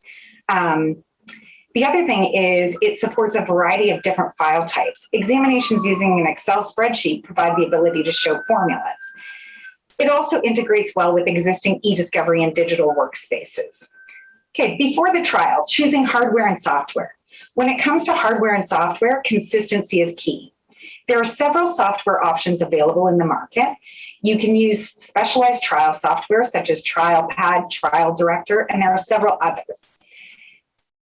At Davies, we are using PDF editing software, being either Goodreader or PDF Expert. These are independent of any document review platform used, and any document review platform that makes either TIFF or PDF files can be used with any of the trial software. Some considerations when deciding what software to use is features that you need versus the cost. For Davies, we decided to go with just a PDF editing software, and we use either Goodreader or PDF Expert. We did not see the need to go for more costly software like TrialPad or Trial Director, because those you pay for those on a case basis and subscription basis. Whereas with PDF Expert, I can have as many cases in PDF Expert as I choose, and it's one subscription. Before the trial protocol. I think it's very important to agree on procedure for the trial with other parties and the court. Things that you need to consider are how electronic files will be exchanged between the parties, whether it's USB, cloud storage, case lines, or when electronic files will be exchanged. For example, morning before the trial, shortly before the witness testimony, and who will be responsible for uploading files for the trial judge, the folder structure for the trial, whether or not you're going to use real-time transcription, whether or not you're going to use a joint trial database versus marking exhibits. Something of note is that the Ministry of the Attorney General has announced the mandated use of case lines as a means for document exchange with the court, judiciary, and between parties. It is also now mandatory due to the pandemic to file documents electronically using the civil portal. I like this slide because it's always think ahead, and it sounds really easy, but I can tell you that there is something to be learned after each and every single electronic trial. And I can tell you that since 2015, we do exclusively electronic trials, and I have learned something new each time. Some of the lessons I've learned is that the earlier you prepare for an electronic trial, the better. There is significant importance in the way that productions are done. And the fact that a joint book is beneficial to everyone, especially the judge, that decreases the likelihood of duplication of documents with different document numbers or references. It's also important to remember that there is a difference between evidence at trial versus witness briefs. You will need to understand the difference. PDF Expert versus Goodreader search capabilities.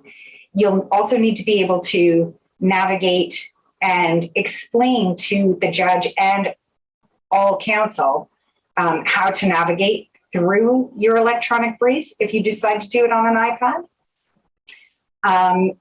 A really important thing to note is your firm's policy regarding iCloud and backing up of any devices. There are definitely security concerns.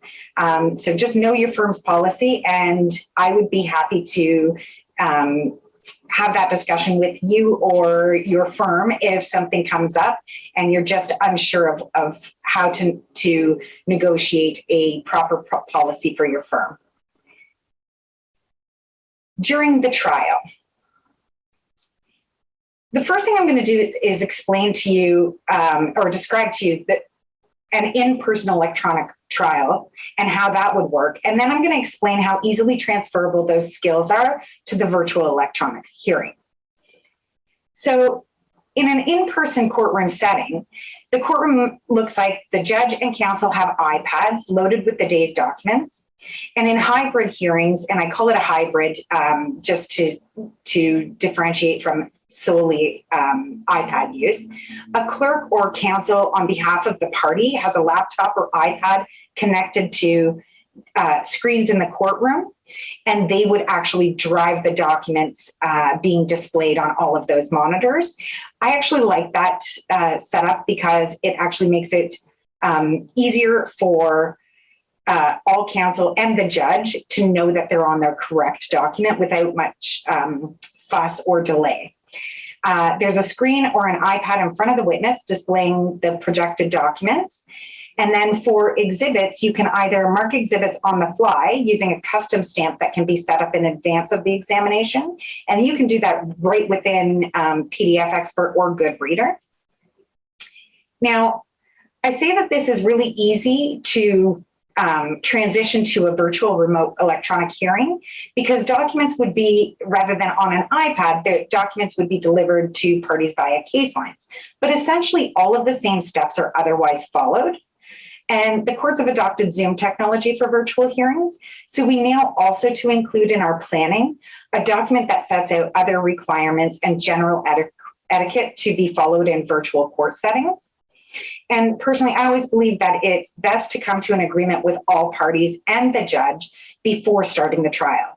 It makes little sense to quibble about logistics once you've already begun, and it just gets people heated unnecessarily. I leave nothing to chance. I also think it makes it easier for witnesses that may not have the experience of being in a courtroom setting. It establishes clear rules and requirements to expect throughout. And I just wanted to show you a picture of what a typical courtroom, and this is an American courtroom because we're not allowed to take pictures in Canadian courts. But this is basically what it would look like if I set up my typical electronic courtroom. You'll see that there is a podium in the center for the examining counsel. There are screens on each of the counsel tables, and I'm not sure whether or not you can see this very clearly, but there's actually a monitor in front of the judge as well. And in addition to all of those monitors, each counsel, as well as the judge, would, in my situation, would have an iPad.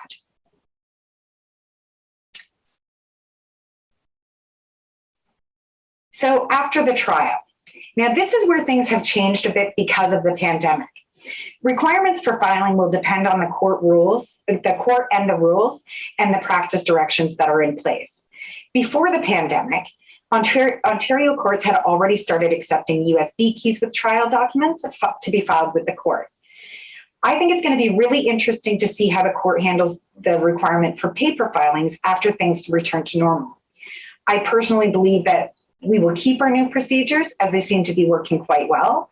My only disclaimer to that is that for larger volumes of documents and briefs, there is a very real and current problem and issue with electronically filing on the civil portal because there is a restriction on the size. So professional obligations and client file security. I would be remiss if I didn't mention to you that counsel have professional obligations of confidentiality and competence. Law Pro is seeing an increasing number of claims relating to counsel who are not competent in the use of litigation technology. And it's critical if you use tablets to use them in a way that allows you to comply with your obligations to clients and to the profession. And with respect to file security, it's crucial that you maintain confidentiality, including data encryption. Only use secure Wi-Fi. So your local Starbucks Wi-Fi is not going to be secure and your files are at risk. The beauty of iPad technology is you can use Find My iPad so that you always know where your device is if you should leave it somewhere. You also have the ability to remotely wipe data from your iPad, so I can effectively make it a brick. And this is really important when you're doing a lot of traveling. It used to be that when you had paper documents, if I left a paper brief in so my apologies. If I left a paper brief in a cab, I had no way of getting it back. With an iPad, if I leave the iPad in a cab, I can remotely wipe it regardless of whether or not anybody can find it. The only other thing I wanted to mention is you should be cautious of granting permissions to new apps on any device you use. As an example, your flashlight app doesn't need to access Mail or Goodreader or PDF Expert. And really that is all of the security obligations and file security that I will cover today, but just know your firm policies and take care when you are using electronic documents.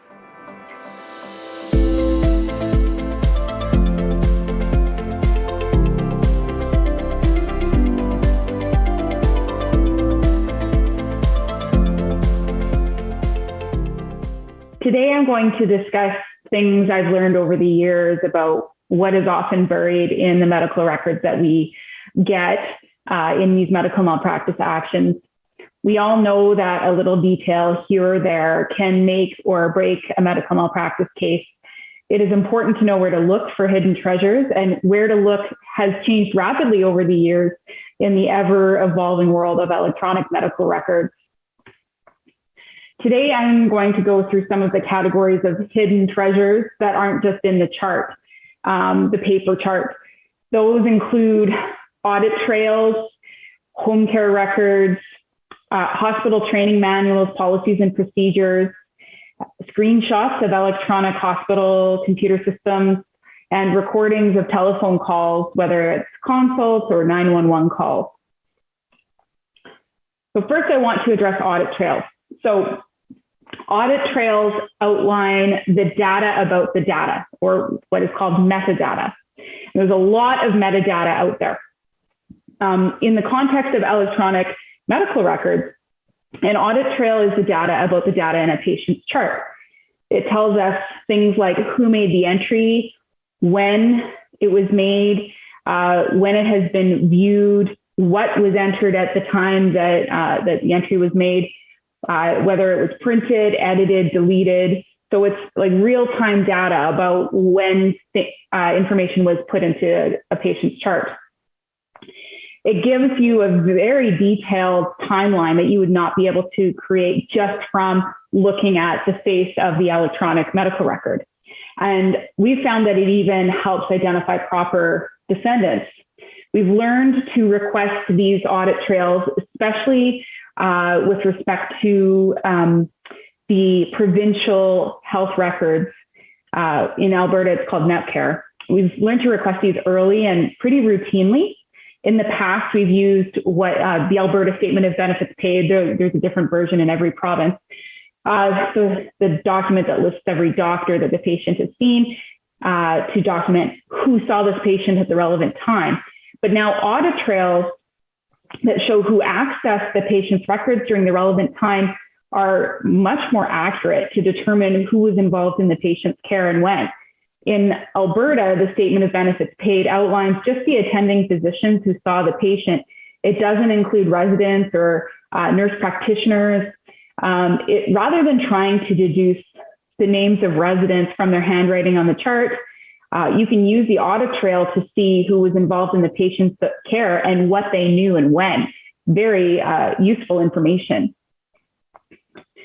So this is an example of an audit trail in practical circumstances. It's a case that was in part about the delay of a pathologist delivering the results of a kidney biopsy.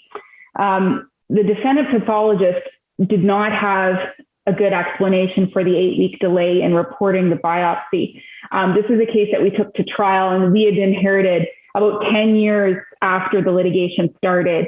And so we had to sort of piece together what was happening with the case, and we ended up adding this pathologist as a defendant. So he didn't have documents or any records because they'd all been purged. The paper records had been purged.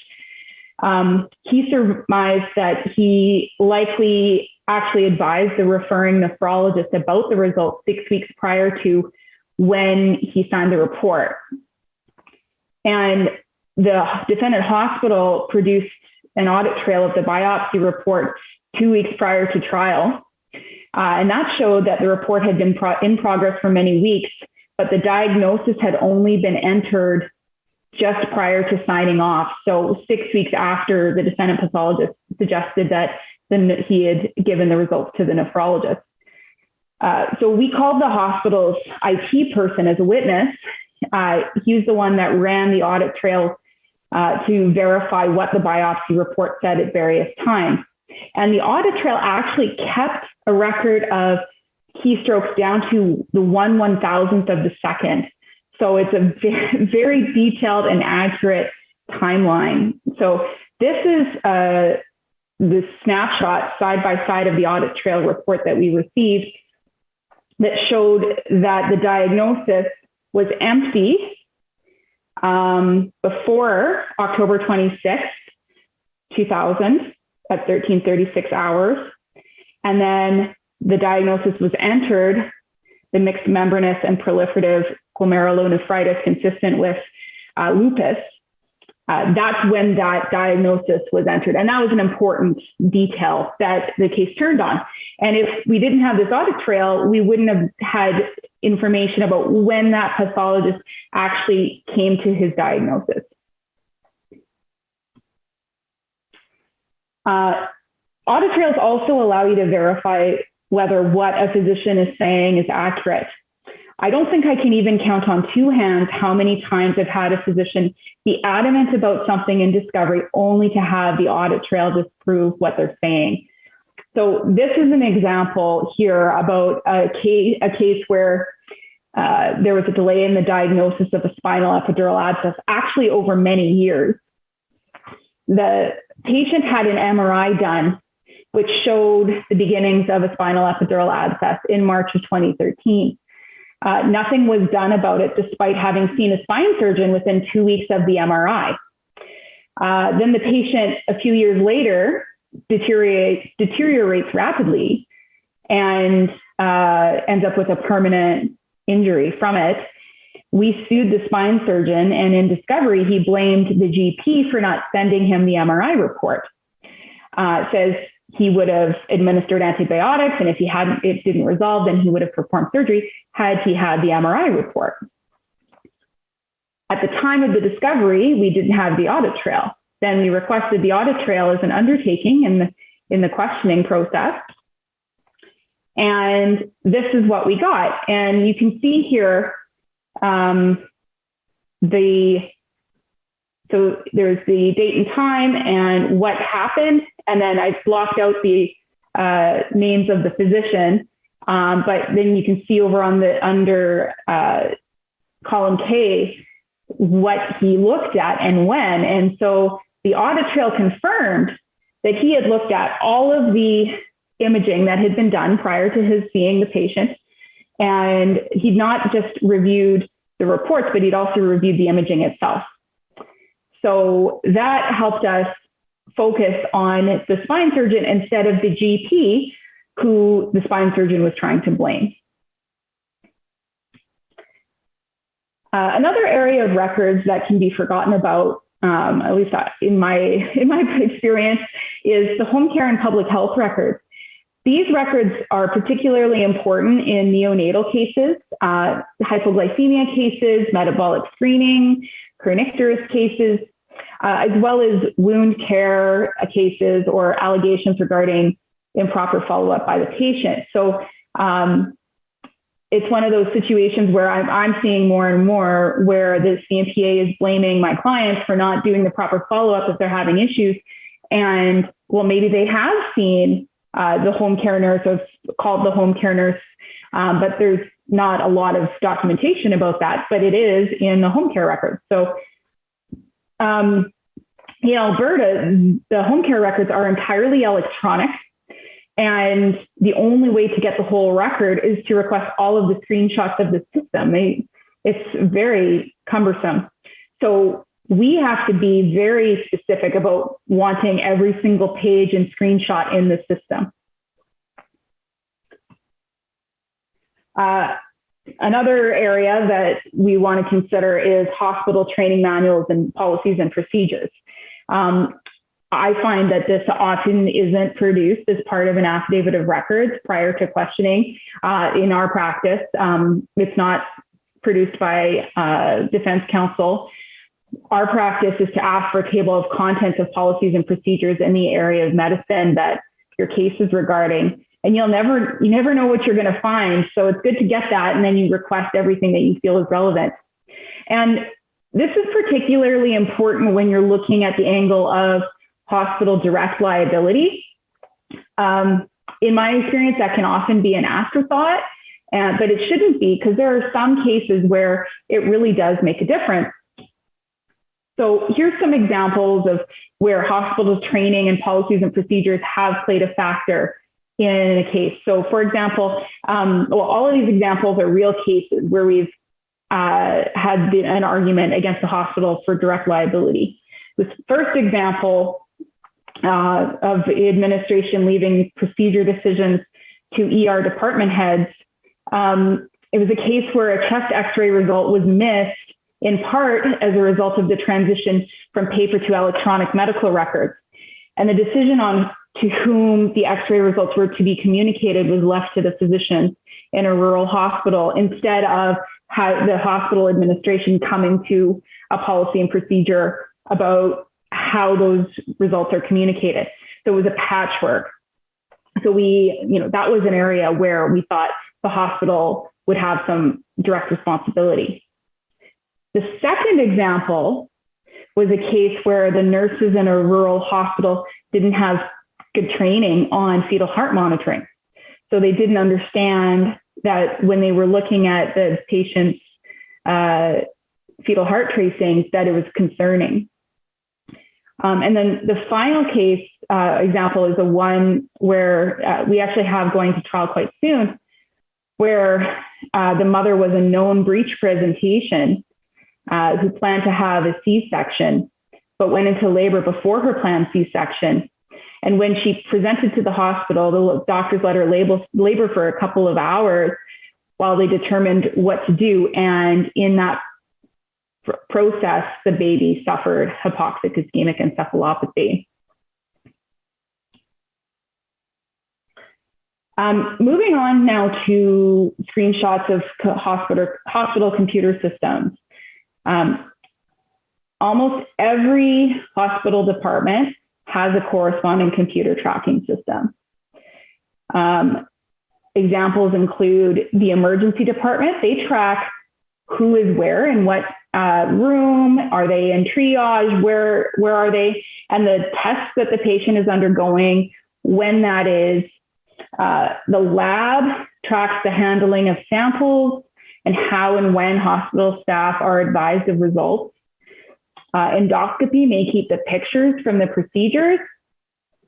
Diagnostic imaging tracks when imaging was ordered, and of particular importance in some cases, the emergency physician interpretation of the imaging, which can affect whether a patient's discharged and when. And who accessed these systems and when is quite easily determinable from the audit trails.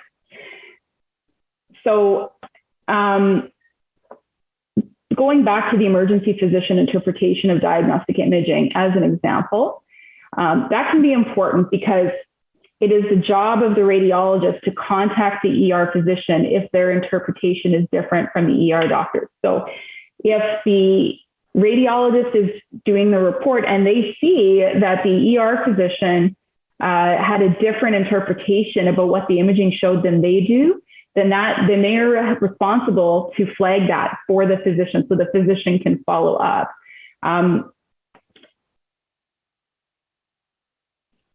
So here's an example of a screenshot of the PACS system that is used in hospitals in Alberta. And so I've blocked out identifying information as much as I could, but there, right in the middle of the screen, you'll see an arrow and a circle. And that is the ER physician's interpretation of the diagnostic imaging. So he wrote fracture of, I think that's L1 and 12th rib. And so that's helpful for you to know, what did he think about this imaging? Did he miss something or not? Your case can turn on that. And often, like in this particular case, that interpretation was not on the ER record. The only place it was found was in the screenshot of the PACS system. Here's another example where screenshots of the electronic system can be useful. So I had a case where it was sort of a he said, she said case where the defendant physician said my client left against medical advice.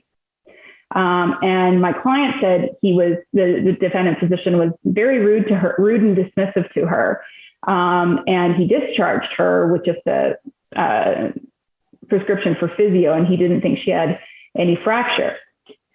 She ultimately did have a fracture identified on the x-ray and was not advised of it for a month.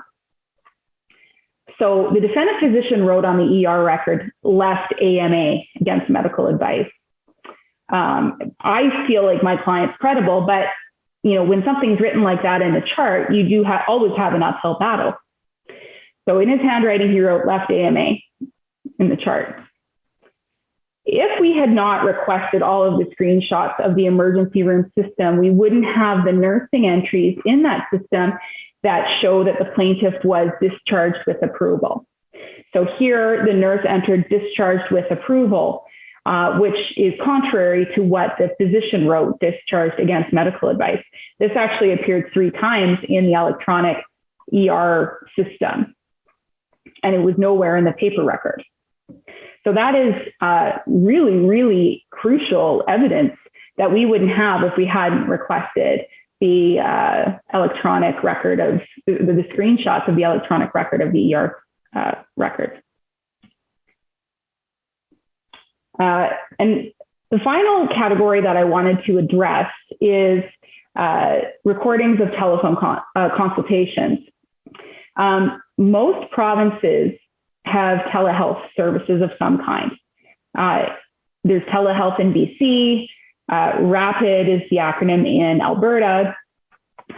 We discovered a while ago that just from a Google search that these rapid consults are recorded. And so we made a request to have that produced, and sure enough, we did get some recordings of the telephone calls between GP and specialists.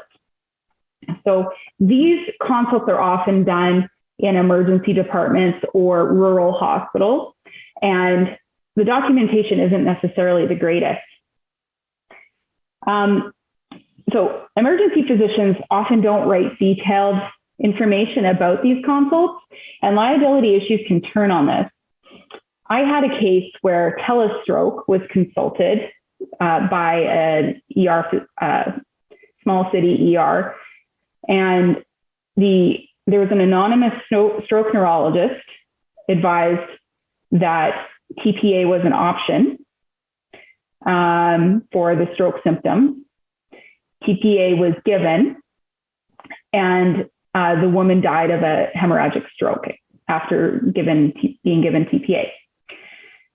It turns out that she had an aneurysm identified on a previous angiogram that was available to the doctors, and the stroke neurologist found that out after the phone call, called back and advised the ER physician that he did not recommend that she receive TPA. And that was nowhere in the charting at all.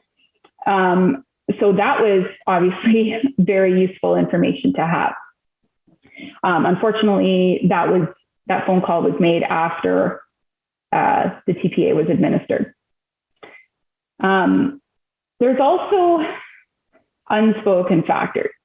The doctor's tone and attitude in the heat of the moment can really change the optics of a case. More and more, I see the CMPA trying to blame my client for their own injuries. And they try to deflect the attention and blame away from the defendant's physicians. I've been in a situation more than once where I've gotten a copy of the consult recording, and there's something that comes out of that recording that shows that the doctor treated the patient with contempt or treated requesting physician poorly or ignored the patient's complaints. And that can significantly change the optics, which means it can significantly change the case. An example of this is a case that I have where the plaintiff deteriorated in a rural hospital over a long weekend. And after the long weekend was admitted to a tertiary care center, very dehydrated and with a GCS of 3 after being in the hospital, talking and communicating with people prior to that weekend. It was hard at first to understand why the physicians in the rural hospital didn't send her for care earlier. She ended up with a severe brain injury as a result of Wernicke's encephalopathy, which is a thiamine deficiency. We had the note here that says, called Rapid North, discussed with Dr. Blank, gastroenterology, RAH, does not believe the CT scan finding regarding Ogilvie syndrome is significant, discussed all previous investigations, pseudo-obstruction likely to be psychological etiology. So this woman had intractable vomiting and had been that way for months. And so this is the note we had about the phone call in the chart. And then we got the recording, and I'm going to play the recording for you. Yeah, and, so she still has abdominal pain. I'm not getting anywhere with this patient. So I'm just worried about her being here and me just doing, well, I don't feel like I'm doing much except just correcting her electrolyte imbalances. And I've stopped all her other medication. So that's why I'm calling you, because I don't know what else to do for her. Well, from what I'm seeing here, there's nothing anybody can do for her. I mean, there's nothing wrong with her. So you don't think the CT scan is significant yesterday? No, I don't think it's significant at all. Okay. I mean, I don't know. You're the gastroenterologist, yeah. So you can advise me. Okay. So do we just keep her here and give her? Well, why don't you just I mean, she's obviously crazy. I mean, why don't you just discharge her? Or is that going to be impossible? I mean, I guess you can send her to an emergency. I sure don't want her on the long weekend. I got 40 people in here right now. But just keep her on clear fluids and, I mean, what more can anybody do? She said as you pointed out, every bloody test in the book, and there's not a damn thing wrong with her. So nobody is going to be able to fix her. So I understand your dilemma. I mean, she can't stay in the hospital forever there, but if you want to send her to a city hospital emergency and have her sit around here for a few days, I mean, we can take her next week, I guess. I mean, what does the patient think about all this? Does the patient not have any insight that there's nothing wrong with her? Well, she believes that there's something terribly wrong with her. Well, yeah, she's crazy, yeah. And, we are really incompetent and we have no idea what's happening. Yeah. Well, I read you loud and clear. I know exactly what you're up against. But the bottom line, what? My concern is that I cannot explain certain things. Like, I'm just concerned about if I keep her here and give her fluids and do those kind of things. Do you think her visual loss is significant? I mean, she's got no visual field loss, and her neurological examination doesn't point to any localizing neurological signs, and her CT brain is fine. So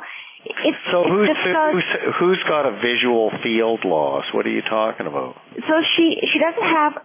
She's got blurred vision. She woke up yesterday with complaining of being unable to see. You're a brother. I know, so she basically woke up saying she cannot see and she wasn't able to focus. So I examined her and she's got a bit of incoordination, and she's got past pointing, but her visual fields are just blurred. I can almost guarantee you it's hysterical. Anyway, you can, you can send her to the ALEC emergency to let the eye people see her. Okay. But I refuse to bring her into GI. So you can tell her that you've talked to GI and that she can be seen in the emergency room and seen whether or not she needs an emergency eye consult. But I am not taking her into GI.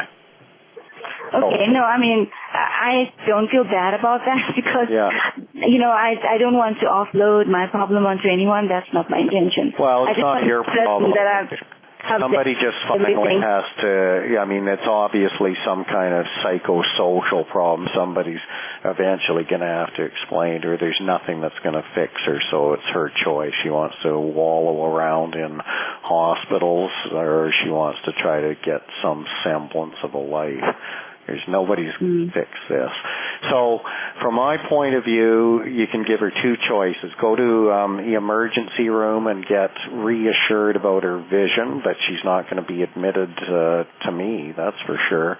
Or she can wait until early next week, maybe, I don't know, after the Labor Day weekend. And you can transfer down to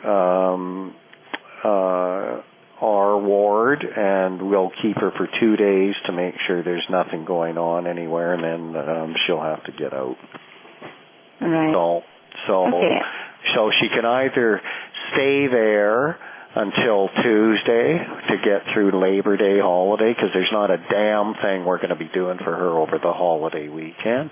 But if she's going to play this trump card about her vision, then she's going to have to play that card, go to emergency, and ophthalmology can assess her. But if they find nothing, then she goes home. Right. Well, so thank you for the advice. You can let her make the choice. I will do that. Okay. Talk to you later. Great. Bye. Thank you. Bye.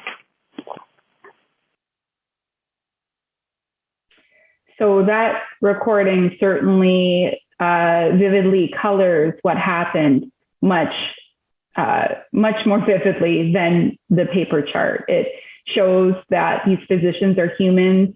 They're not, just taken as heroes, and it really does change the optics of a claim. So this is what you hope your trial judge is thinking after hearing something like that. The physician's tone tells a story that the written word simply doesn't tell. In the end, our client was diagnosed with a severe thiamine deficiency due to her excessive vomiting, and all she needed was thiamine, also known as vitamin B1, and she would have avoided her severe permanent brain injury. So where do we go from here? One thing that I've been sort of thinking about as things have evolved in the last few years, hospitals and provincial health authorities have rapidly adopted fully electronic medical records.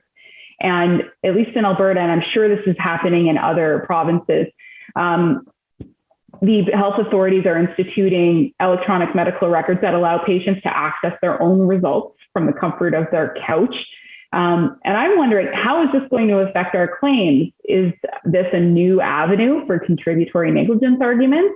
If we have a case where somebody, an X-ray result is improperly or not communicated at all between the physicians, what responsibility is the patient going to have to access their own results and participate in that? How has the COVID-19 pandemic affected the speed by which courts will expect patients to access their online medical records, because now they're expected to access their immunization records? So I think that may change the willingness of courts to blame patients for not not logging into their electronic health record and being able to check their results. Those are things that I'm wondering about, and things that may be the new frontier down the road. And I appreciate Gluckstein for having me speak today, and I look forward to receiving questions during the panel portion of the conference. Thank you.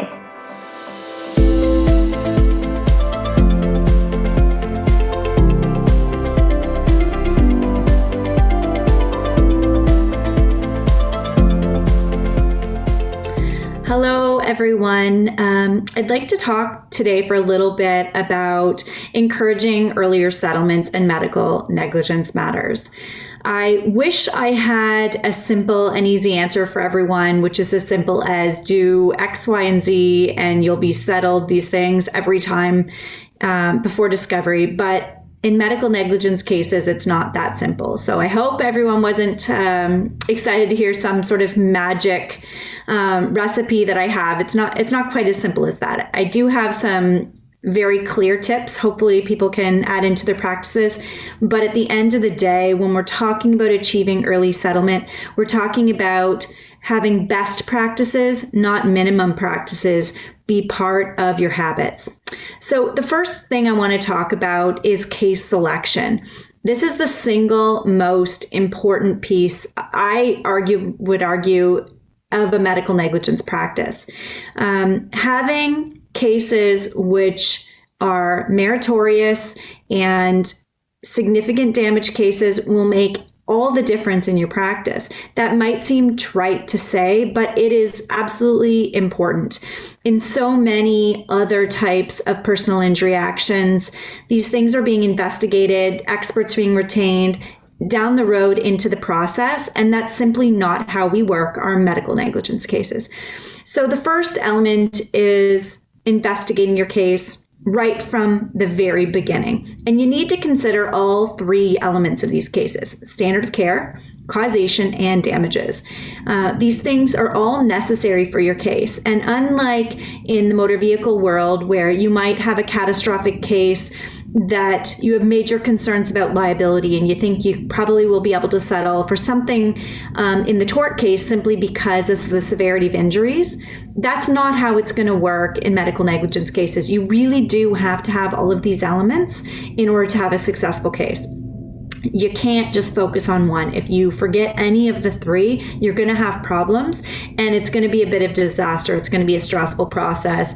These things are going to go long down the road. You're going to spend a lot of time, a lot of energy, a lot of money, and set your client's expectations up in a way that are not going to lead to successful practice. So number one is every single one of these cases that we bring into our office, we're doing an early investigation. That involves ordering the records, reviewing the records, and consulting experts all before a statement of claim is even issued. That is going to change the game if that's not something you're doing in your practice. I truly believe those elements are essential. So I won't spend a whole lot of time talking about case selection and what things we look for, because last year I did a whole presentation on that. We've talked a lot about it, and frankly, it could be its own presentation. The second thing I want to talk about today is how the CMPA works. And so for anyone who doesn't know, I'm sure if you're here today for a medical negligence conference, you've all heard that these cases are difficult. The CMPA is not an insurance company. They have a scorched earth approach. It's very difficult to settle. That may be true, but it's not exclusively true. They do settle these cases. I'm going to talk about two examples today of cases I've had just this past year, both settled before the discovery stage. So it isn't that they just won't settle them, but they don't consider these cases and they're not motivated to settle them on an economic basis.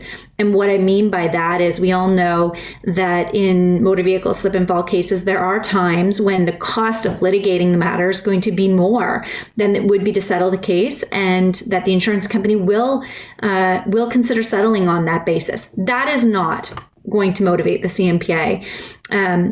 Even when it's going to be far cheaper to settle it than to defend the member, they will choose to defend, because defending and protecting the professional integrity of their members, anytime a case is defensible, they believe that that's worth doing regardless of the cost. So that is how they function, but that doesn't mean that if they have been shown the merits of the case that they won't resolve it, because they certainly will. And again, that all goes back, in my view, to case selection and ensuring that the cases you're taking on are cases that you really can stand behind and you've put the time, effort, and experts into to be able to maintain them.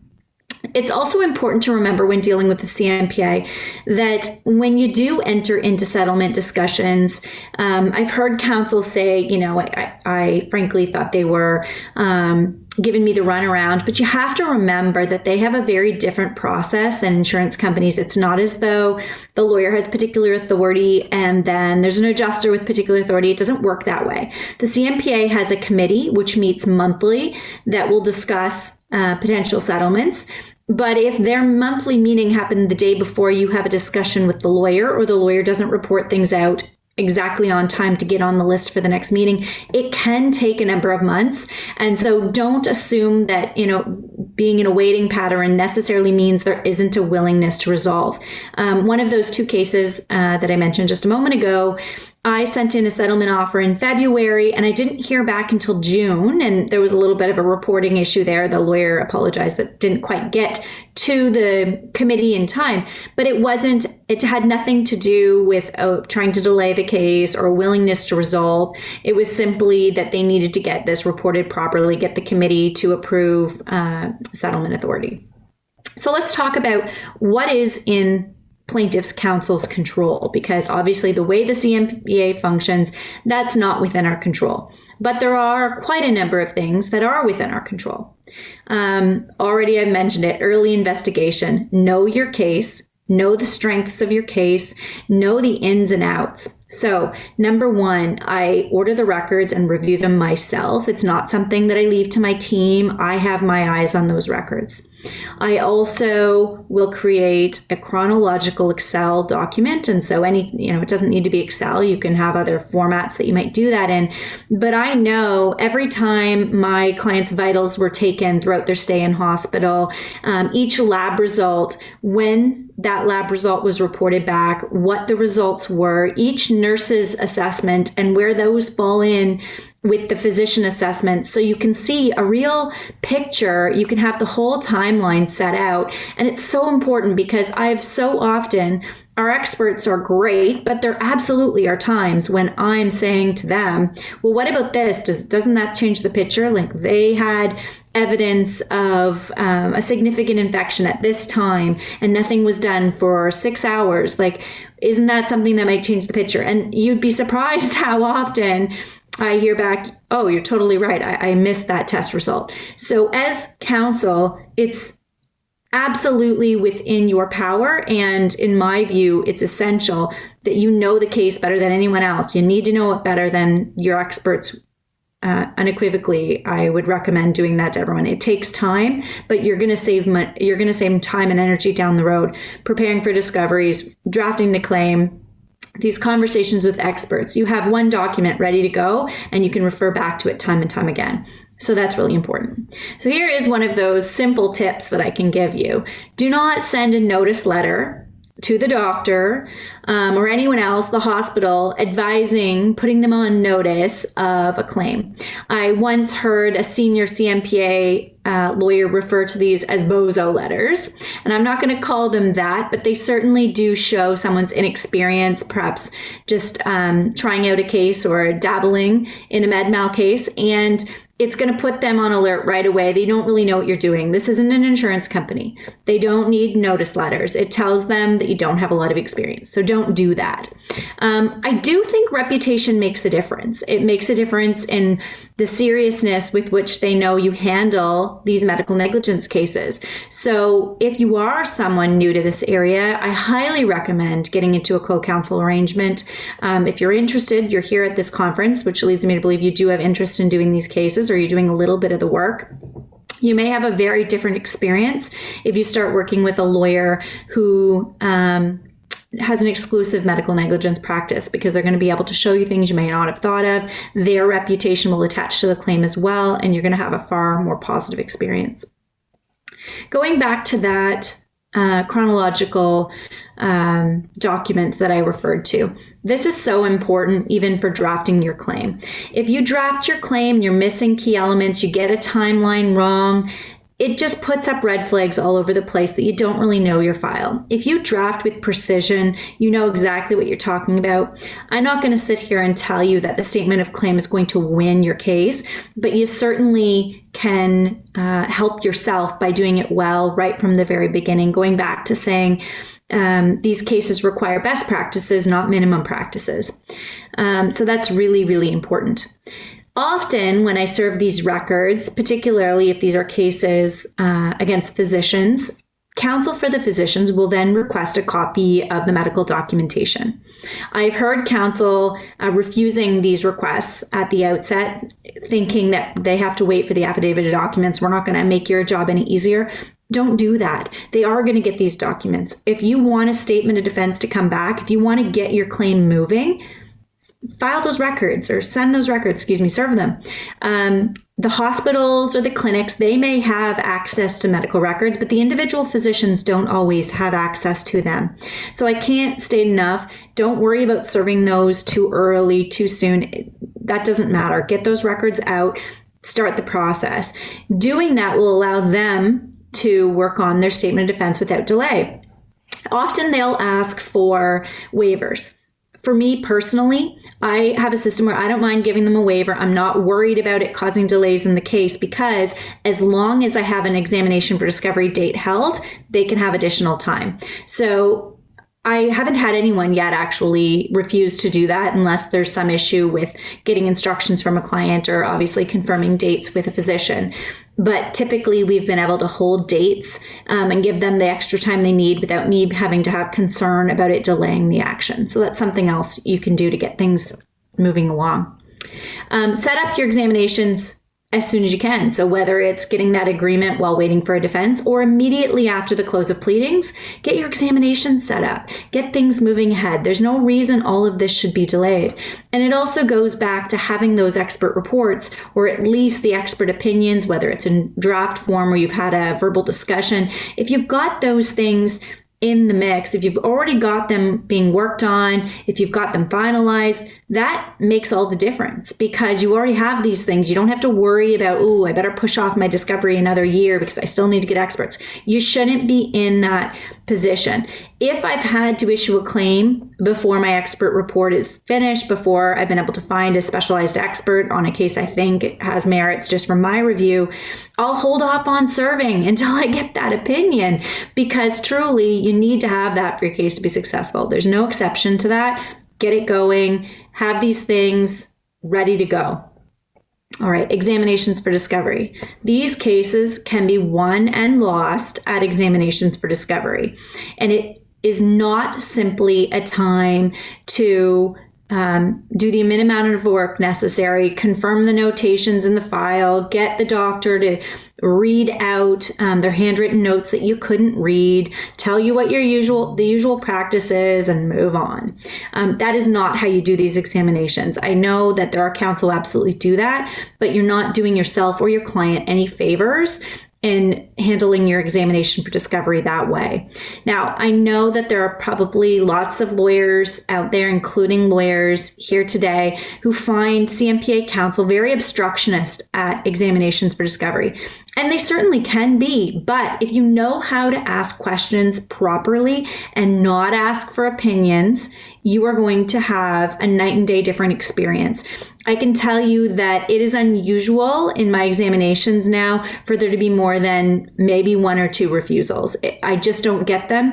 The same way that when I first was doing these examinations and didn't know how to properly ask the questions, it's night and day. So I'm going to give you an example. If, for example, you've got an infection case and you say to the doctor, should the plaintiff have received an antibiotic for the infection? You're going to get a refusal, admittedly, right away, immediately, So that is asking for their opinion. Should this person have received it? Refusal. Now you're sitting there thinking, this is relevant. This is exactly on point. This is what the case is about, but you're asking for an opinion and there's a whole nother way you can handle that. So a systematic approach where you ask factual information of what was in the mind of the physician at the time, that's key, is the way you go about this. Did you consider antibiotics for this patient? Why didn't you give antibiotics to this patient? What was your basis for not giving antibiotics to this patient? What was your differential diagnosis for this patient? All of these questions are not going to be refused. These questions aren't asking for an opinion. They're asking about facts as they were on the day of treatment, an interaction between the patient and then the physician. And you're going to get answers that ultimately give you what you were looking for, but do it in a way where you're not going to have that obstruction that so many counsel who are newer to this practice area find so frustrating. And it goes back to having had some experience with senior counsel, people that are doing this all the time, co-counseling. It makes a huge difference. You get to see things done in a different way, these issues approached differently, and it really does make a difference. The examination for discovery will form the basis for later settlement discussions. And so not only will a really good examination give you read-ins for a trial, but it will also encourage settlement. If the answers are very supportive of your case and can help you prove it, CMPA lawyers are going to know that as well, and it's going to encourage them to move towards settlement. After your examination is done, serve your expert reports. Don't hold on to them thinking that you're playing some cat and mouse game with CMPA. That is not going to encourage a settlement. Get your expert reports out. If you've prepared in the way that I've spoken about in this presentation, if you have your reports in the hopper ready to go, you serve your transcripts on your experts. They review them to confirm that nothing in their opinion changes based upon the evidence. If there's some undertakings, you might need to wait for those things as well to finalize your opinions. But as soon as they're done, serve them. That could be as soon as a month, 6 months after the examinations. Don't wait. That is a recipe for these cases taking far longer than they need to. Again, going back to getting into these best practice habits, if you're in the habit of getting those expert opinions early, you're not going to be searching for experts post-discovery, hoping that you're going to get an opinion to support your case. Not only is that problematic in terms of what you've done for your discovery, you need those experts usually to help a little bit craft your discovery plan. So that's a problem, number one. You've potentially wasted a whole lot of time if your case doesn't have merit, and they're not ready to go. So all of these things are going to help you achieve earlier settlements. So I told you that I would tell you about a couple of cases recently, some last, just in 2021, that I settled, both of them before discovery. Now, I'm not going to claim again that there was anything particularly special that I did in these cases which led to the settlements, other than, number one, case selection. Number two, having an open discussion with CMPA counsel. You don't always have to be afraid of putting some of your cards on the table and saying, look, I think it's pretty clear that this doctor didn't meet the standard of care, and can we talk settlement? And in both of those cases, by the way, I had expert reports, but I didn't serve them yet because we were pre-discovery. So in the first one, it was a case where the client had come to me thinking it was a wrongful death case of her husband in the emergency room not receiving treatment. Our experts did not support that. However, the ER physician withdrew life support in the ER before the family was even contacted and knew their family member was in the ER, which is a big no-no. Even though the evidence showed that he would not have, there was no treatment available, ultimately life support would have been withdrawn at some point in the future. They lost the opportunity to say goodbye. There was a lost opportunity for organ donation. It made the whole process entirely more traumatic for the family not being given any of those opportunities. They were also religious families, so they'd lost the opportunity for there to be the priest go to the hospital and read last rites. So there was a number of issues there. But it was just so clear to me that the emergency physician was not allowed to do that. That was beyond the standard of care. That was not something that was okay. If you want to withdraw life support without the consent of family, you have to go to the consent and capacity board. That's the only way to do it. It's not a unilateral decision. So I called up counsel. We were just post-pleading stage. We were talking about discovery, and I said to her, look, we're not talking, I mean, it really wasn't, it was a very unique case because we were really talking about just this lost opportunity to say goodbye, but it was clearly caused by the negligence of this physician. And she said, you know what, you're right. I do see it the way you see it. Let me report back to my client and let you know.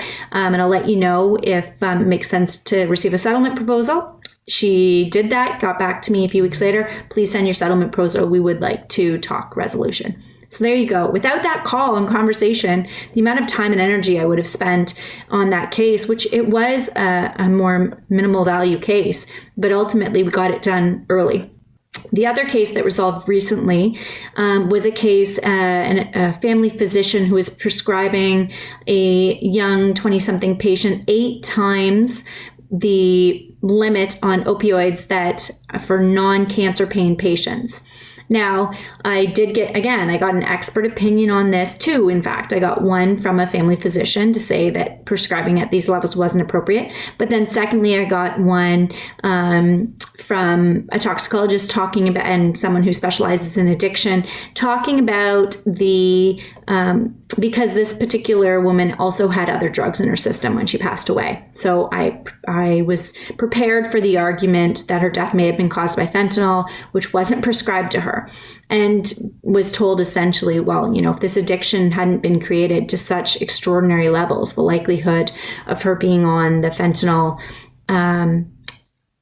was far, far less. And not only that the amount of opioids that she was on that were prescribed were enough to kill her without the fentanyl. So I felt pretty good about the case. In that case, there were other elements which weren't grounds to make a medical negligence claim. So the client decided that she would go ahead with a college complaint as well.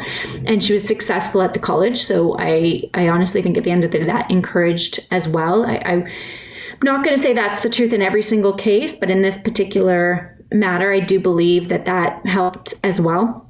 And so when we were scheduling time for discovery, counsel called me in that case and said that there was some willingness to talk resolution.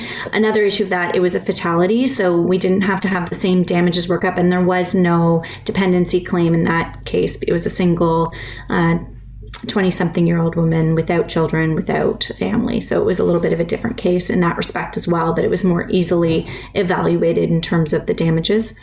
And so we were able to come to a really great resolution in a really quick amount of time. So these things are possible, but I would say over and over, it all comes back to case selection, knowing your case and being able to see which of these matters are the ones that are going to be successful. It'll change your practice. All right. Thanks, everyone. Hope that's helpful.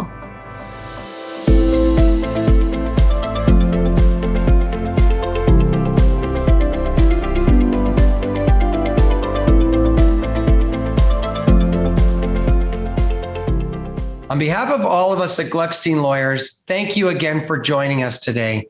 It was an excellent day. I really want to extend a huge thank you to all our presenters and experts who took time out of their schedule to speak for us at this event.